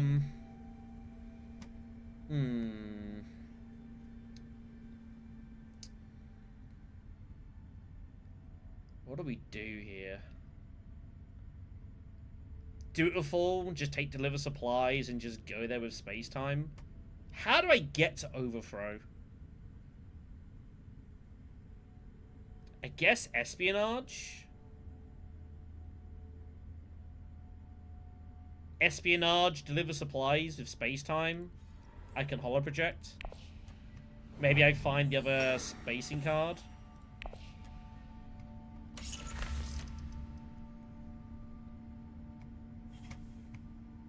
I feel like that's the way to play this. And try and make a play for Overthrow. I think that's like how we try and dig ourselves out of this mess.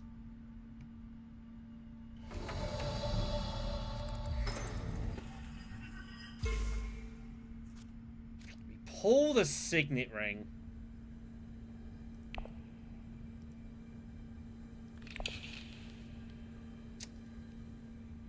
Now we're looking High Council. Now we're looking High Council. I can't trash. I would lose the... I'd lose too much persuasion. But High Council... That gets us to Overthrow. Problem is it's round 4. Like, we're only going to see Overthrow maybe once. That's the issue. And we've got no hope of, like, drawing cards here, so... It's still not very good.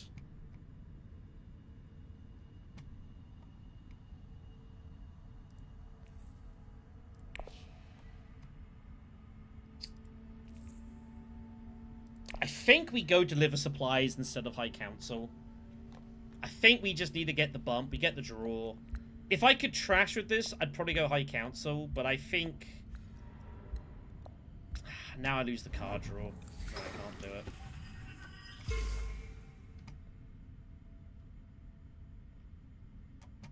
Alright, well, we just have to go High Council then. There's not much we can do.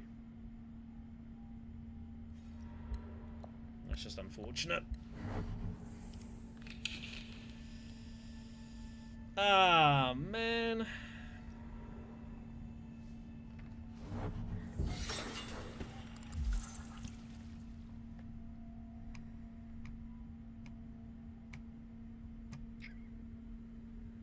Yeah, there's no way I can play it. Not without the draw. It's no good.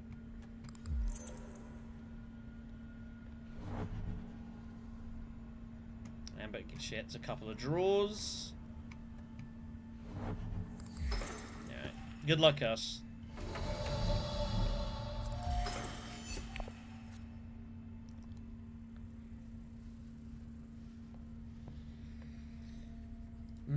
Far from ideal.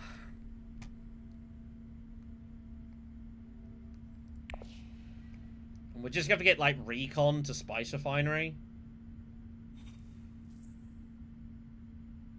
Dagger, and then probably just play Stilgar and do something. see. But yeah, like, Fader Alpha is like a monster on this table. Like, I don't think anyone's going to be able to stop him here. Like, he's going to get, like, 2 points out of this. This is never going to be lost. He's getting his water back. He's getting troops. Like, this is the insane worm fight. And no one's going to be able to stop him here, so, like, Fader Alpha might already be too far gone. Yeah, he's got his spider now. It might be too hard to win this. Which is a bit sad. Like, no one's got intrigues either, so... But yeah.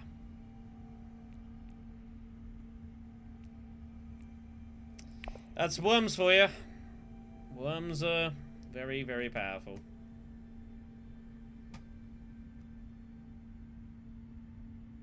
Do what I can, but it doesn't look good. Like, he's gonna have like 5. He's getting 3 water back. He gets the alliance and gets 2 water. Yeah, pretty cooked.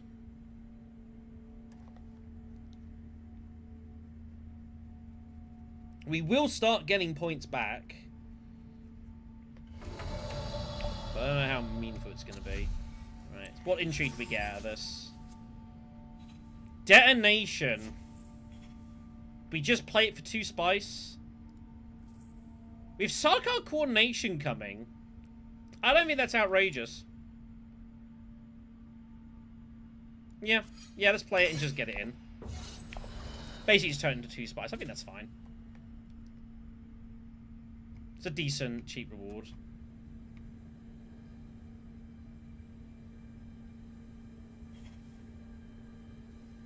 So, Spice Refinery, Swordmaster, and then we could play Stilgar, or we could go to Sardaukar. We can put the troops in there. We'd get 2 intrigues, 1 for the space, and 1 for hitting our friendship. For getting 2 influence. So we would get a couple intrigues off it as well. So that could be something quite nice to get involved in.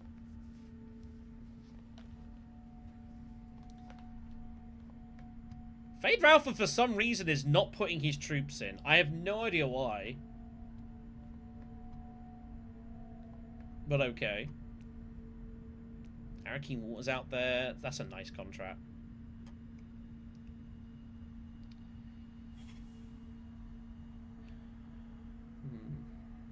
We should actually try and find a way to get a 4th contract completed. A, for Cargo Runner. And B, also, like, in case one of the complete 4 contract cards come out, just so we can cash it straight for a point. That's not one of them.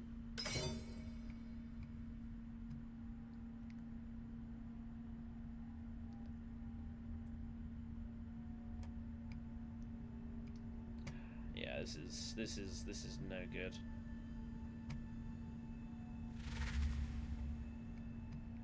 Well, Coram City he found. That's fair.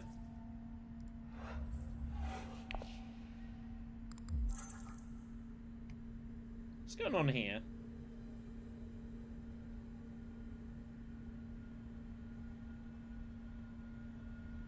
Let's see. But yeah, so at least we hit these, we get points, like, they are ready to go.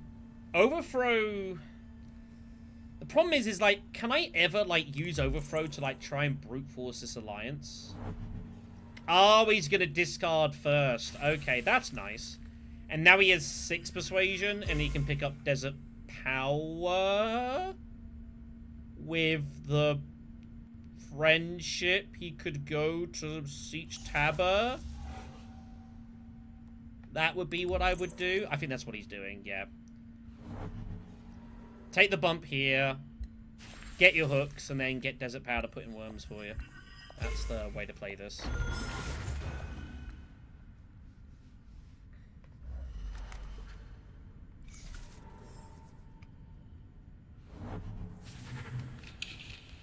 Yeah. That's actually interesting. We don't have to fight for this anymore. Like, Public Spectacle is here. And he might choose to harass this alliance a bit for us, so we can target maybe something else. Could target spacing. You know, we want to get privilege going as well. That's going to be pretty strong for us.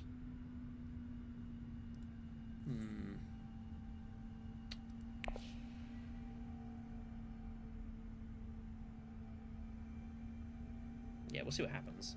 Oh, hold on, though. If I go... Oh, actually, no, I don't have to pay the Solari. I don't have to pay the spice for the extra Solari. I can just take 2. Yeah, that's fine. Because it's a 6 cost and not an 8. Okay, we can still do what I want to do. Yeah, Fade Alpha is a big favorite in this game. Big favorite.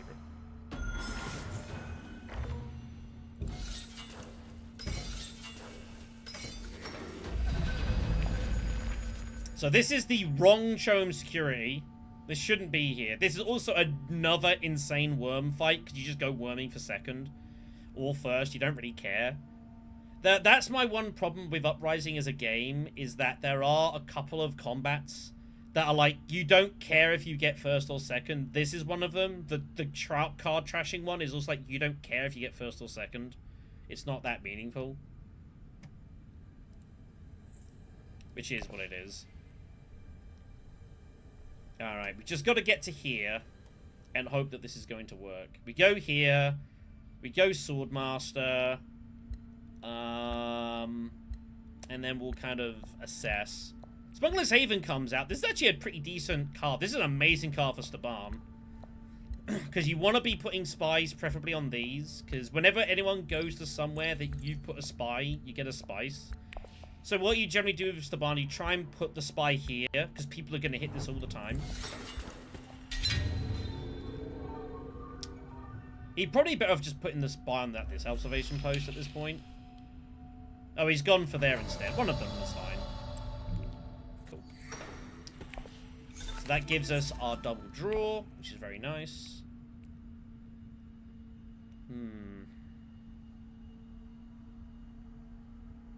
Oh, we're at 10 persuasion. Of course we are.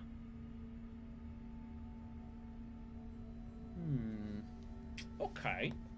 Maybe we don't play either of these then. And we get the spice must flow. There's one thing you also got to bear in mind in this game is that, like, when in games like this, like, you've got to watch the road. Once the road goes dead, you've either got to, like, go all in on to get the spice must flow or not bother. Like, revealing for 8 here is so bad. We could send coordination to Assembly Hall, I guess. That's not outrageous. We could also send Stilgard to Fremkit. That is true. We are guaranteed the spice must flow. And it's not a bad hand to draw into, I guess. I wouldn't want to see Overthrow. That would be pretty sad.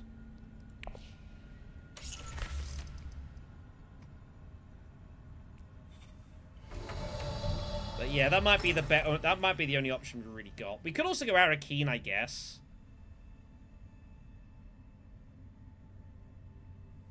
We'll probably get to one or the other. Interesting thing as well about with Irulan is also buying Spice Must Flows early is not bad, because it's another card you can trash this in hand with a ring and produce the spice, which is really cool.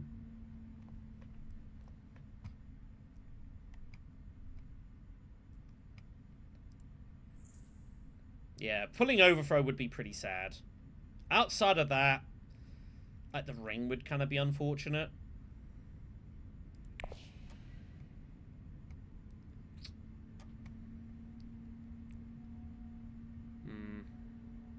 We'll see what happens.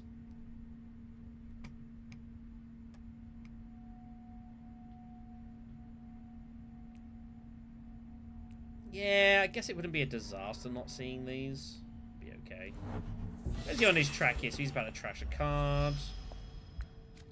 You have to go left or right. This is the interesting bit here. Like, going down for the spy and the 2 spice is pretty nice, but it does make it longer to get the troop and spy at the end. So you've got to kind of decide that. You've got to look at the time left in the game.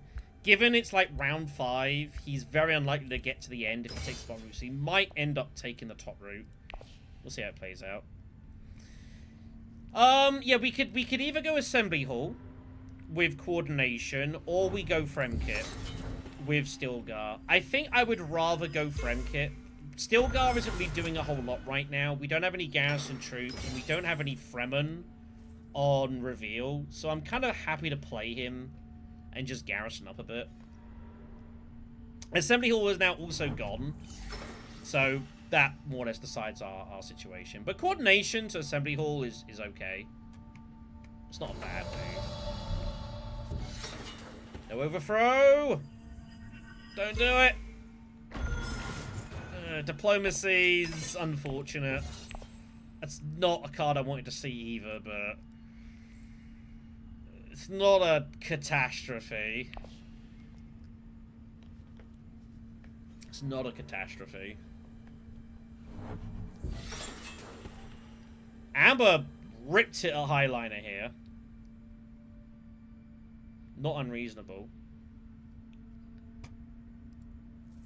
Right, so we have to make a call as to where we want to send overthrow. We've got to pick an alliance to go for. This would be incredibly aggressive. Oh, Amber finished on 8.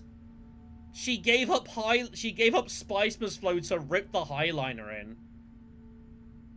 Just to stop green. I respect that. I mean, you just take Smuggler's Haven, right?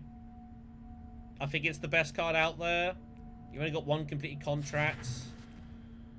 I wouldn't hate taking Branching Path either. Ooh, Shishakli comes out. Shishakli's not a bad card, by the way. I think she's actually really good.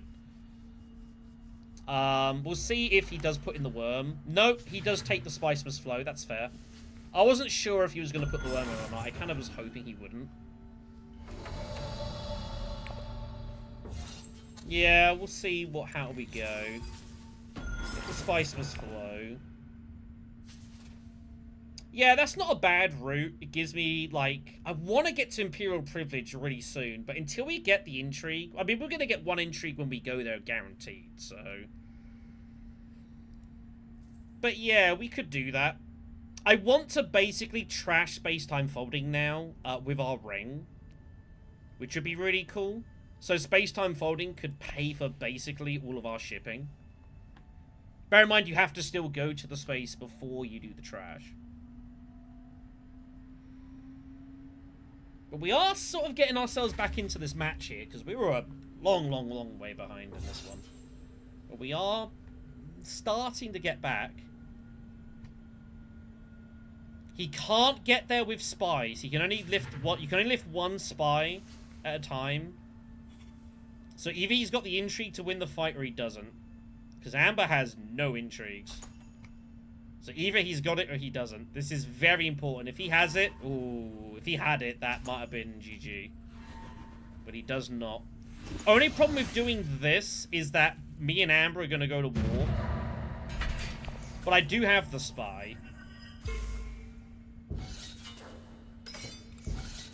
I mean, he still has infinite battle resources, does Phaedra Alpha. Secure Spice Trade is found. That's a great card for us. Ah, find Space-Time Folding first.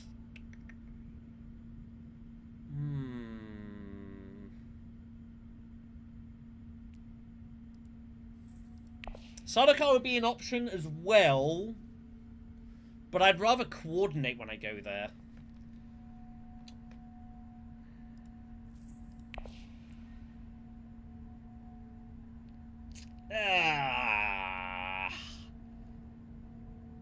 I don't want to draw twice. We have to find overthrow again.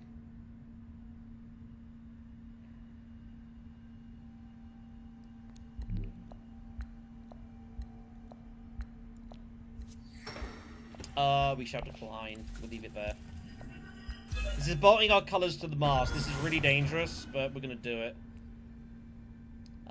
We have to find overthrow 1 more time for it to be worth us buying it. This is the incorrect trade dispute, by the way. Should not be this one. That is one of the issues because of this bug. There's like 2 extra combats in the game that are A, not walled, and B, really powerful for worm players. So, unfortunately, until this gets fixed, like, going worms is even stronger than it already was. Because there's so many crazy conflicts where you just get all your water back and you just keep going deep desert and no one can stop you.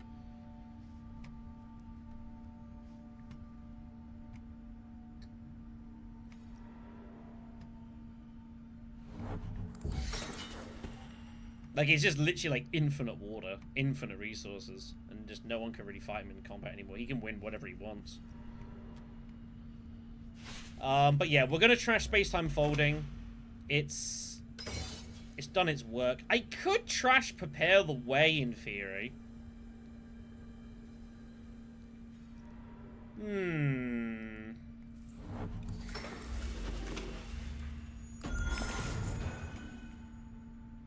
But, like, highlining here, like, in this fight, feels so bad. It's not a match for us. We're never winning the battle.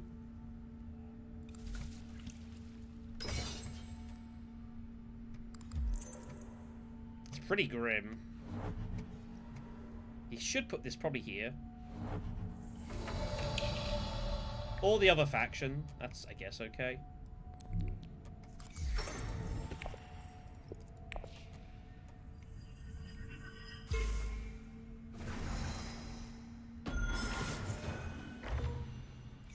So we will trash from hand. We do get 2 spice. Good to see that works. I was a bit worried.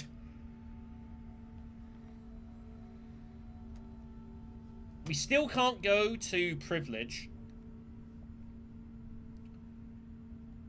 Do we do a second High Council? We have money. I kind of like that, actually. More intrigues. Plenty of garrison. The spice lets us get the highliner and pay for Sardaukar, whichever we see first.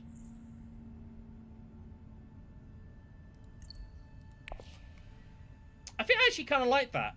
And we talked about this earlier, like, going shipping High Council is usually a pretty nice route, because it just pays for it. Yeah, I like that. We're going to need some garrison to try and do something in this game. We're going to have to win a fight somehow. I don't know how we're going to earthly beat Phaedra Alpha in this, but this would be a good way to start trying.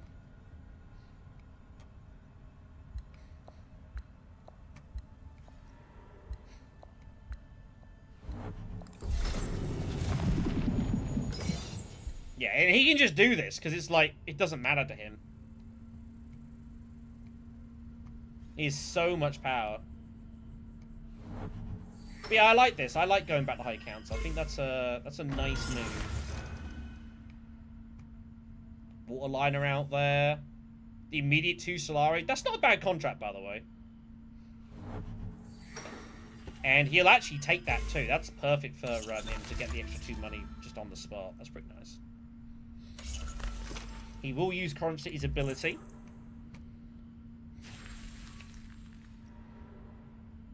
Ooh, Sardaukar Recall. That's a nice, attractive contract for us. We can't get it right now. So we'll double High Council. We pick up Devour, which is unfortunately not really doing anything for us because we're never getting Sandworms, so that's a bit of a burn card. But that's something that we could always set on fire at Imperial Privilege. If we can get there. But there, Sardaukar, if this is what you want, Sardaukar Recall with a coordination hit, like, that is the dream. That is the absolute dream of what you want to be doing.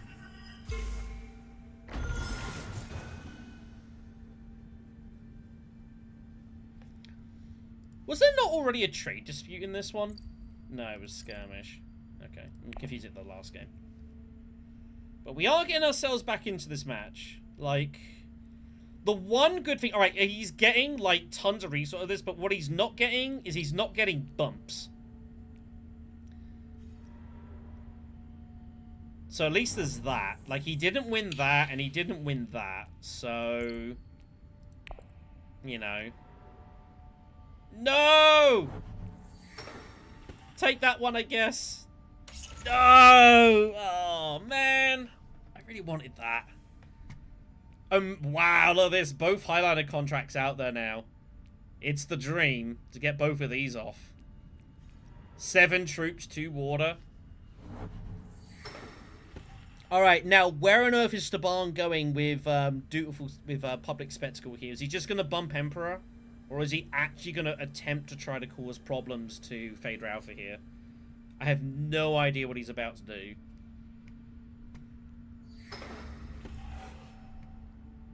He's going to go Fremkit, I imagine. You have to play it. You'd be crazy not to play this. Is he ever playing...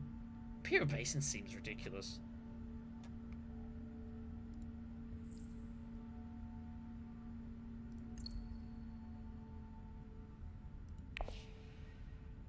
Desert Tactics has got to be fine. And just trash the... He's thinking about trying to get the Deep Desert, I think. But Fade Ralph is always going to beat him to it because of the double rewards, so... He's going to get the water back anyways. I think he should go Desert Tactics. Yeah, Desert Tactics, trash the dagger. You're going to get a second trash off as well. Like, that just seems strong. But where he's taking this bump, I don't know.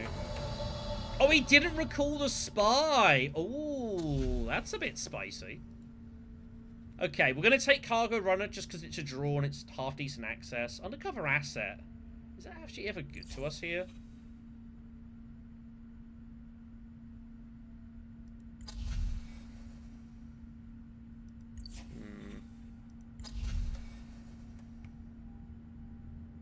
I'm going to take Cargo Runner. Cargo Runner will help us to spin our deck a little more and just give us that card draw. Mauler might have been better for maybe Gurney, actually. That's fine.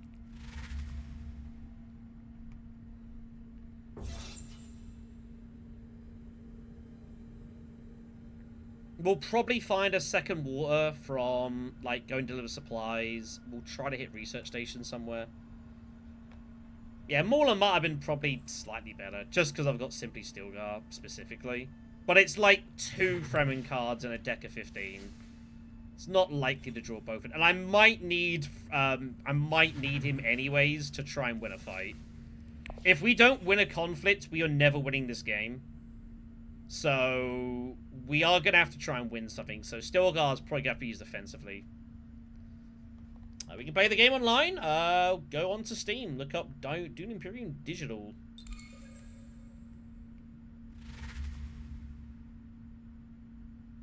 That's unfortunate.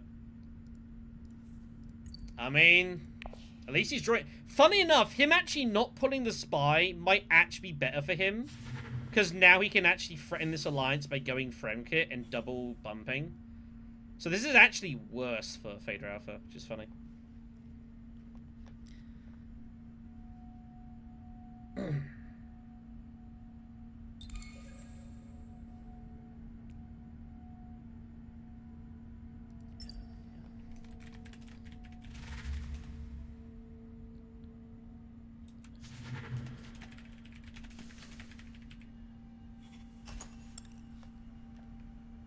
Answer's not played a whole lot of Uprising, so...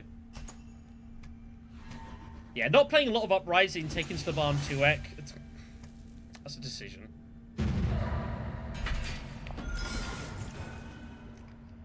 So he just took Sardakar's Soldier off the road just to make an intrigue, which is fine. He's got not much else to trash, really. He's trashing, like, so many cards. Just get rid of the dagger.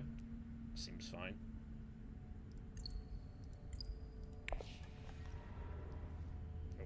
Whatever. Guess he's not going for any Spice Must Flows. Okay, let's try and steal this game. The one hope we've got is that Fade Ralpha, like, used a ton of it. But Fade Ralpha is just going Highliner, so... He's just going to go Highliner, Deep Desert, and just try and win the game.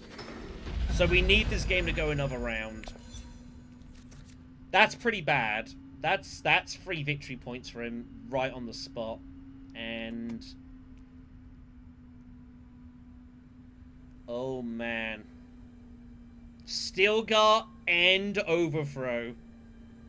I think we have to do this and this. Oh no. Oh my god.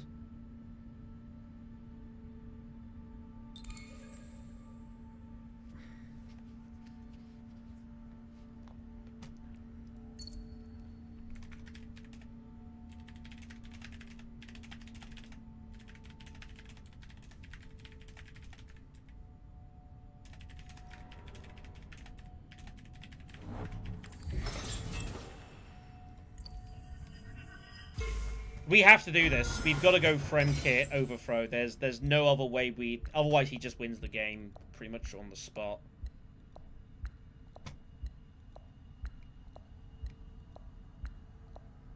And it protects our spice for Sardaukar.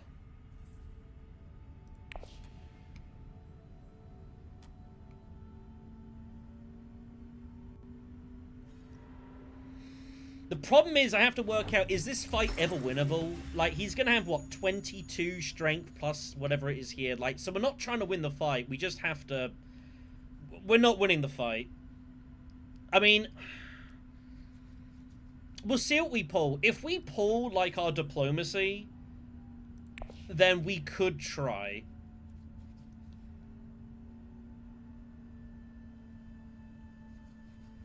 I don't know. This is a really... The problem is that I'm then overthrowing Highliner, which is so bad. I won't be able to get to Research Station. Like, this gives me a card draw. It doesn't give me water. But if I overthrow it... I see... Yeah, he's getting double worm, so he's got 20. He's going to lift a spy, so that's 22 minimum. I could highline for 10. I could for 12, 14, 16, 18, 20. I don't think we can realistically win this fight. I think our best thing we can do is steal the alliance so he can't finish the game. Because he's used his diplomacy card now. I don't think he has a way to protect this alliance. He could go shipping, but he might not see it in time. I might be able to sneak this. So I think we go Fremkit Desert Tactics, or hope that Staban has Public Spectacle, except he doesn't. Because he drew through his deck.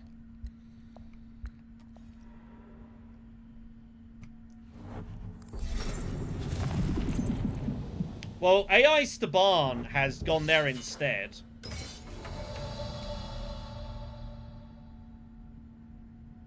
Which is not a bad move. We have to steal this alliance. There's nothing else for it. I don't want to deploy a ton of dudes here is the issue, but I've kind of got no choice. Oh, I pull Spice Must Flow. I can trash it with my Signet Ring, but I need them in my deck, so I guess not. Let's just put in 2 for now. Because we're not really trying to win the fight.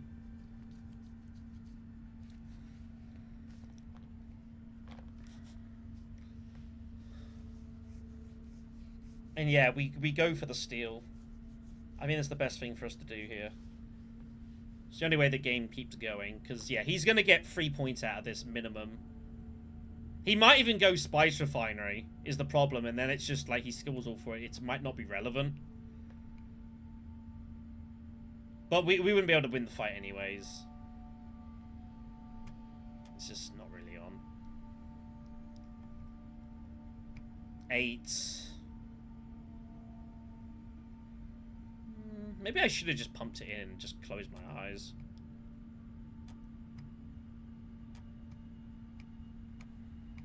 I should have put in the 3rd troop and got down to 4. That was a little bit. No! Damn it. Alright. That's GG.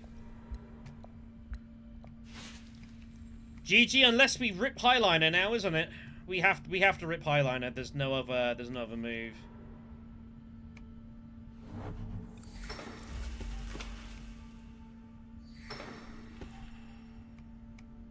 So we just have to win the fight outright now. We've no chance.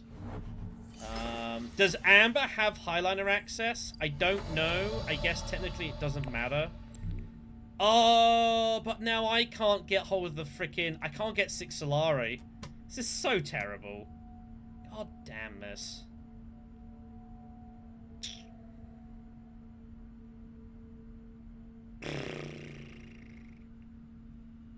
Highliners is so bad. We just score nothing.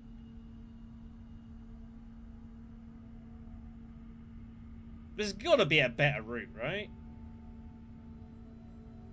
I can't ship. It's blocked. You might be behind.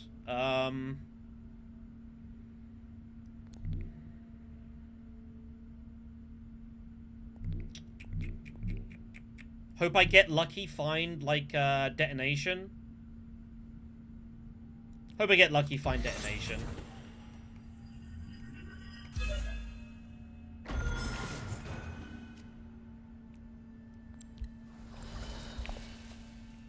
That's not what I wanted to see. Oh, well.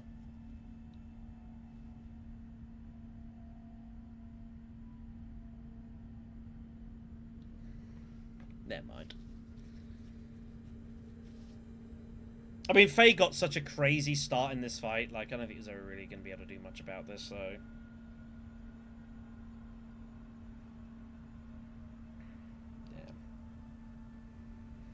Ah, man. Oh, it's so warm in here. Give me a second, everyone. I'm just gonna... Oh.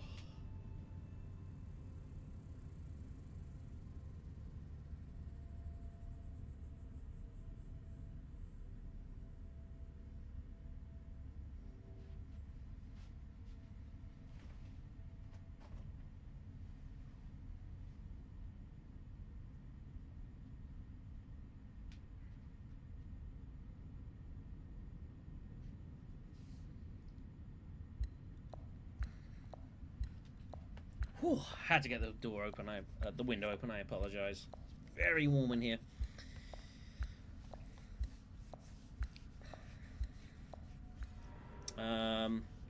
So I don't think there's any way to save this anymore.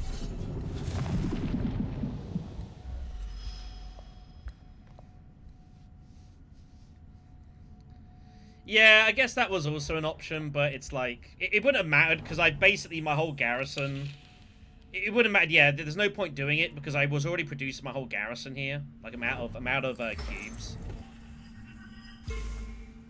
We'll try go Imperial Privilege. We'll try and fluke something for me to use. We'll get rid of stockpiling.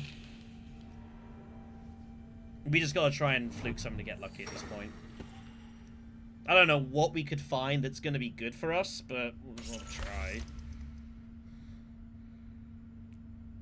I think this is pretty much a concession. Just get rid of this. Contingencies, not going to do anything. Take Weirding for a sword. What the hell? I guess we just lift... Oh no. Lift this one. Yeah, the game's over. The game's over. I don't think there's any stopping Vader Alpha here.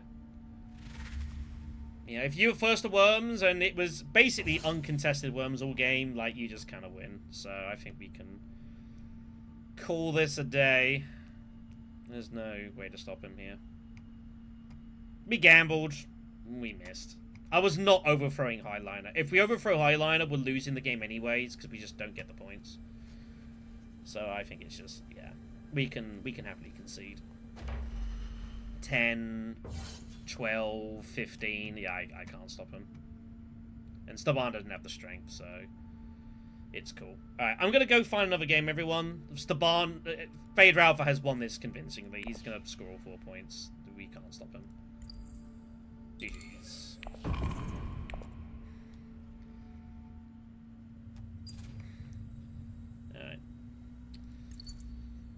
Alright. God damn it.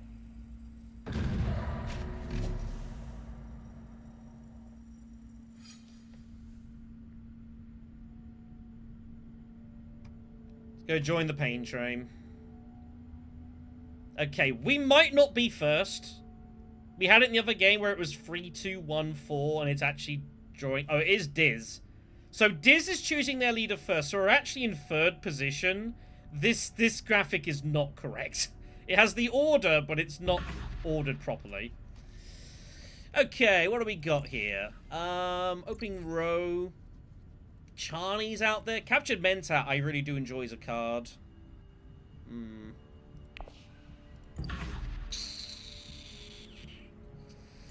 I'm meant to take Gurney.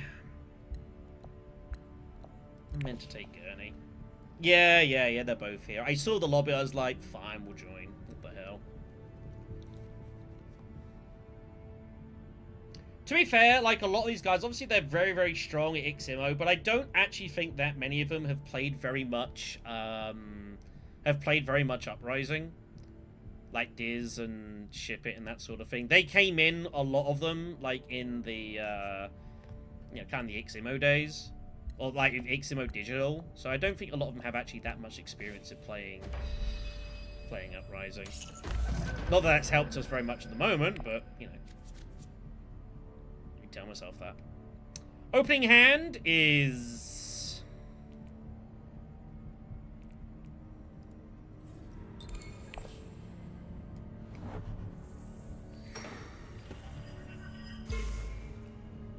a bit awkward. So, what we're meant to do is... Well, I can't do that anymore.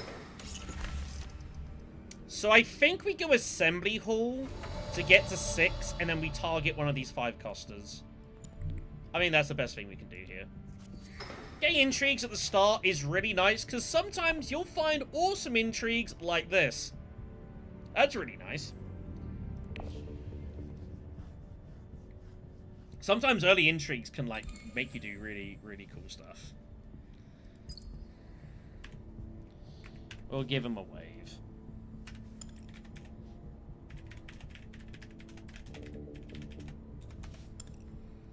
Also worth noting as well, they've changed the typeface in the game. It's actually, they've actually changed it.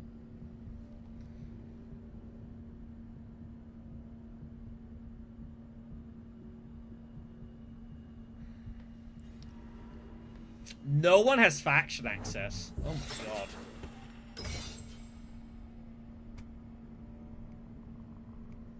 No one has faction access, it seems. Has he got double faction? It's always weird when Shaddam gets at worm access first, because it is harder for you to use worms because your ring, like, if you have your ring, you cannot worm, because you can't create worms and not deploy them.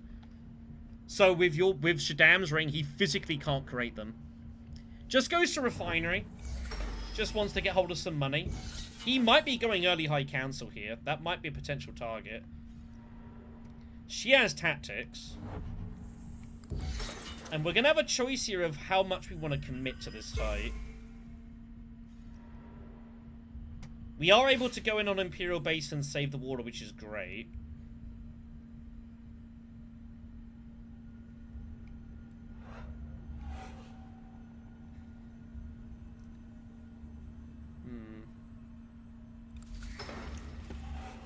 Change of plan? You know what? That's actually really big for us. Do I just put in 2 troops here and just give up the win? I feel like Ship It might have double daggers.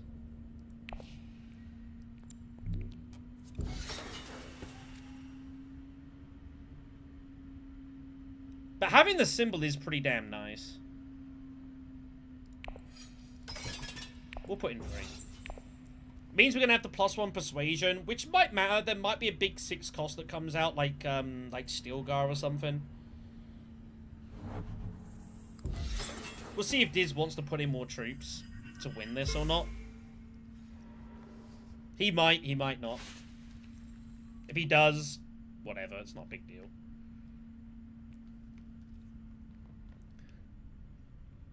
Well, let's see what people have. He has either double daggers or double convincing. It was double daggers. Good call, Shadow. Look at you. Look at you sussing them out. Double agents out there. I think this is actually not a bad card at all. Being able to put spies down while you're playing, that can get into some real awkward way. This is a terrible card for, like, Margot to have to play against. If someone goes Arakeen and blocks this, miserable for her. Desert Power does come out. Oh, boy. Oh, boy. I was happy with Charney or even captured Mentat, but that's it's pretty nice. I think it's the only card in the game, because Arrakis Revolt doesn't exist. It's the only card in the game that can make you worms outside of the Unexpected Allies intrigue. So Desert Power, like, because the promo card isn't in, is probably even stronger. Which is kind of crazy.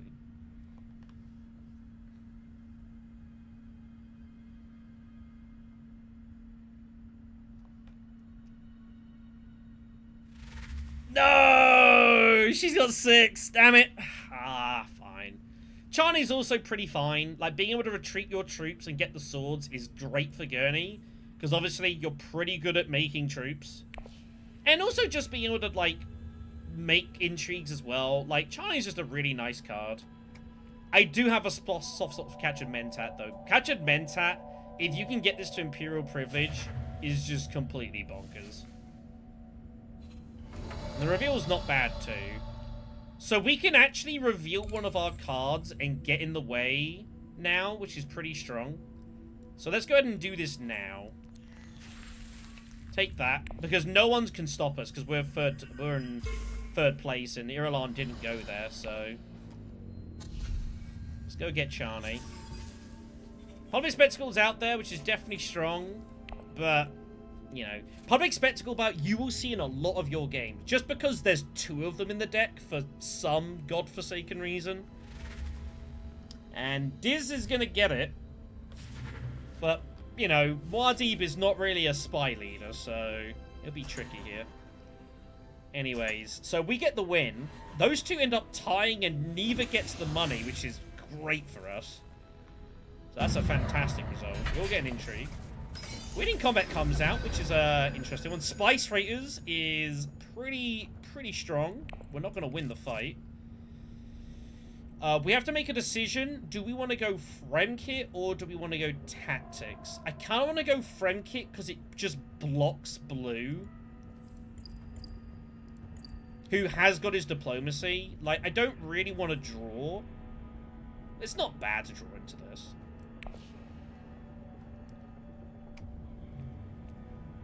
But I want to stop Muad'Dib. You've got to stop Muad'Dib for as long as you can getting worms. The way to do that is to go Fremkit. And Armon is right, but I still want to slow him down as much as I can.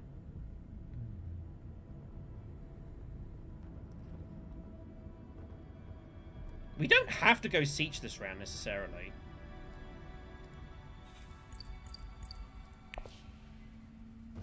We'll see what happens. Shaddam doesn't have a discard to trash into, so that's a little bit more awkward for him. I like this. I go in Uprising, double deliver supplies, deep desert shipping is a totally fine route. It's totally okay. We find the double dagger. Now that's interesting. We can now put 2 troops in and have 6 persuasion reveal and keep the persuasion. That's worth noting.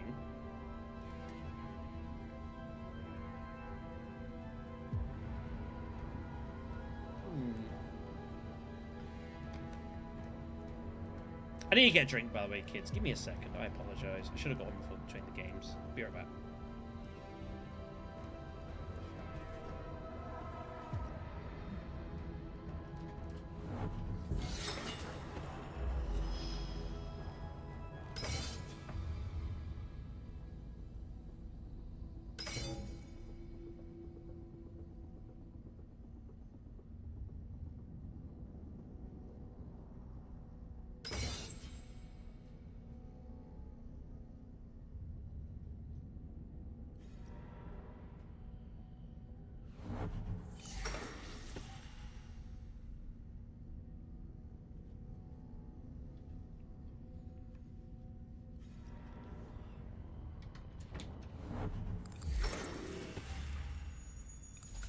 Oh, sorry about that, everyone.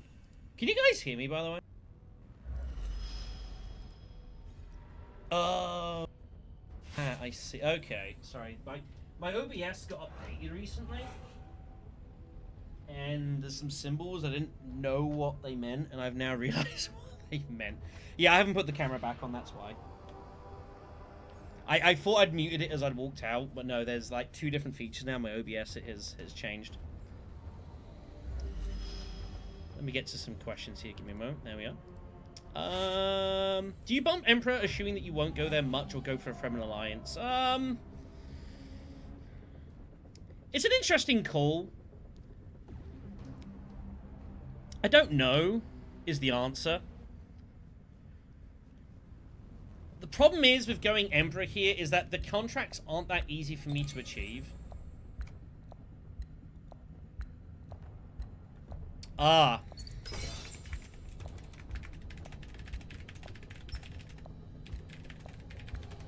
Yeah, you only get spice for, yeah, if you...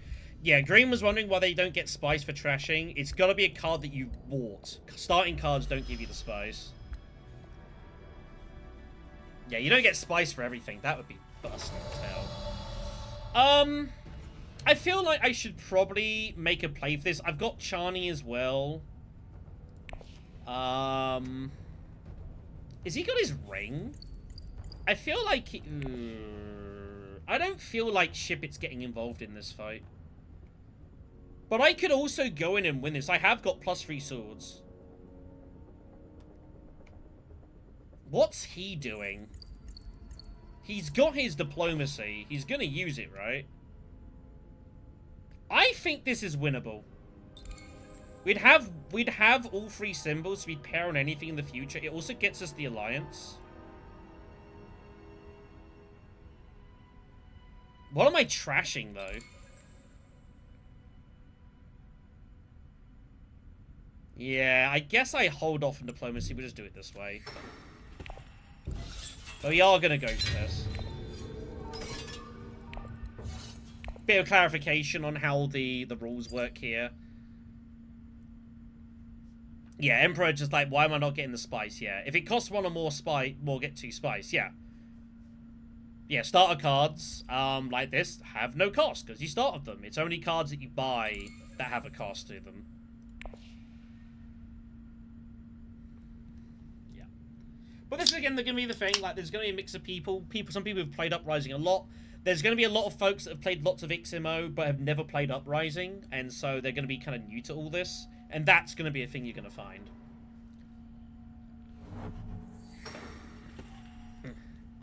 But yeah, we'll try and win this. I also don't want Wadi winning it because it gets him to this as well. Like, this is a little bit risky. But we'll see what happens. Hopefully Emperor pulls off a nice 4-coster for us. That'd be great. But it's debatable. Like, maybe if I'm doing this, maybe I should go Desert Tactics instead of Siege.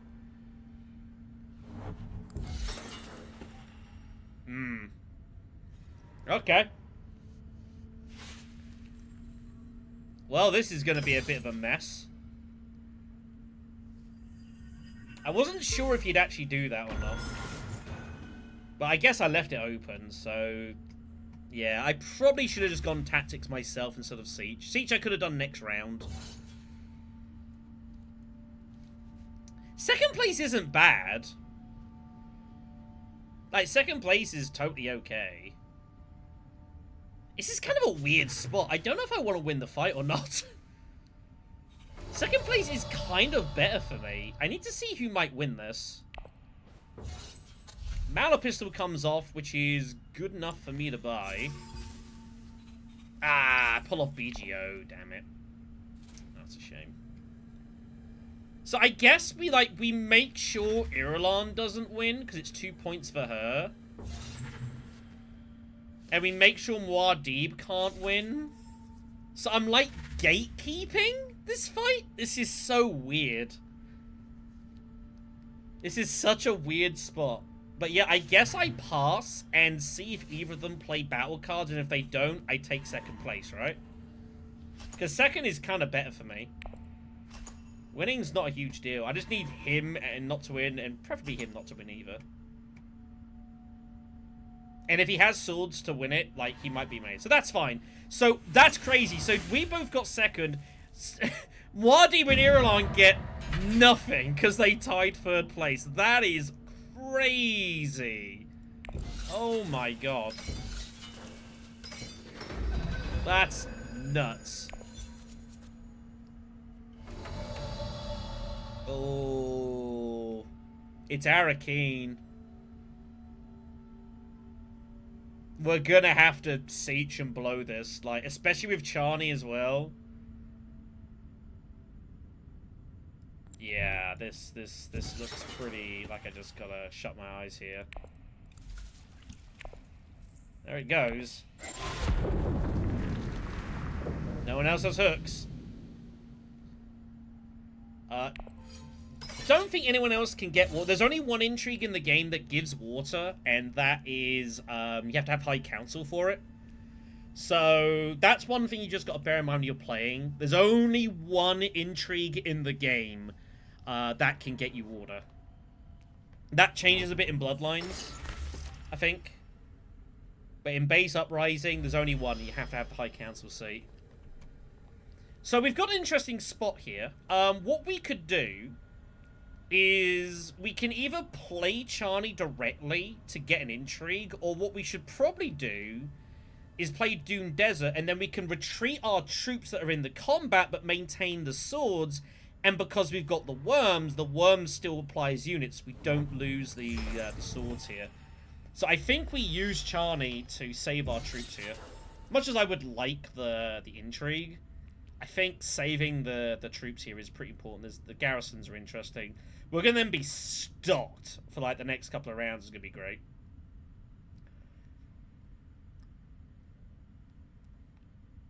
And also having Arakeen is nice. We also have the Ornithopter match because we went heavy on the skirmish. So this is a pretty good conflict for us. The worry is Highliners could be coming. And that's something that has to be a bit scary. But we do have some swords in our back pocket. And Charney's not going to actually give us anything extra. So let's just do it. Get him in. I would highline for this for sure. I mean, you could go both ways. Like, I think it's very 50-50. It's only round 3. Like, that's 2 troops I don't have to find at Sardaukar. I don't have to go gather support. Like, I can continue. Like, I'm just going to be able to go even more liberally onto future fights, and I can put tons of pressure on people. If I lose, it's not a disaster. Like, getting 8 Solari and 2 troops is still fine. Winning would be better, though. But I think retreating and saving the troops here is, I think, better in the long run. If it was like round 5, I'd probably just play Charming. So yeah, we can do this. We can have 6 troops in garrison, well, 4 minimum, hopefully 6. And then that with like our ring, that's really scary. Yeah. Because we've got most of the game to play. Why not? Why not? I don't know what she's going to highline.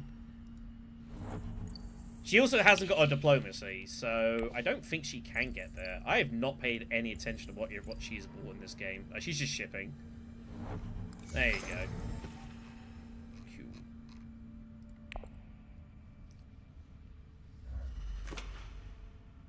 Yeah, that's fine. I mean, going the early Swordmaster, like, you're Shaddam. Like, going that early, I don't see a problem with that. So, retreat the Jew troops. Save that. What do we take here? VGO's kind of tricky. Ecological. I do have some Fremen. I like Ecological revealing for the water. It's great for worms. So we're going to take that. I think Ecological is, I like that as a card. I enjoy using it. We've got some interesting... We can start building this Fremen deck. And yeah, like, if you can get a big Fremen deck going, like, you can do a lot of really fun stuff. But yeah, Charney, the troop retreating, and saving that is super cool.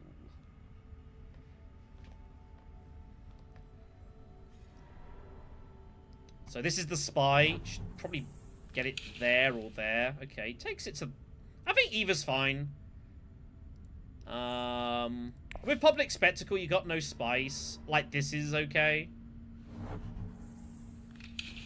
Or this. Both are okay. Both are fine.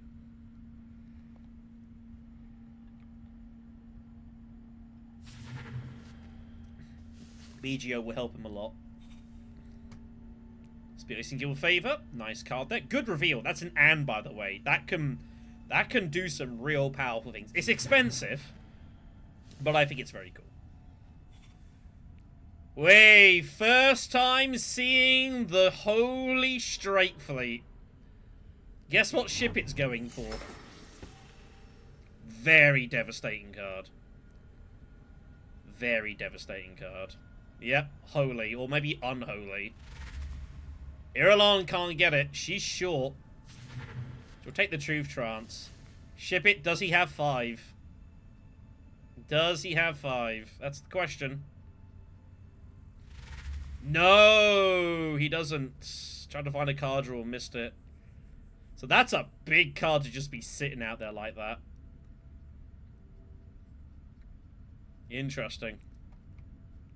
Interesting. Right, we get the win. We won't have enough money to go Swordmaster yet, but that's fine.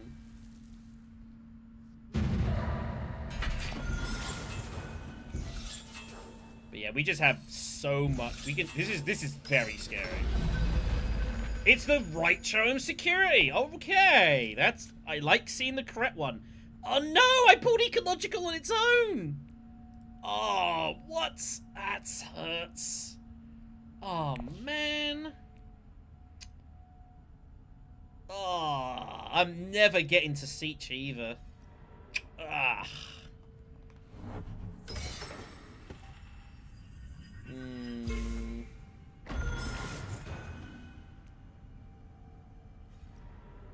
That's annoying. Okay, what's the plan? What are we doing with diplomacy? Do I just take espionage? I mean, we're obviously going Haga Basin immediately here. There's no debate about that. I'm trying to work out what I do with diplomacy after. I guess we'll see what we pull. Get the worms in.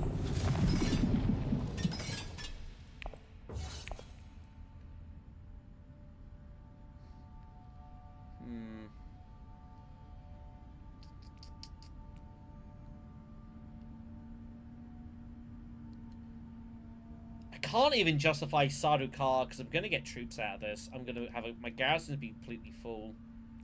Am I just going like secrets? Or deliver supplies is probably just okay, right? Get to see the water back. Irrespective of what happens in the fight. Espionage, I don't expect to stay. I'd feel someone's going to get there ahead of me. Like Irulan.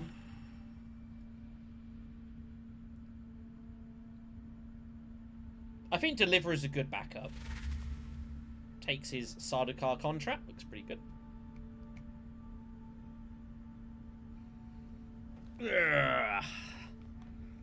Obviously, I would also like to get more force in. Like, this is a fight I'm totally okay with winning.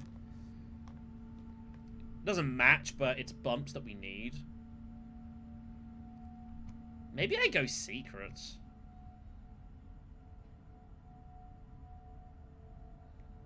I don't think we're getting worms in next round. We're gonna ship it. Surely gonna block us.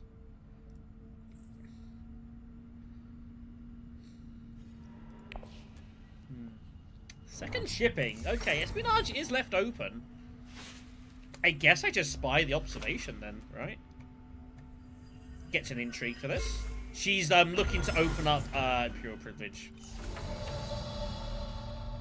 Maybe, yeah, I might fluke the Fremen draw. That is totally possible. Let's see what we get. Ah! Okay. Yeah, we'll put it on here. One of the key spots. Haggabase and Spy. One of the key spots. A persuasion for Muad'Dib. Strike Fleet on, like, here or here. Looks pretty darn good. He would have liked to have got the Spy here, obviously, but we beat him to it.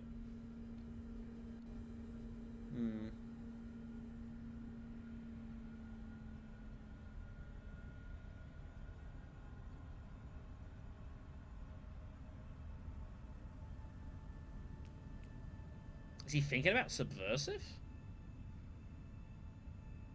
I mean, it's an extra bump. It's not nothing. But Strike Fleet's got to be the pick, right? Question is, where do you put it? Like, Arakeen is fine. Going here is probably also okay, and just, like, make a pitch for the Alliance. Spacing Guild. So, Muad'Dib is looking to get 5 Spice and Strike Fleet Highliner for the 8 troops. Correction, he could Strike Fleet Highliner and empty his entire garrison.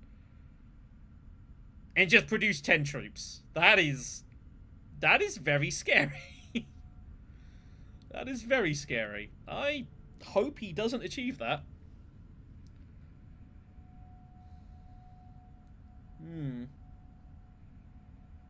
I had to ship it. He's got to work out what he wants to do here. Does he want to get into a tangle with me here?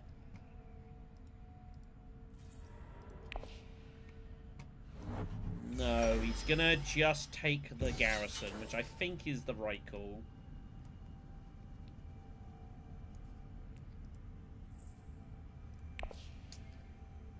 I have no idea how I'm getting this. I might have to ship to get these bumps. We'll take Espionage for sure, and then we get to see the refresh. We're never really getting Harvest 4 done in this game. Like, Espionage is always good. You know, you can Espionage, put your Spy here, pays for privilege. It's a nice, easy combination. You know, pay towards High Council, stuff like that. And then we'll see what the other one pops up, and we probably take whatever the cover contract is. Harvest 4... I'm never getting that achieved in this game. Espionage is going to go, so I'm going to need some luck here. I just assume she's taking Espionage, and she does. What do we got? That's doable. That's doable. Alright. I think we take Subversive just to get to the Emperor. Because we're gonna need some help.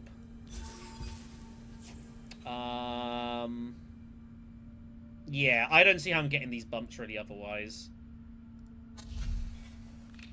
London Fortman comes out. That is an extra Highline card.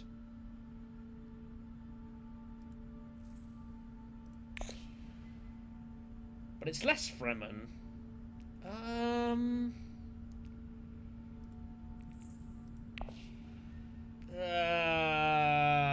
I'm gonna... I'll take the Prepare. I think we need some Persuasion, especially if we're about to get the Acquire contract. We're gonna need to find a Spiceless Flow somewhere, so...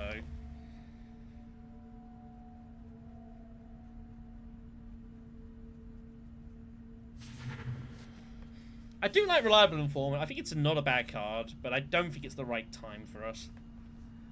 I don't think it really suits what we're trying to do. Charney's always getting revealed, almost certainly, because I want the Fremen Bond. Although saying that, I don't know... What Spices Flow am I buying here? I gotta get these daggers trashed. I do not know how I'm going to achieve this. I also still need to get my Swordmaster. I do not have the money for that yet.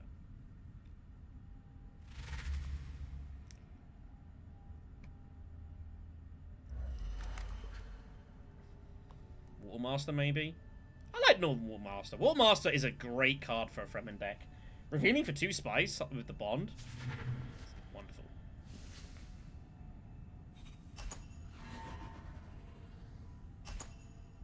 Does he have swords? Not that he's interested in playing. Good.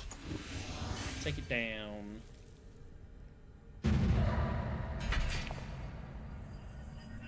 Okay, let's take acquire.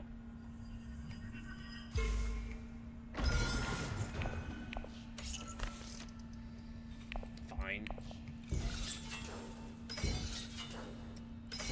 A harvest freeze probably never happening. Spice refinery fight next. This is an interesting one. Decent rewards for all spots. Okay.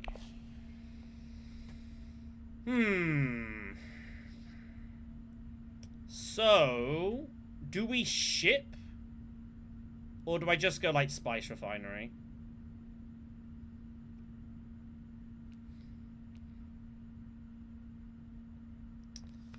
If I had to modify 1 card, 1 intrigue, and 1 leader, what you do? Guild Spy would be changed to a 9-coster with no effects. I would probably take out... I'd probably change... I'd probably make Buy Access more expensive. Buy Access is 5 Solari for 2 bumps. That can just straight win you games. In the first Beast Invitational, I, last action, had nothing else to do. I sent like a dagger to Assembly Hall, found Buy Access, bought me 2 points. I stole an alliance of it. I won the game, got me through eliminated like other people. I just off 1 card that was absolutely insane. As far as a leader I would change, that's an interesting question. That's not as easy. I actually think all the leaders are fairly balanced. I mean, Amber is not very good in Uprising. But I don't know if I would really change any of the leaders. I think they're all pretty decent. It's just like the game favors going combat heavy. Yeah, we can definitely just ship with the Mauler draw and get the points. But then it's like my diplomacy isn't really doing anything. And I do kind of want to keep the spice for a highline. What I want to do is like highline Haga base in a fight. Maybe Shaddam starts with one of the 2 and keeps the other in reserve or something. I don't know.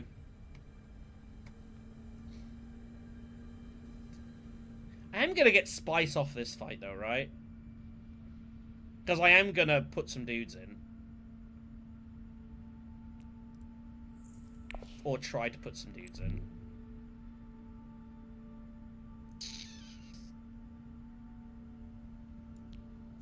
Yeah, alright. I've convinced myself. It also means if I find Prepare the Way, I can now play it. One of the things that I do try and be careful of, Prepare the Ways are nice, but you kind of want to be playing these a lot more than revealing if you can. So you don't want to overbuy these until you get that second influence. Like, you basically, by the time you're seeing them in your hand, you want to have the option to either play or reveal them. Being forced to only reveal can get really awkward sometimes. Next, Immo. Funnily enough, I would probably just change out a couple of the intrigues. I'd probably change Corner the Market to Uprising's variant. And I'd take Plans Within Plans into Shadow Alliance, probably. Leader-wise... leader-wise, the other one would be for a laser to, at turn start instead of round start for her 1-step ahead ability. And as for a card, I'd take out 1 Talaxu Master. I'd take out 1. Donation is better than Rapid Mobilization. I mean... I guess you could make that argument.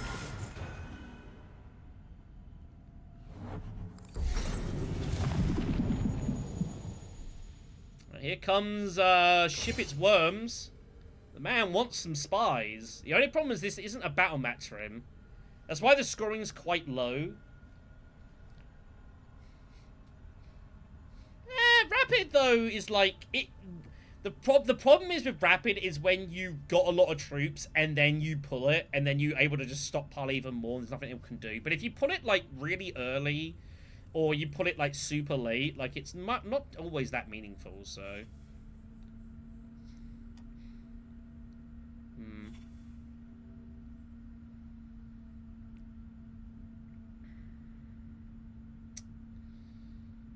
We'll see what happens. Yeah, we're definitely getting our Swordmaster, and then I don't know. We need to either play Charney.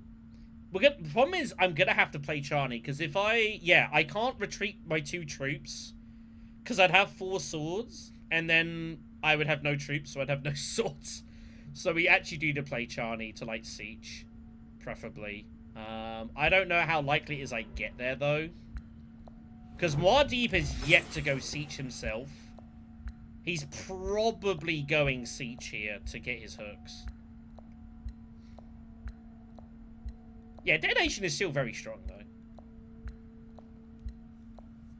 Still very, very strong.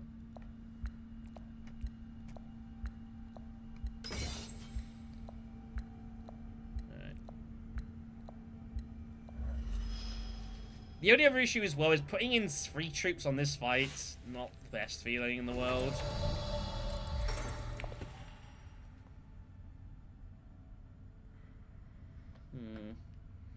Assuming Muad'Dib goes siege here. That's gotta be the plan, right? Diz is really struggling with not having the action economy though. I think that's not good. Oh, he doesn't. Okay, sometimes it is. Interesting. Okay. He plays BGO. I get the impression his hand was a bit awkward. Like, it's fine, but I can't say that it's, like... It doesn't feel like a move that I'm excessively happy to play.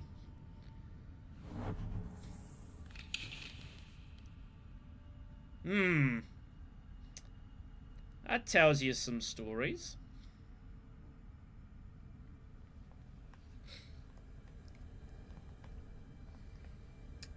I mean, if I get 2nd place, like, I get my 2nd troop back, I'm going to pick up some intrigues. It's not a disaster. I guess it's fine.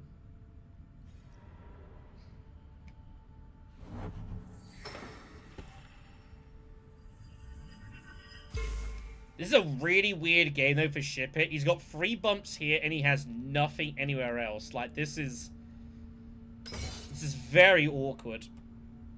He's committing heavily for this fight. He wants this.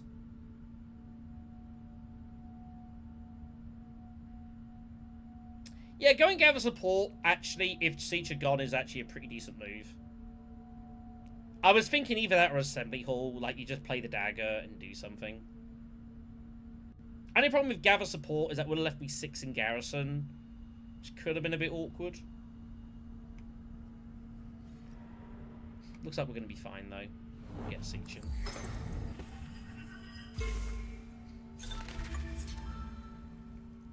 Some money there. Very nice. That's a nice, satisfying contract completion sound. That lets you know you did a good job. Wall's already busted. I love how it gives you the option to re-bust the wall. That's kind of funny. That's nice. That makes Sardaukar look kind of nice off Subversive Advisor, doesn't it? Picks up the 2 spice. Yeah, that's the reason he's got Smuggler's Haven. So I guess that's reasonable. Ah, okay. Yeah, he bought Captured Mentat, didn't he? Yes. The other thing with Captured Mentat is you can use it to, like, go on a faction you don't want to... You wouldn't go to for the bumps and just shift it.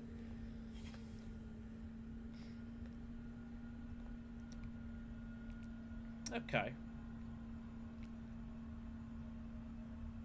That could be useful later. That could be a big deal.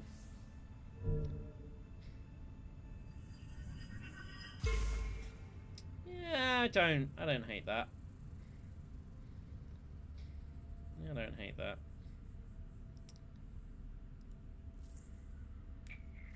I buy a card here? I could buy Rebel Supplier. Yeah, it feels really bad.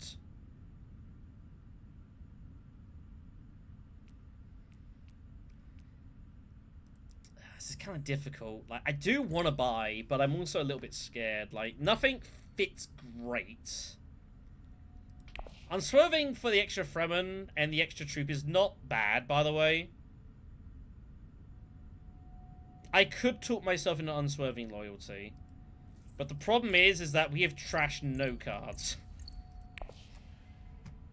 So that makes buying a little bit grim. So I think we just withhold and move on with our lives. I think that's okay.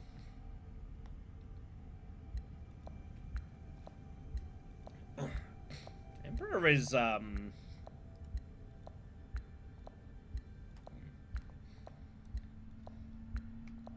That's a thing. I think he's got an AFK. We still need to acquire Spice Must Flow somewhere for this. Like, the bump's not a big deal. But it would be nice to get it done. Maybe there's a way I can, like, kind of pseudo-threaten this a little bit. We'll see.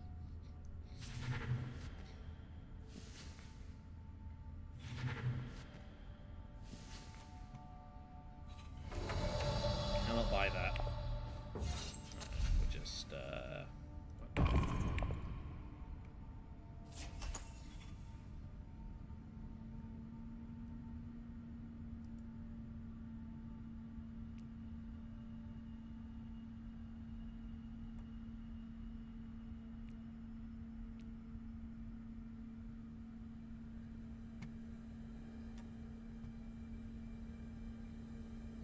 Does he have a retreat intrigue? I feel like he's gotten really heavy for this. It feels like he has a retreat intrigue that he wants to play really badly.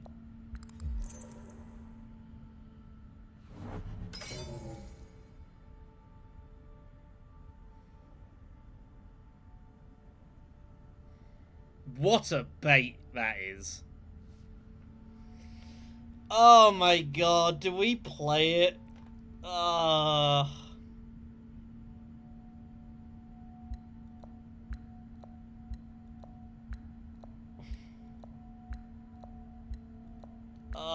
my god.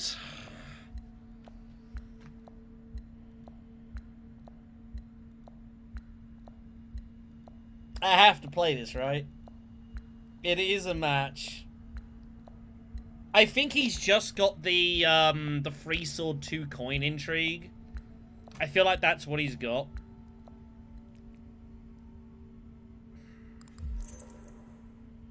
It is a match.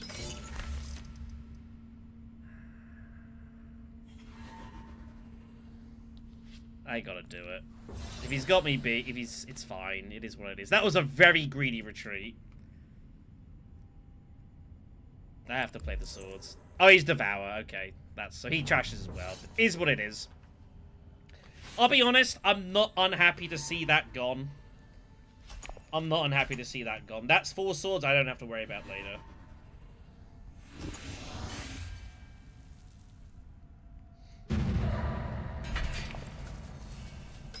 So he's gonna put a spy here.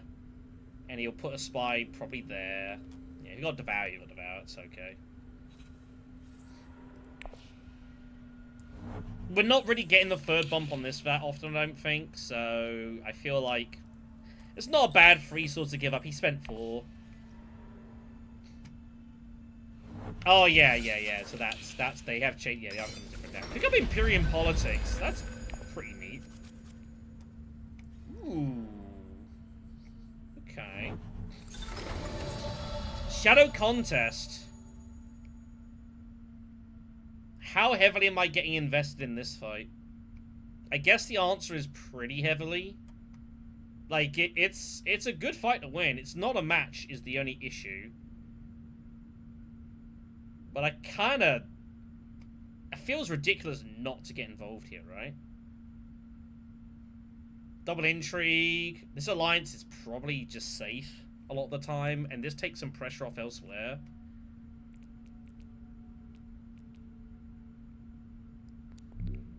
Yeah. Yeah, let's do this. I will not recall the spy.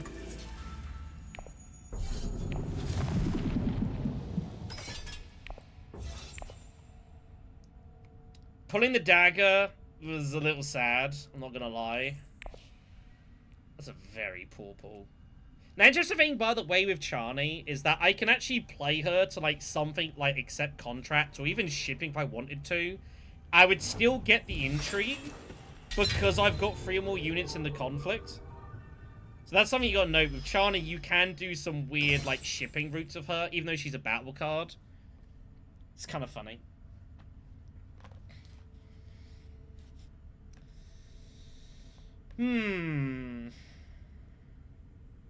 Yeah, I'm actually considering that.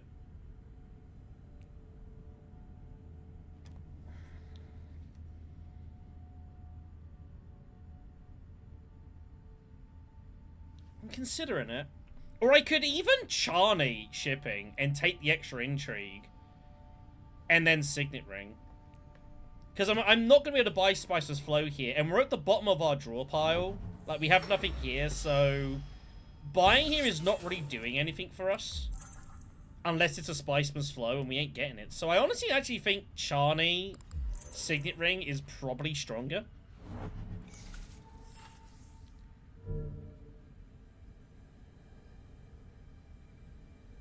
Which is kind of weird.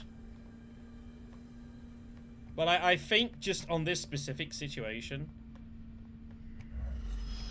Yeah, but I think I'm going to have to use the troops here. The problem is, I think Highline's coming.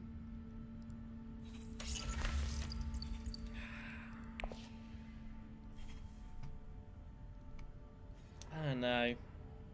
It's a difficult... It's the problem is I have to decide now. I guess it saves the garrison for the next round.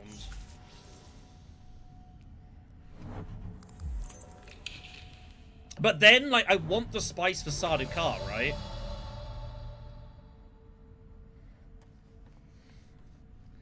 This is a question. This is a situation of very conflicted objectives. I could also just go gather support for prepare for detonation. And it would give me the water for Haga Basin next round.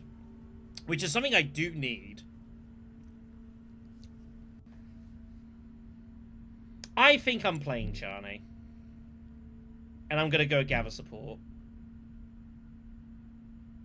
That's the way I'm going to play this. I don't know if this is correct. But it's what we're going to do. Let's take it with spacing. I pull stockpiling, which is... interesting. Oh, why didn't I just play Imperium Politics? What am I doing? What am I doing? Oh, silly boy. I just instinctively hit end turn.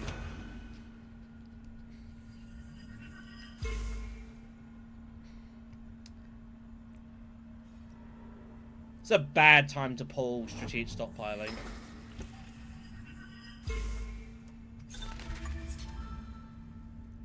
Staban, I think, has just saved the alliance for me, which is very nice of him.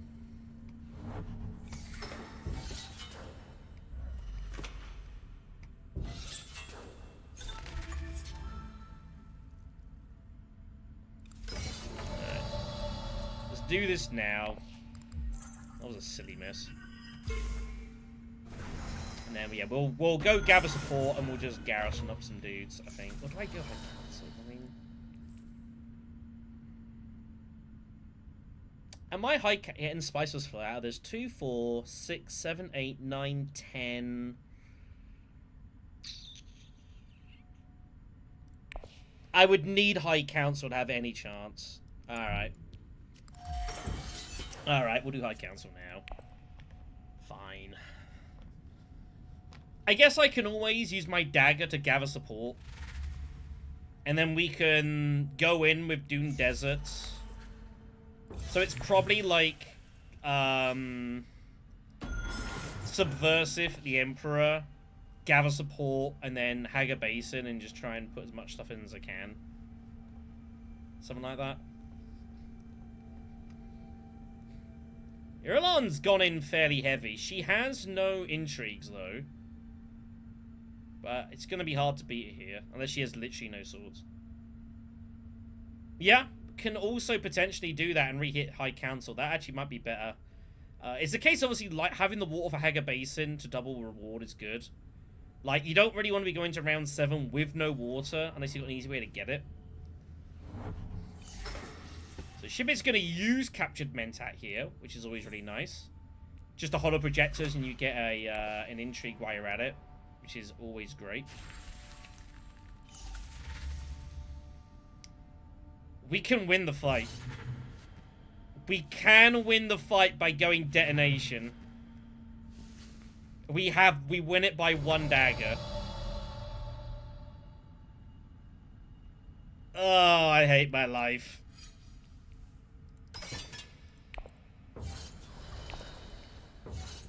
I hate my life. Give me leadership, please. I can't turn that down.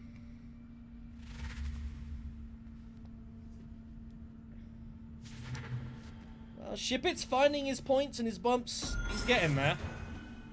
Spacing's Guild favor, again, having the double action, 2 evasion, and get the bump is pretty nice. I don't know if I can hold this faction. I'm going to try. Marty, by the way, could still do some crazy stuff here, but he doesn't have it. We have all symbols, so any endgames we can find match, any wilds match. There's one of them. That pays for this conflict and matches us immediately. So that's cool. I get 3 intrigues, 2 from the combat, 1 from the alliance. Unexpected allies is found. Let's spring the trap. We have a problem. I can't use any of these. Oh no! Oh, I'm gonna get stolen from, and I can't stop it. Oh boy. Oh, High Council intrigue comes off. That's actually really good for us. Okay, we're just going to do this then. We're going to pick that up. We're going to go High Council again. And we're just going to try and make Christmas happen here. Yeah. So we recall the spy. You have to do that first before you do anything else. Obviously, I could play Ornithopter, but it's worth a point. I've just got to hope I don't lose this. Spring the Trap, by the way. Insane card. Plus 2 spies. Well, take off 2 spies and 7 sword. That wins games. Here comes Mercenaries off of the Haga Basin. That's very strong for him. Arakeen is like the... Everyone's got swords, by the way. Everyone's got Chris knives. It's the only combat you can't win, like, the extra double point off, though, because you can't get 4 spies. But it's still worth, like, 4 points to him if he can win this.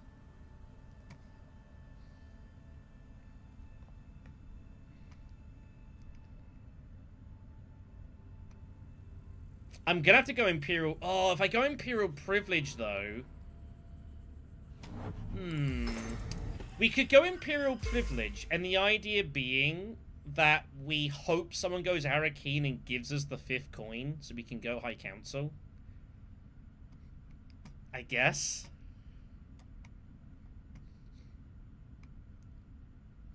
Also, the immediate contract out there is also just straight there.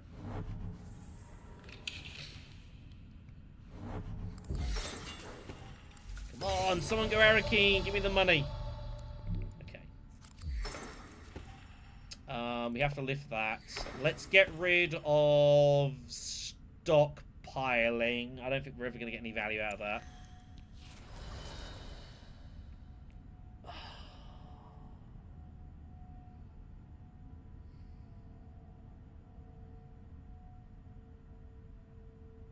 Oh, do I just use it and just bank a point?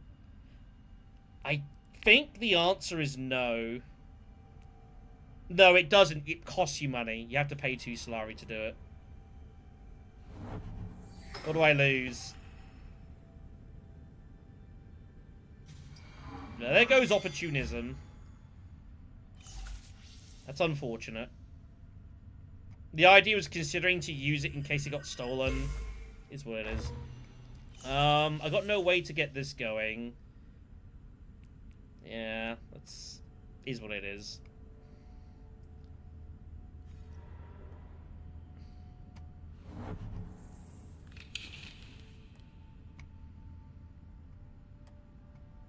I doubt he will. But at least the thing is, opportunism is not that useful to him either. Like, what you do is on Alliance, you lose it. You, like, get the... It's like Shadow Alliance, you just pay for it. But it's not really beneficial to him.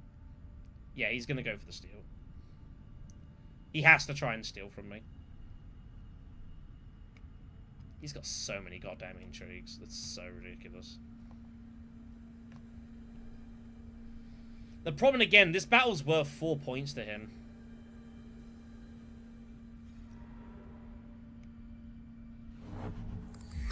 That's the problem here.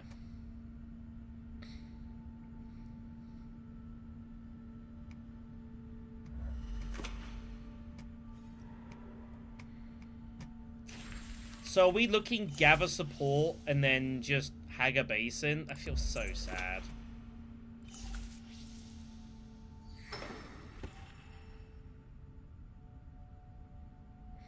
I don't know what to do here. I need green to win this fight. Why is green not putting them in? Oh my god. I do want to protect this alliance. I'm not gonna lie. Convincing argument is next. If I can get Doom Desert to here after... Yeah, I gotta save this. Or I go get Spice and go Espionage.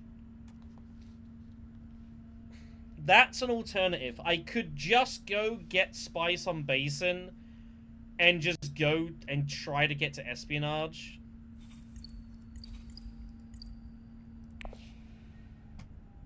I don't think I'm getting to Espionage. I think it's not likely enough. Alright, let's just do this then.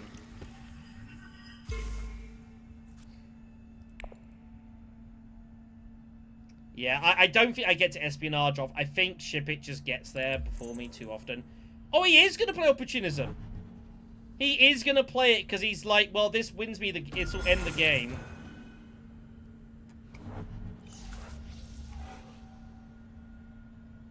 Now I have my 5th coin for High Council. But I have to... The problem is, I've got to get the Spiceman's Flow, right? Because Spiceman's Flow in Ornithopter also gets me to 10 points. But I suppose the problem is I'm still going to lose on tie breaks, because he just scores 4.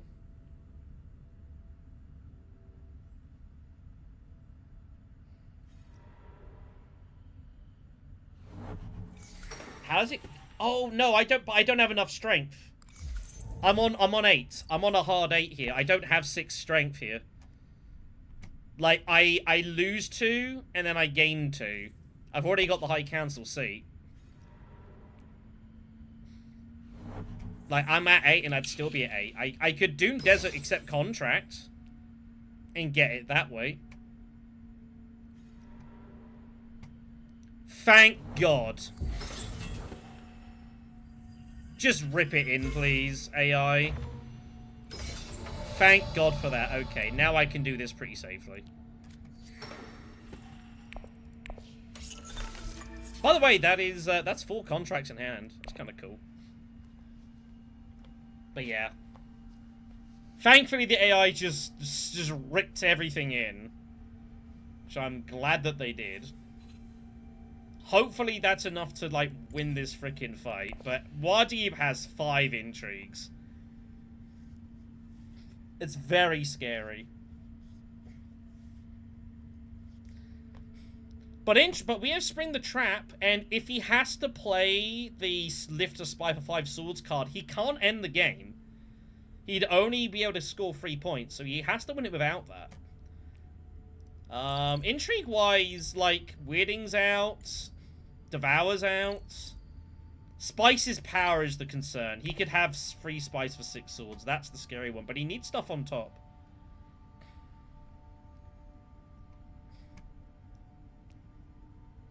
You know what? You are probably right. That actually would have been a slightly better move.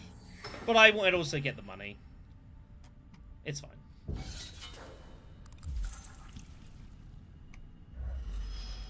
Yeah, I know I need another spy for spring. I'll see what I can do.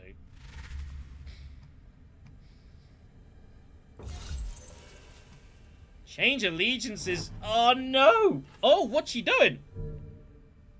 Oh, just taking the straight point. Okay, thank God for that. Oh, but that means she has no swords. Oh, no. Mardeep might win this anyways. Oh, God.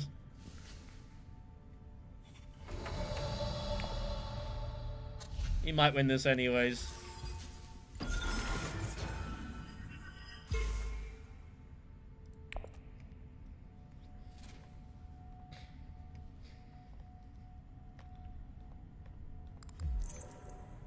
Buy access. Plus 2 points. Plus 2 points. Heavy scoring here. We need green to win this. 25 strength is a lot to beat. Muad'Dib's either got the swords or he doesn't. If he plays one, okay, he doesn't have enough swords. He can't win it yet. So this game continues. This game continues. He had to try to do his... It saved my alliance. But he did it to try and end the game on the spot, which I didn't hate. Alright, Propaganda is next. That's not a great conflict for us. This is our hand. It's not amazing. So I'm thinking High Council gets us some garrison. But we're going to be in the same problem of in the realm of being secret stolen again. And that's a problem.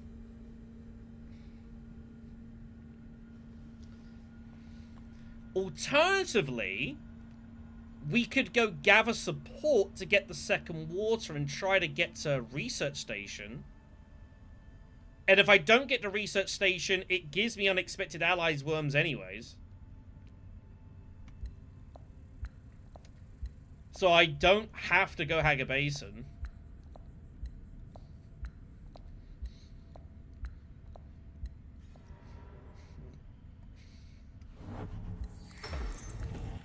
How do I get a second spy on the board?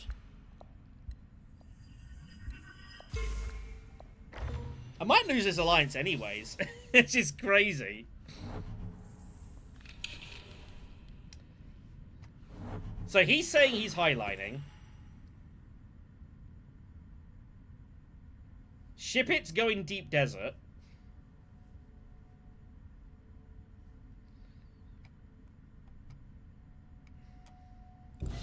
But also leadership just gives me, I can pull the spy, end this, and get 2 cards. But it's really hard to get here in time is the problem.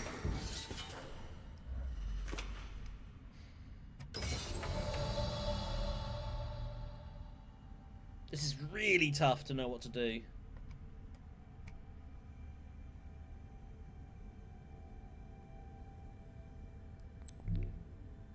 I think this is the correct route, and I just kind of close my eyes and hope this all works itself out, and hope that Muad'Dib doesn't go there. We find Charney, which, I mean, it's extra persuasion. It's not a bad thing. We can get Spiceless Flow here.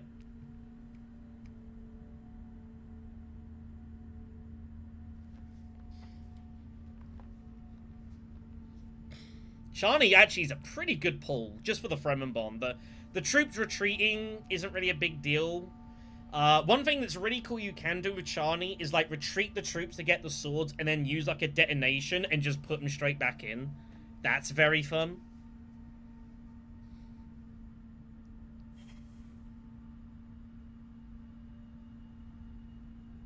I should have gone High Council. I should have just gone High Council to try to save the Alliance.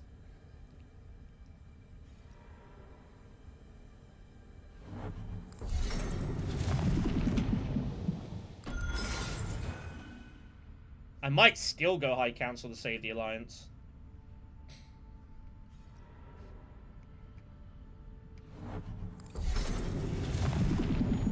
The problem is, though, is that I'm going to have so much resources there I can't do anything with.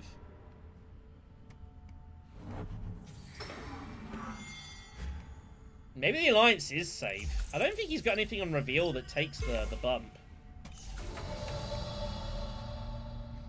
Research Station is also somehow still available. Which I guess makes sense. Oh my god, what do I do here?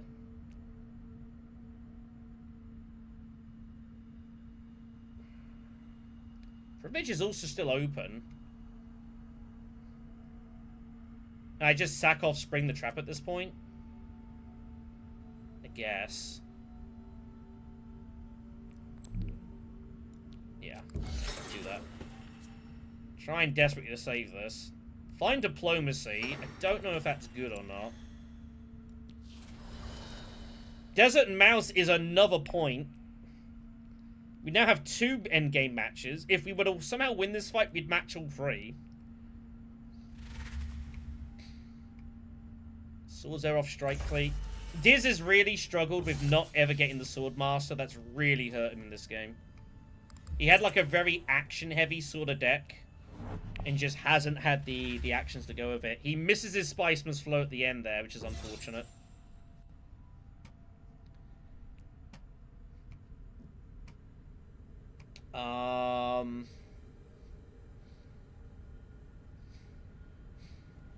So I think we play Leadership at Hager Basin. I get 1 draw. Or we could actually go deliver supplies and go... Oh no, I can't go Deep Desert. I don't have Infiltration. No, I can't do that.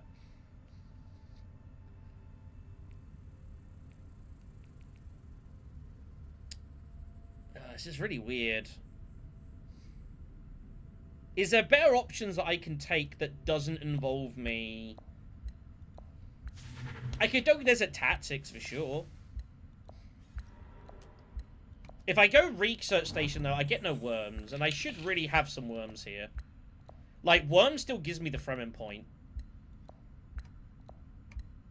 Or I could just go Desert Tactics, and just go Desert Tactics Hager Basin. That's also probably just reasonable, but then I'm on, like, 6 Persuasion, and I'm never getting Spiceless Flow here, so I guess I can't do that. That also will, yeah, he's getting his contract back. I ain't winning this fight.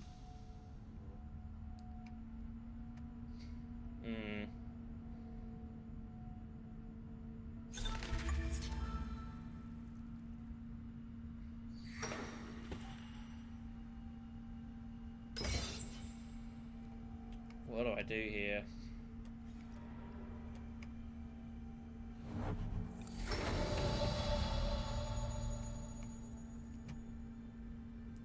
Fremkit? I could go Unexpected Allies and use Fremkit, and that would get me an intrigue, and I would draw a card. And I probably can still get the Spiceman's Flow. I think that's what I'm going to do.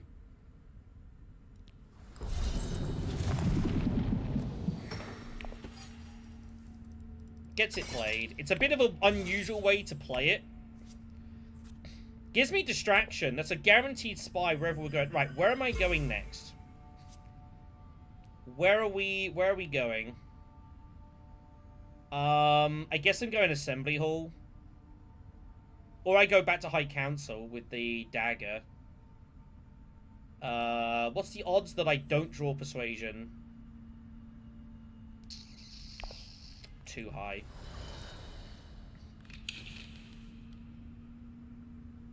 Yeah, too high. That's fine. I would have preferred going High Council. It's technically better. But I got 2 cards out of 7. I don't get Spiceless Flow on. That's too much.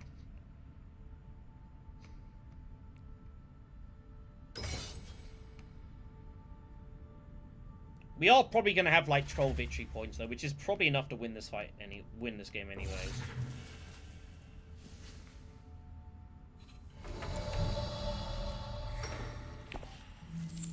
Oh, we actually pulled it. Wow. I would have been punished. I would have been punished.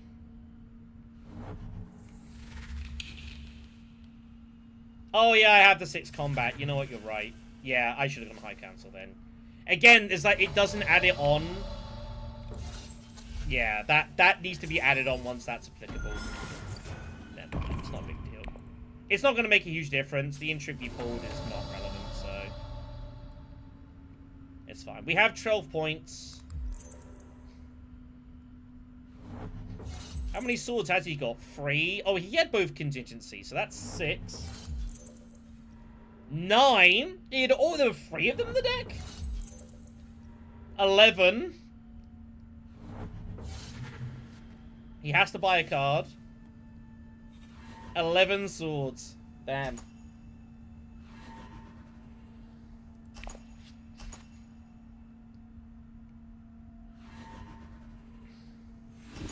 So we get 6 spice, which should be good for tie breaks. Look at all those worm stuff. That's wild.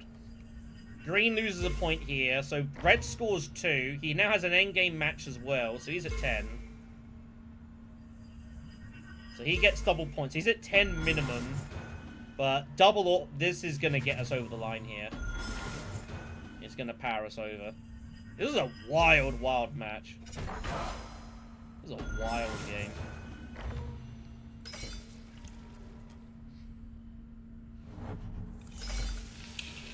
She had Shadow Alliance, so she gets the point back anyways. He had Show and Profits. Show and Profits is not easy to score, I don't think. Secure Spice Trade was in Shaddam's hand. He's gonna have 11 points, but we get there on the spice, the double end game. That was a wild, wild game of Dune Uprising. That was a crazy match. 3 points out of battle icons, effectively. Not the greatest deck in the world. But Charney was hugely bad. Charney, if you can get her going with Gurney, is so good. She did a ton of heavy lifting. Leadership made some assistance at the back end. A little bit of from and bond. But yeah, Charney basically got us over the line. Good job. I probably should have lost this alliance, though, I'm not going to lie. That was a little careless. I should have gone there and protected it. That was a mistake. But never mind. Good scrap though. That was a good scrap. We won a game today. I'll take it. Sure. You know what? There's like 50 folks here. We'll play one more game. I'll play one more game for you guys.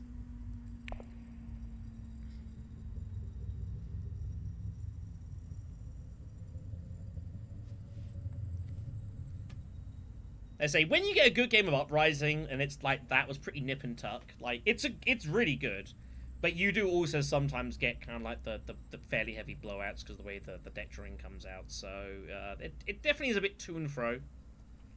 But I will say, just looking at the lobbies, like, lots of folks are, and even passworded. I mean, look at this, there's loads of Choa module, loads of Uprising games being played. Quite a lot of people just throwing everything on. The base leaders as well is like, I'm interested on maybe on a future day I'll play around with some base leader stuff. But that won't be for today. Well, look who's in here. I know that name. We are second position. Ignore this. This order is not correct. It's 4, 3, 2, 1. You can tell from whoever's picking first. The pick order is correct, even if the display is wrong. I'll go Fenring out there. Fade Ralph. There's some interesting leaders. What have we got for the row? Southern Elders. A nice looking card, but a bit tricky to use. Branching path can be amazing if you can get that going here. This is a nice, it's a nice, Margot row, actually. City access. Bene Gesserit you want to be hitting. Imperial Spy Master is a good card for her, just to generate intrigues. Yeah, that's quite a nice, oh, sorry. I'd say it's a nice row for her. I mean, it's also, yes, Shaddam. If Shaddam get hold of Spy Master, it's not his best card by any stretch. And there is some access out there. But it's a bit tepid. Mike Hetrick, I don't know who that is. What, the Emperor? Well, Shaddam gets taken immediately. Muad'Dib it is, so it looks like it's going to be Margot. I could also play Phaedra Alpha, but as I've noted, I think this is a pretty decent row for Margot. So we're going to go take her. Oh, ship it. Yeah, that was definitely ship. It was definitely ship it. 100%.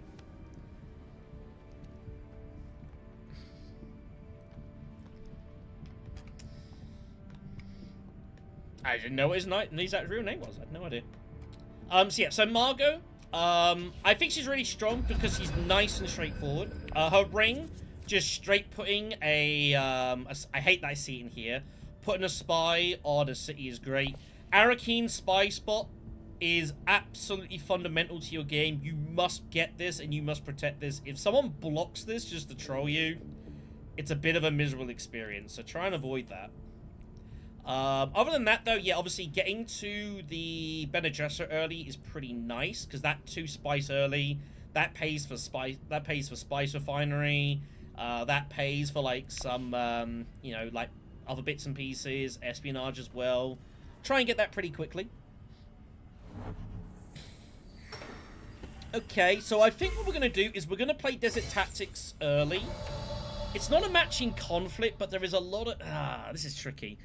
There's a lot of Slara to fight for. I also don't want Muad'Dib getting here right now and giving him Worms round 2. We can use this to trash the dagger, which is fine. We'll just play Diplomacy wherever we can see it. Putting in 3 troops here is scary. I'm not gonna lie.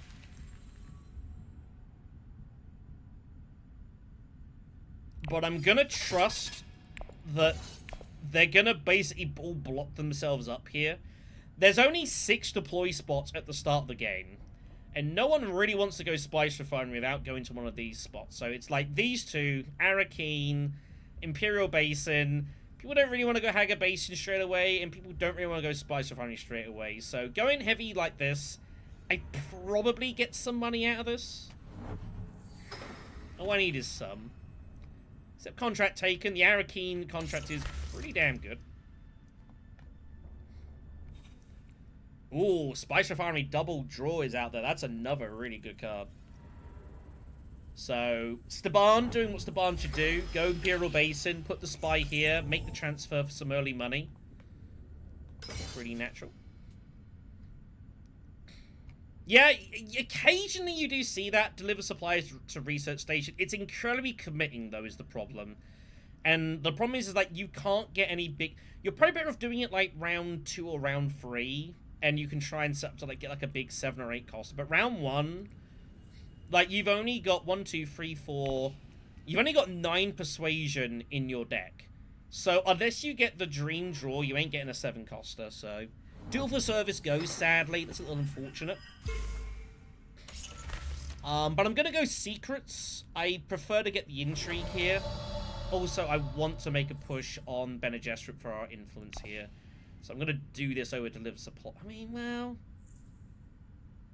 I could also just go Deliver Supplies and just go straight Haga Basin. That might be better, actually. No one's going Haga Basin here, I don't think. Having the intrigue would feel a bit better, but green is not going to contest me for this spot, so... well, we're going to get some money out of it, so we'll take the water.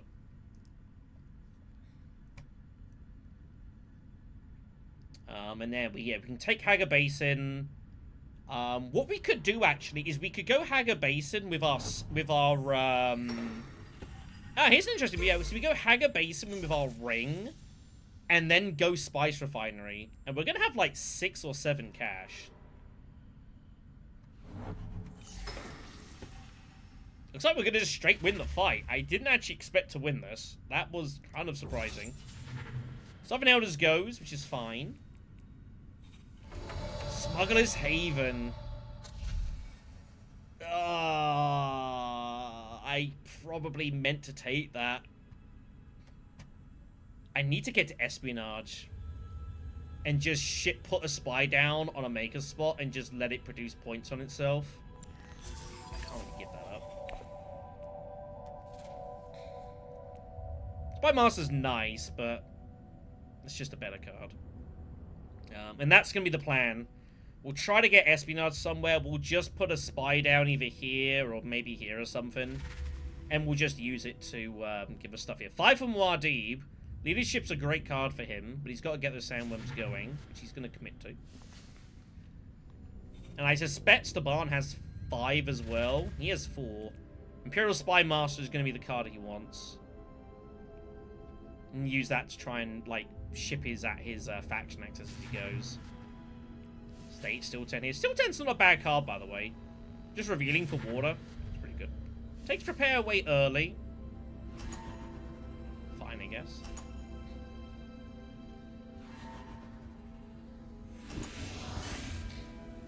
Okay. Shadow Contest. Corinth has turned up. That is not inconsiderable. Yeah, let's do this. Spy, take that. Spy that.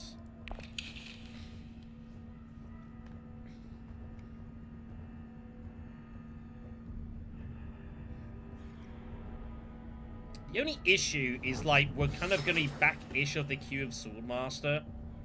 But it's not easy for our opponents to get to 8 Solari. It's a little awkward.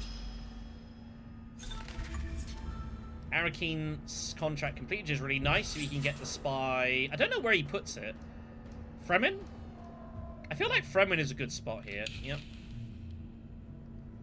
Looks pretty good here.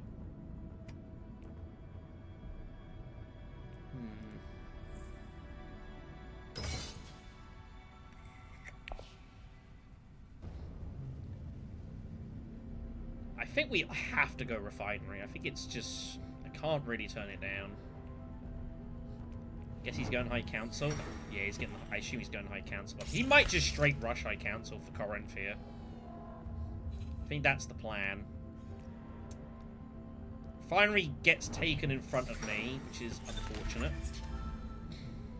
So I will lose the spy. But I... What else are we doing here? I think we go here and we'll limp in. I think he's going straight High Council.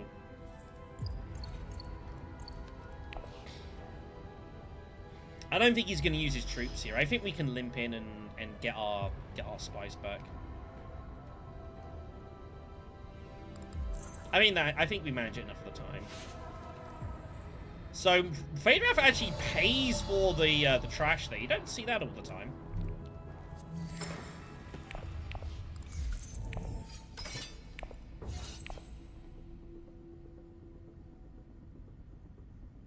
Shaddam does have Seek Allies. He didn't play it though, so maybe he is going like Desert Tactics or something crazy. I've no idea. I'm not really sure. But I think this is fine. I think he goes here enough of the time. But this is an okay move. Damn. Not this time though.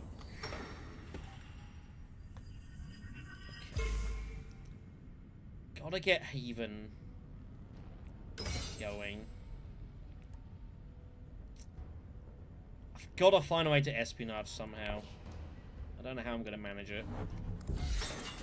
Turned out this is a bloodbath.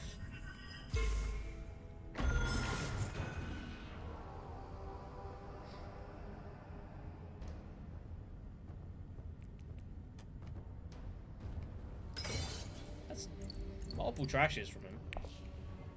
Is he not going to trash out a hand? He might not. Okay.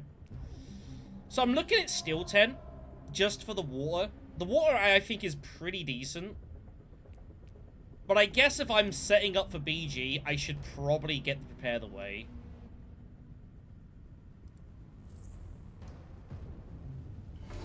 Yeah. But I'm not going to get there soon enough. No, I'm taking the Steel 10. I want the water, right? I want the water. Yeah. Take the water. Just having that water revealing on the side is just, it's so good. Especially with Smuggler's Haven, I might need some spice hits to actually pay for that. I can't just rely on Imperial Basin getting the job done. So I think this is okay. Paul gets Corinth. Wow, Delivery Agreement and Priority Contract. These are the 2 contract cards, by the way, as you can see here. So, yeah. That's interesting. I mean, yeah, I suppose, but I've got 2 out of 10. It's give or take. Like, that water will pay towards, like, a research station later on.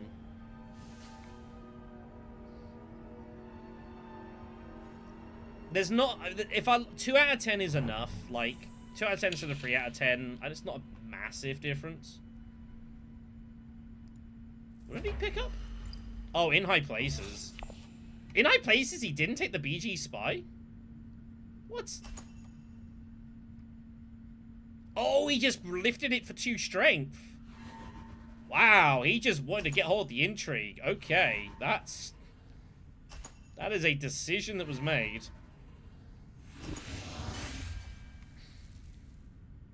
That was a decision that was made. I don't know if that was a good idea. So, Basin it is. No worms are available in this fight. No one can get them. No one can just go siege Hangar Basin. This is our draw. Which is not great.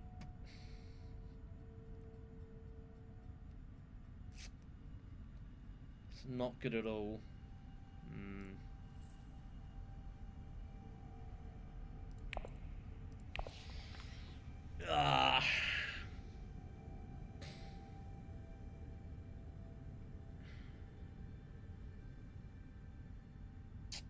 This row is pretty bad for us too.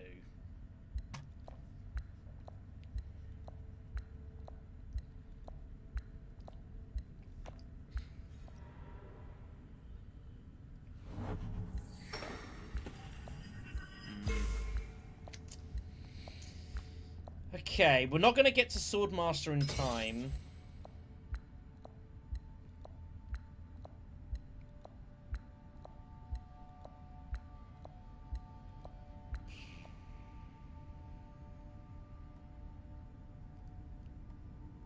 This is a difficult position.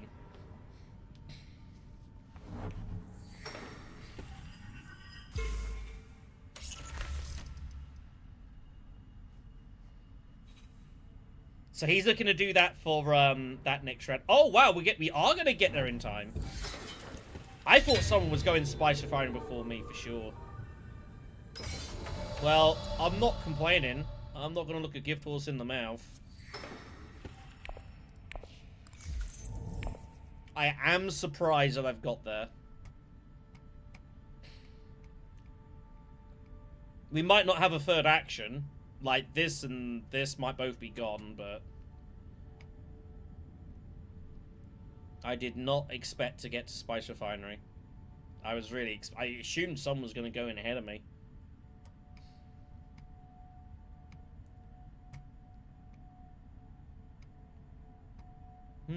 Okay. Well... I'll take round 3 Swordmaster given the situation. I can live with that.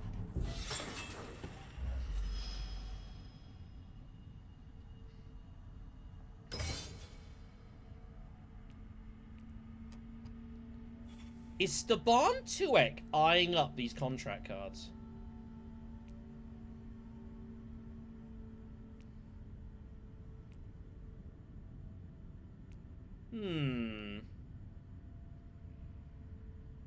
Suspicious.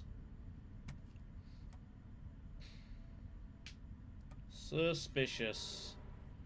He does go for the early High Council. Well, well, well. He does go for the early High Council route. He's going to put that probably like... Oh, he puts it back. Oh, he had the loose spice. Okay. Makes sense. I mean, that's good for us. It means we get 3rd place out of this. Probably. Actually, that's a lie.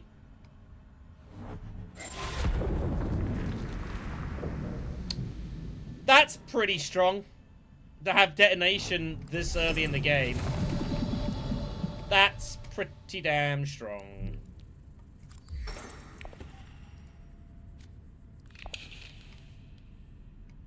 That's pretty good. Oh, but Muad'Dib's got 5! Oh my god! He's got 5 swords. Holy shit. Well, that's changed things a little bit. I mean, but he's still gonna get 4 water from this, which is still ridiculous.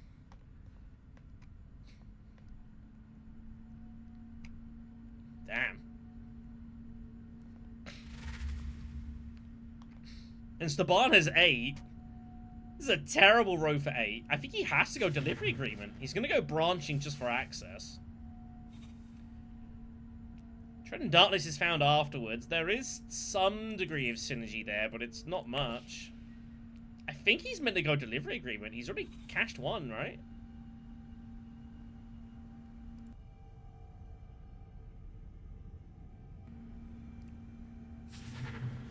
No, he goes Tread for the in theory synergy. I always thought that Tread and Darkness is just an awkward card to make work. It's the only issue with it. Does get the water synergy. It is a 7-coster. Okay, it was a graphical error earlier. We're just going to take the 2 spice, and we're going to move on with our lives. Do I take, like, a Mauler Pistol? Mauler Pistol's a decent card for us. Although, maybe I meant to go Prepare the Way. I still don't have any Fremen, though. Any BG progress. We'll take the Mauler Pistol for now. So yeah, that's gonna win the fight. 5 swords round 3. That's winning. That's winning most contests. Muad'Dib's got all the symbols. You can go both ways on it. Like, it's fine. I don't have until I get to Persuasion. I don't really like buying Prepare the Ways. Spice Freighters comes out. Oh my god. Are you kidding me? He's got Spice Freighters here? Oh my god. So, that's ridiculous that has come out here. That is heinous.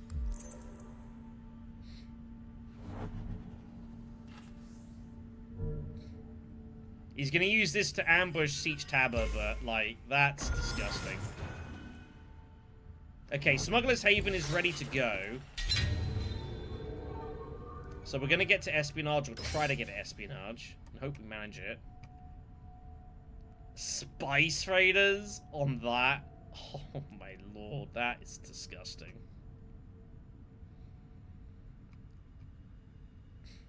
That is brutal.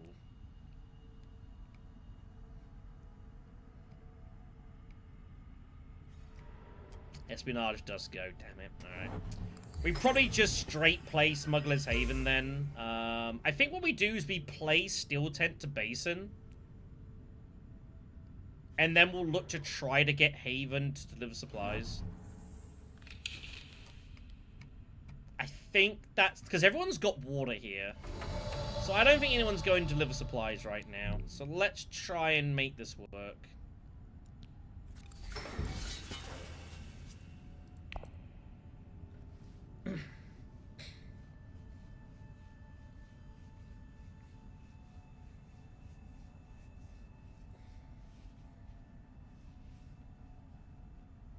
I think this gets through enough of the time.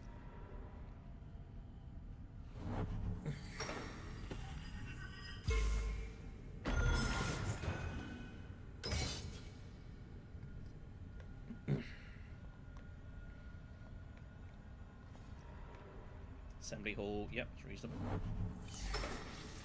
I cannot believe this has come off, and that's so ridiculous.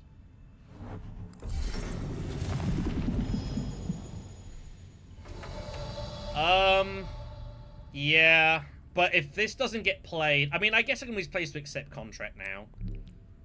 So let's go secrets first. Ooh.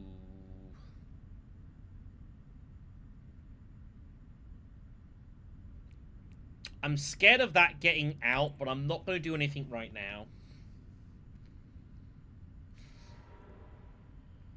But I think I'm going to manipulate this and take this away from Paul. I think Paul wants this. I think we're just going to sack out the road.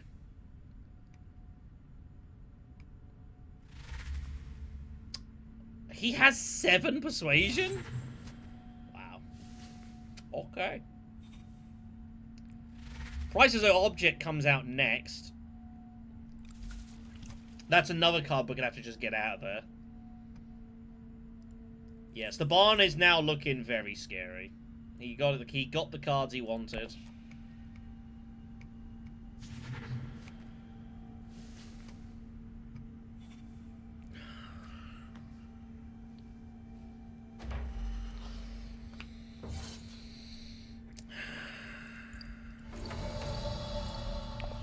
There's no point. There's no point. Do I pay the point here?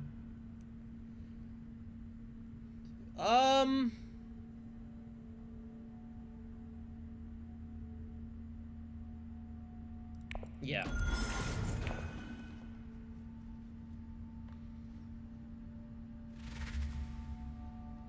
He doesn't have enough anyways. Another 5 swords.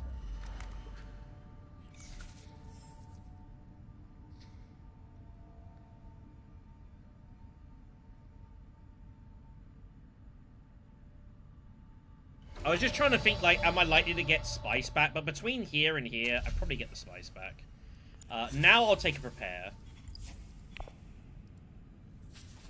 I've still got to get Diplo to one of these spots. Well, basic secrets. So, yeah. Basically 3 points for, Didn't even use his troops for it. It's so ridiculous. Please have swords. You gotta have some swords, right? The down bump for 5? Come on.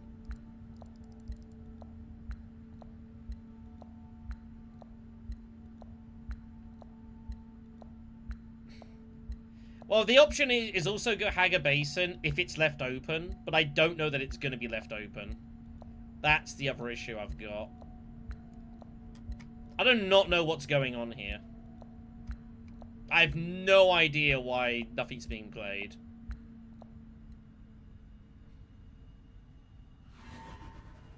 I had nothing. Maybe he didn't realize it was his turn to play intrigues. Either way, he has nothing. So that's a ton of points for green.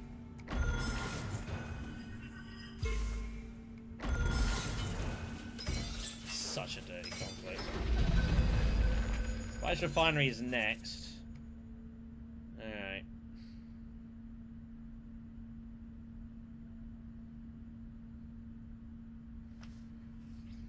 So... Basin Shipping High Council? And I can manipulate to get hold of, like, Pinot?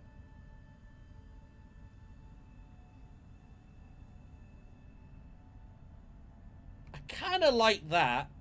I think that's not a bad way of proceeding.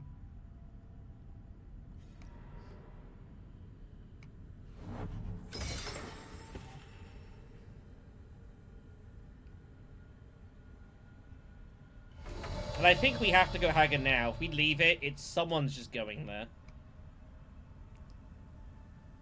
Yeah, I think this is good.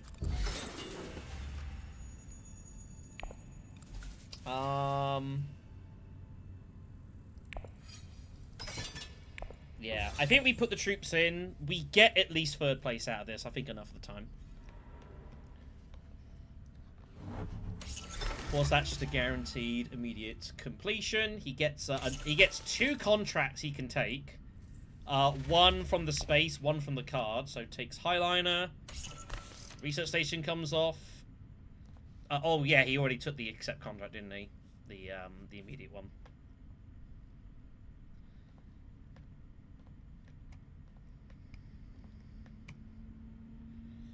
Ah, and what we could do with shipping is we can use that to get our Bene Gesserit bump and get the 2 spice rebate. That's nice. And we're going to need it for, like, Smuggler's Haven anyways.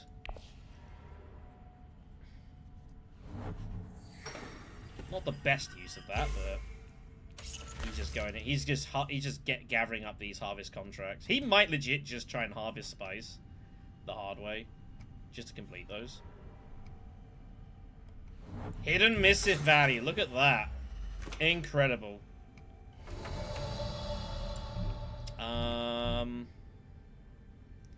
Oh, I can't get Pinot like this. I'm gonna be short on persuasion.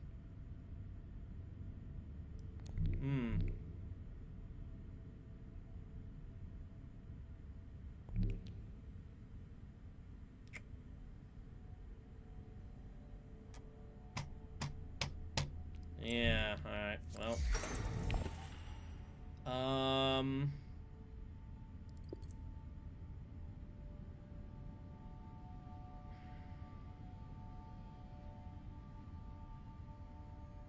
Do it this way. I expect to get something out of the conflict. We'll spy up this side, so we've got access to all cities.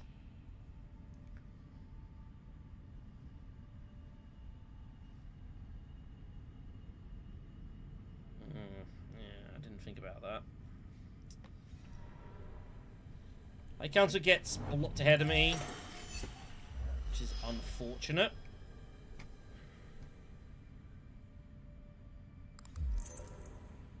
Ah, he had ambition. There's the double water. Look at that. So there's water everywhere in this game. Everywhere. I think I have to get rid of Pinot. It means he probably gets Stilgar, but, like, I just can't let this card be there. And if it means they all go and just go to war with each other, then, you know. I cannot let this card exist. Especially if I can't get it, I just gotta get out of there.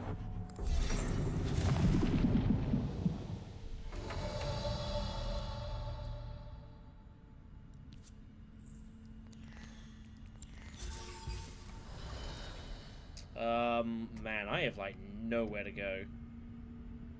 Ooh.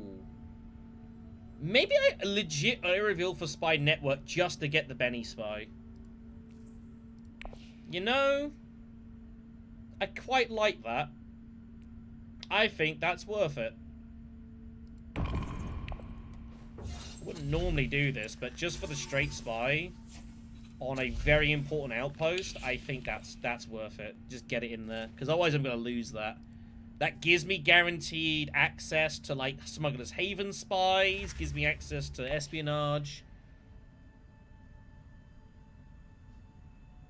Wardib is getting some ridiculously crazy reveals. Like, really, really scary.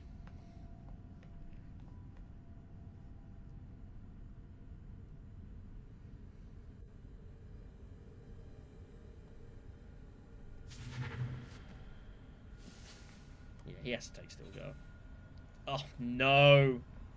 No! It's going to Staban! No way! Oh my god. I'm now even happier I put the freaking spy on espionage. Oh my goodness. That's so crazy. So crazy. Undercover assets taken. That's the card that lets you go to places ignoring influence cost, which is honestly not good for him. Like, the only thing it's good for is shipping. He just wants it for the spy, doesn't he? It does leave a spy for high places, so I guess it's okay. We get a reasonably cheap second place. Fade just immediately blocks up these faction spaces. Okay, what I think we do then... Oh, Opportunism is actually a really nice card for us. Is we're gonna play this, but we're not gonna lift the spy, and we're just gonna put it onto... Deep Desert? Just to block up worm spots of all this crazy water. It also blocks it up for Shaddam.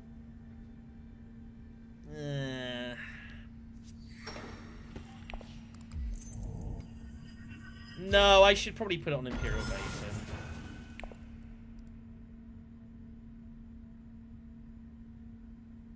Right, okay. I have to recall a spy, because I'm maxed out. That's fine. That's fine. Yeah, you can only have 3 spies out. If I'd had called this one, I would have lost the spot, though, and we need to protect this. So that's okay. Mauler Pistol could do some cool stuff if I can get to accept contract. Also worth noting as well, with Spy Network, if you have 2 more spies on the board, you can lift one for a spy. Acquire contract comes out. That's actually a pretty good one for us. I don't expect we'll get there, though. So, Mauler Pistol, we're going to do some stuff. Here comes Long Live the Fighters. So, Long Live the Fighters, I don't know how it looks. But the way the card works is, yeah, if you've got 3 or more cards in your deck, you draw 3. 1 you draw, 1 you discard, and 1 you trash. It's pretty strong. HKS? What on earth is HKS?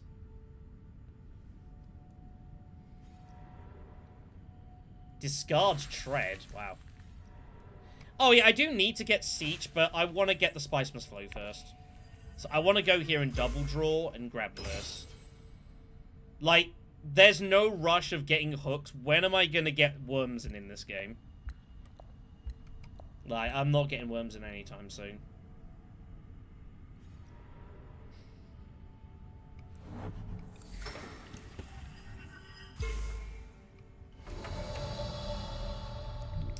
So let's pick up this, get the acquire contracts. That's also an alliance that I can sort of try to play for. And that's 9 on the dot. I drew not very good off my second card.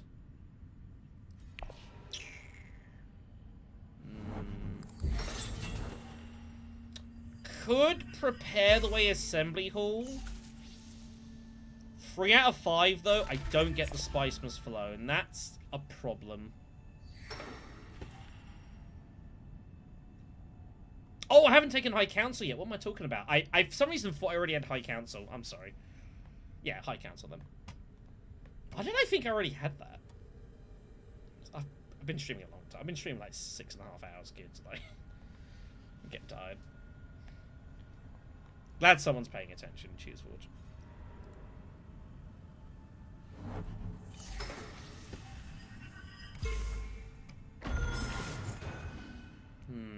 Opportunism. Might be able to get some use out of it, maybe. I wouldn't say it's looking great, though. But it does allow me to, like, bump espionage or something, and I could always double down this and this, and be fine. Pull our signet ring. That's fine. We're maxed out on spies.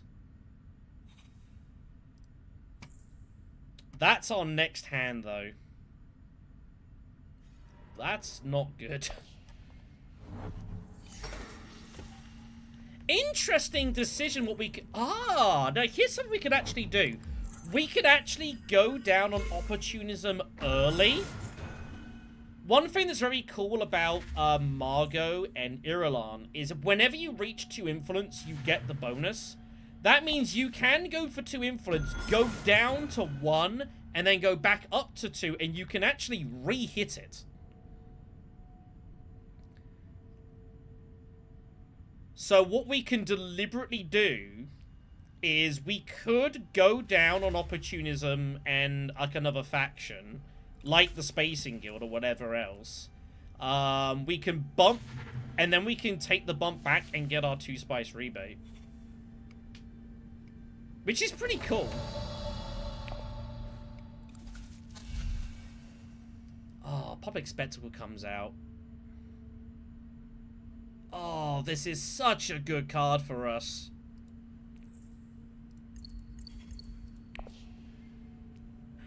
I'm only going to see it once. I need the acquire contract. It's got to be this way.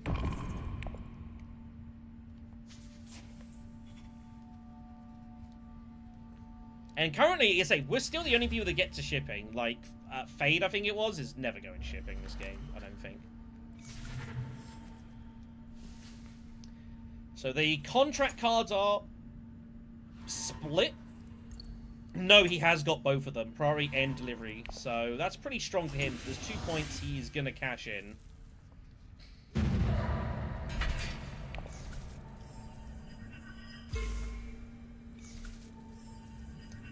He loses some value. He only gets 1 spy. He can replace another, I guess.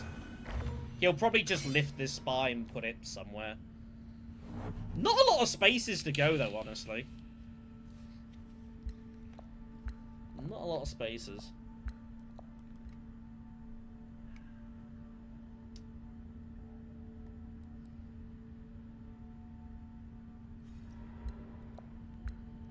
Can I hold this alliance? I might be able to. Let's see what the combat is. If it's like propaganda, I'd probably abandon it. It is not propaganda, so I reckon this alliance is holdable. I'm gonna have so much money, though, is the problem.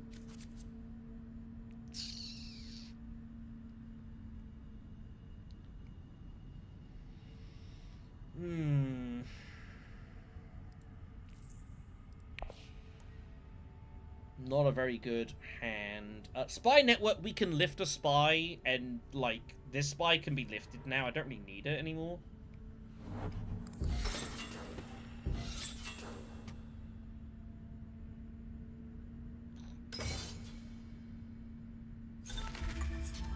I guess I can still go back to High Council. High Council pays for Smuggler's Haven. Honestly, I'd probably go High Council first. Rather get the information, the intrigues, the troops. I'd rather see what the intrigue is first. Because, again, no one's going to shipping here. We're in no rush. No one has access. And the odds of Fade Ralph going shipping are very low.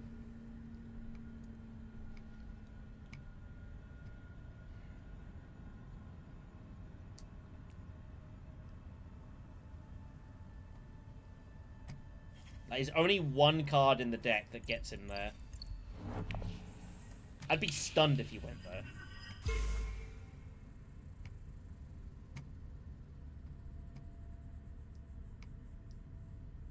Besides, I think he wants the spies for in high places anyways. He's never playing it. Yeah, he's looking to go High Council, but we are going to prevent that.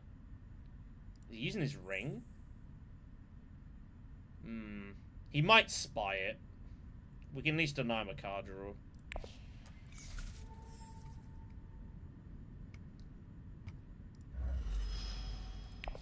He is taking the spy. It's the only real place to put it. Like, most of the spy spots are taken. There's only 13 spots in the game. So, there's very little place to go. He should just put it there and be done with it.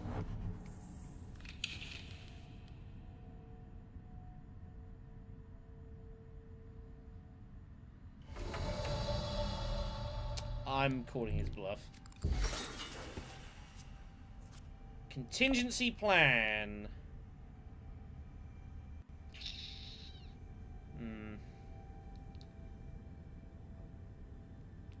It's not the best card, honestly.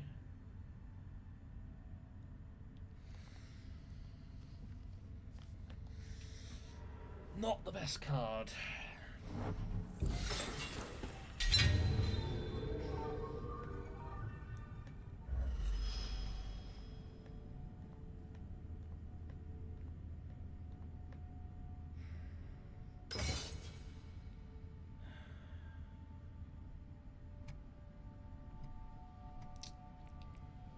Malapistol's draw is really important here. I need something to work with.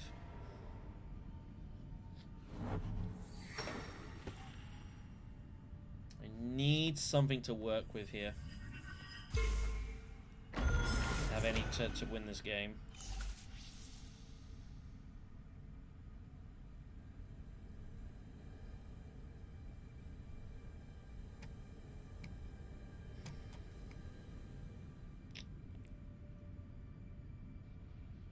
Honestly, I think I'm going to hold on to this for now. I don't need to do it yet.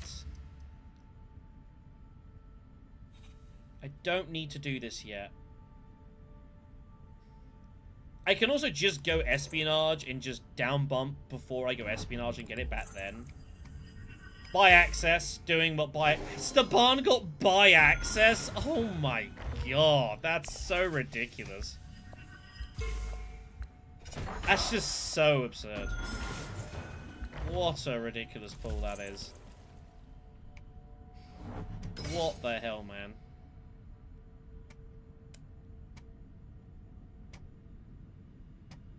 What the hell?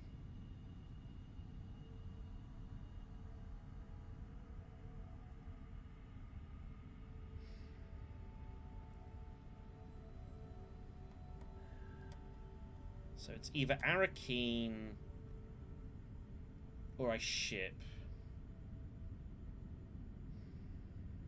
What am I doing with the shipping? Like, I'm doing it for the bump, basically, right? Because I'm not going to need the cash.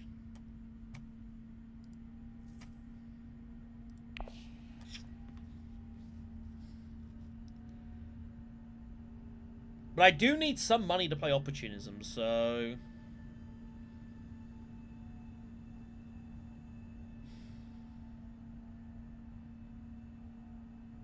Is this combat ever winnable? Malapistol, Arakeen, and rip it at Highliner. 5, 6, 7, 8, 9, 10, 20 strength, plus contingency for 23. 24, plus another intrigue.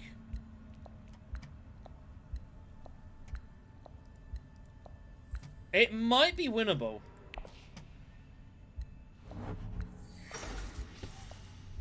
I might have to try. Wadib didn't put worms in. He must have, Wadib's got, unexpected allies, surely. To have not put worms in here. It feels like that a lot of the time. I think we go for this. I think there's enough chance to win this fight. God help us. 1. Haven. Ah, found it off Haven.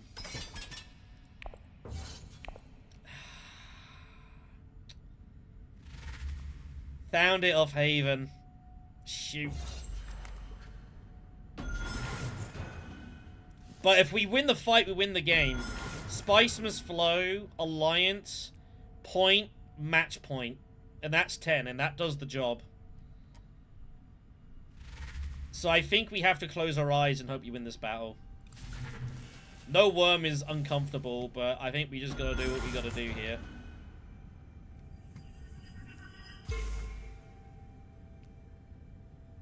There's no way to get the extra spice. Yeah, I think we go all in here.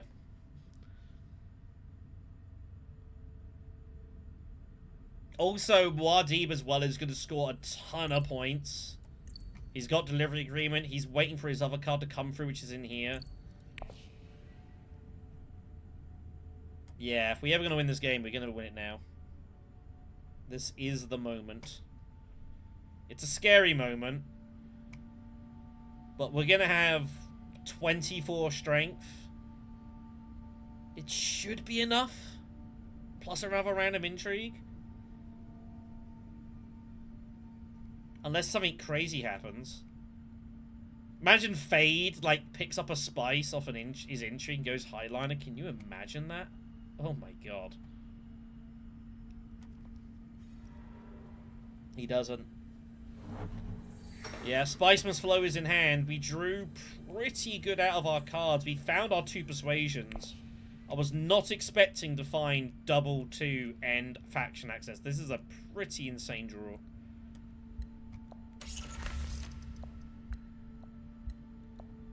So we just shut our eyes, and either it works out or it don't. It's one of them. That's Uprising sometimes. Good luck, us.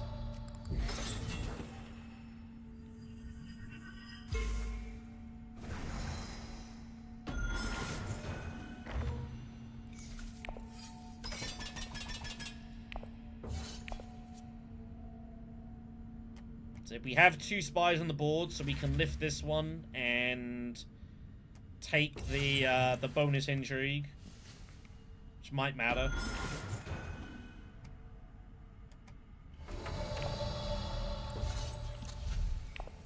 Lift that. Ornithopter is not going to help us, sadly. Yeah, that's fine. I think that could be GG. That is GG.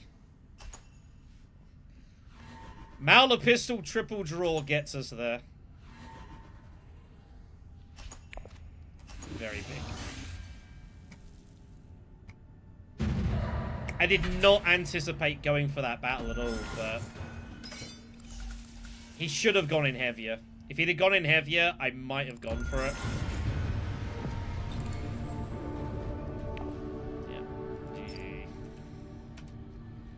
But I think Paul was like trying to win 2 fights in a row, and that's never a good place to be in Uprising. He was trying to win this fight slightly cheaply, and then go all in next round and win back-to-back fights. I think he kind of backed himself into that. He did have a bit of distance to go up and try and catch up with. And that was the plan. But with the Omega line, with the double troop highliner contract, and with like access to this, he should have just ripped it all in here. And he held some back because he had he went research station. He used Stilgar as well. So that's 4, 6. Like he had like 9 troops he could have deployed. He only put out 7. So I think that was a mistake from him, and he had to put it all in.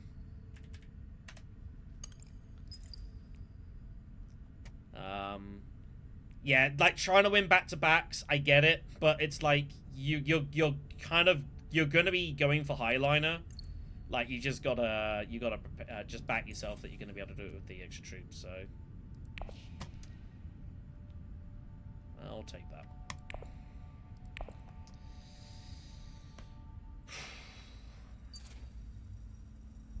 So, at least for the moment, there is quite a few Uprising games going, and that is good to see. Hopefully those will keep going. As far as rank mode, people have been asking about that. The plan is they will end the rank season that's currently going, so in 5 weeks, they'll start doing ranked Uprising. That is the plan. I don't know what form it will be. I imagine it'll just be Uprising Cho'am. I don't think they'll throw anything else on, but I have no idea. And then they'll move on to that, which is fine. It gives people some time to get used to the game, and also gives the developers time to, you know, not have double chome security on round 2 and round 3. That was a really strange bug, and that's a poor one to miss. I'm not gonna lie, but yeah, it's been good to play. It's been good to be here. Thank you everyone for the company on today. Like, we peaked at like 120, 130 viewers, something which is huge. So I really do appreciate that. There's gonna be other people as well doing their games. I'm sure Diz and Gluten, whatever else are probably streaming at the moment. Yeah, Uprising it's a bit topsy-turvy. You will have some good games. You will have some not so good games. It's kind of Imperium's way. It's very sharp. It's a little bit crude on occasion. But when you get a good game of Uprising, it is pretty good. So, you know, hopefully folks will keep playing and giving it a spin. And, you know, a lot of the folks that are like, you know, that are very, very good Immo players but have never played Uprising. So obviously it'll give them some time to get used to it. Some advantage I have got a couple hundred games of Uprising in my back pocket, so it helped a bit. Anyways, I'm gonna end this one here. So I thank you all for the company. I'll see when I'll next stream this. I'll try and get another stream of this going fairly soon. I don't know exactly when that will be. Maybe. Oh wow, my thing just did an interesting thing. I'll try for like the back end of the week. I'll try and do another stream of this because obviously Uprising, people want to watch it. It's quite interesting and stuff going on. Maybe on like Friday or Saturday, I might get a chance to do some more of this, and hopefully some of you guys will be around for it. It would be appreciated. Take care, everyone. Enjoy the trips. Enjoy Uprising, and I'll see you all some point very soon, hopefully. Thanks for the company.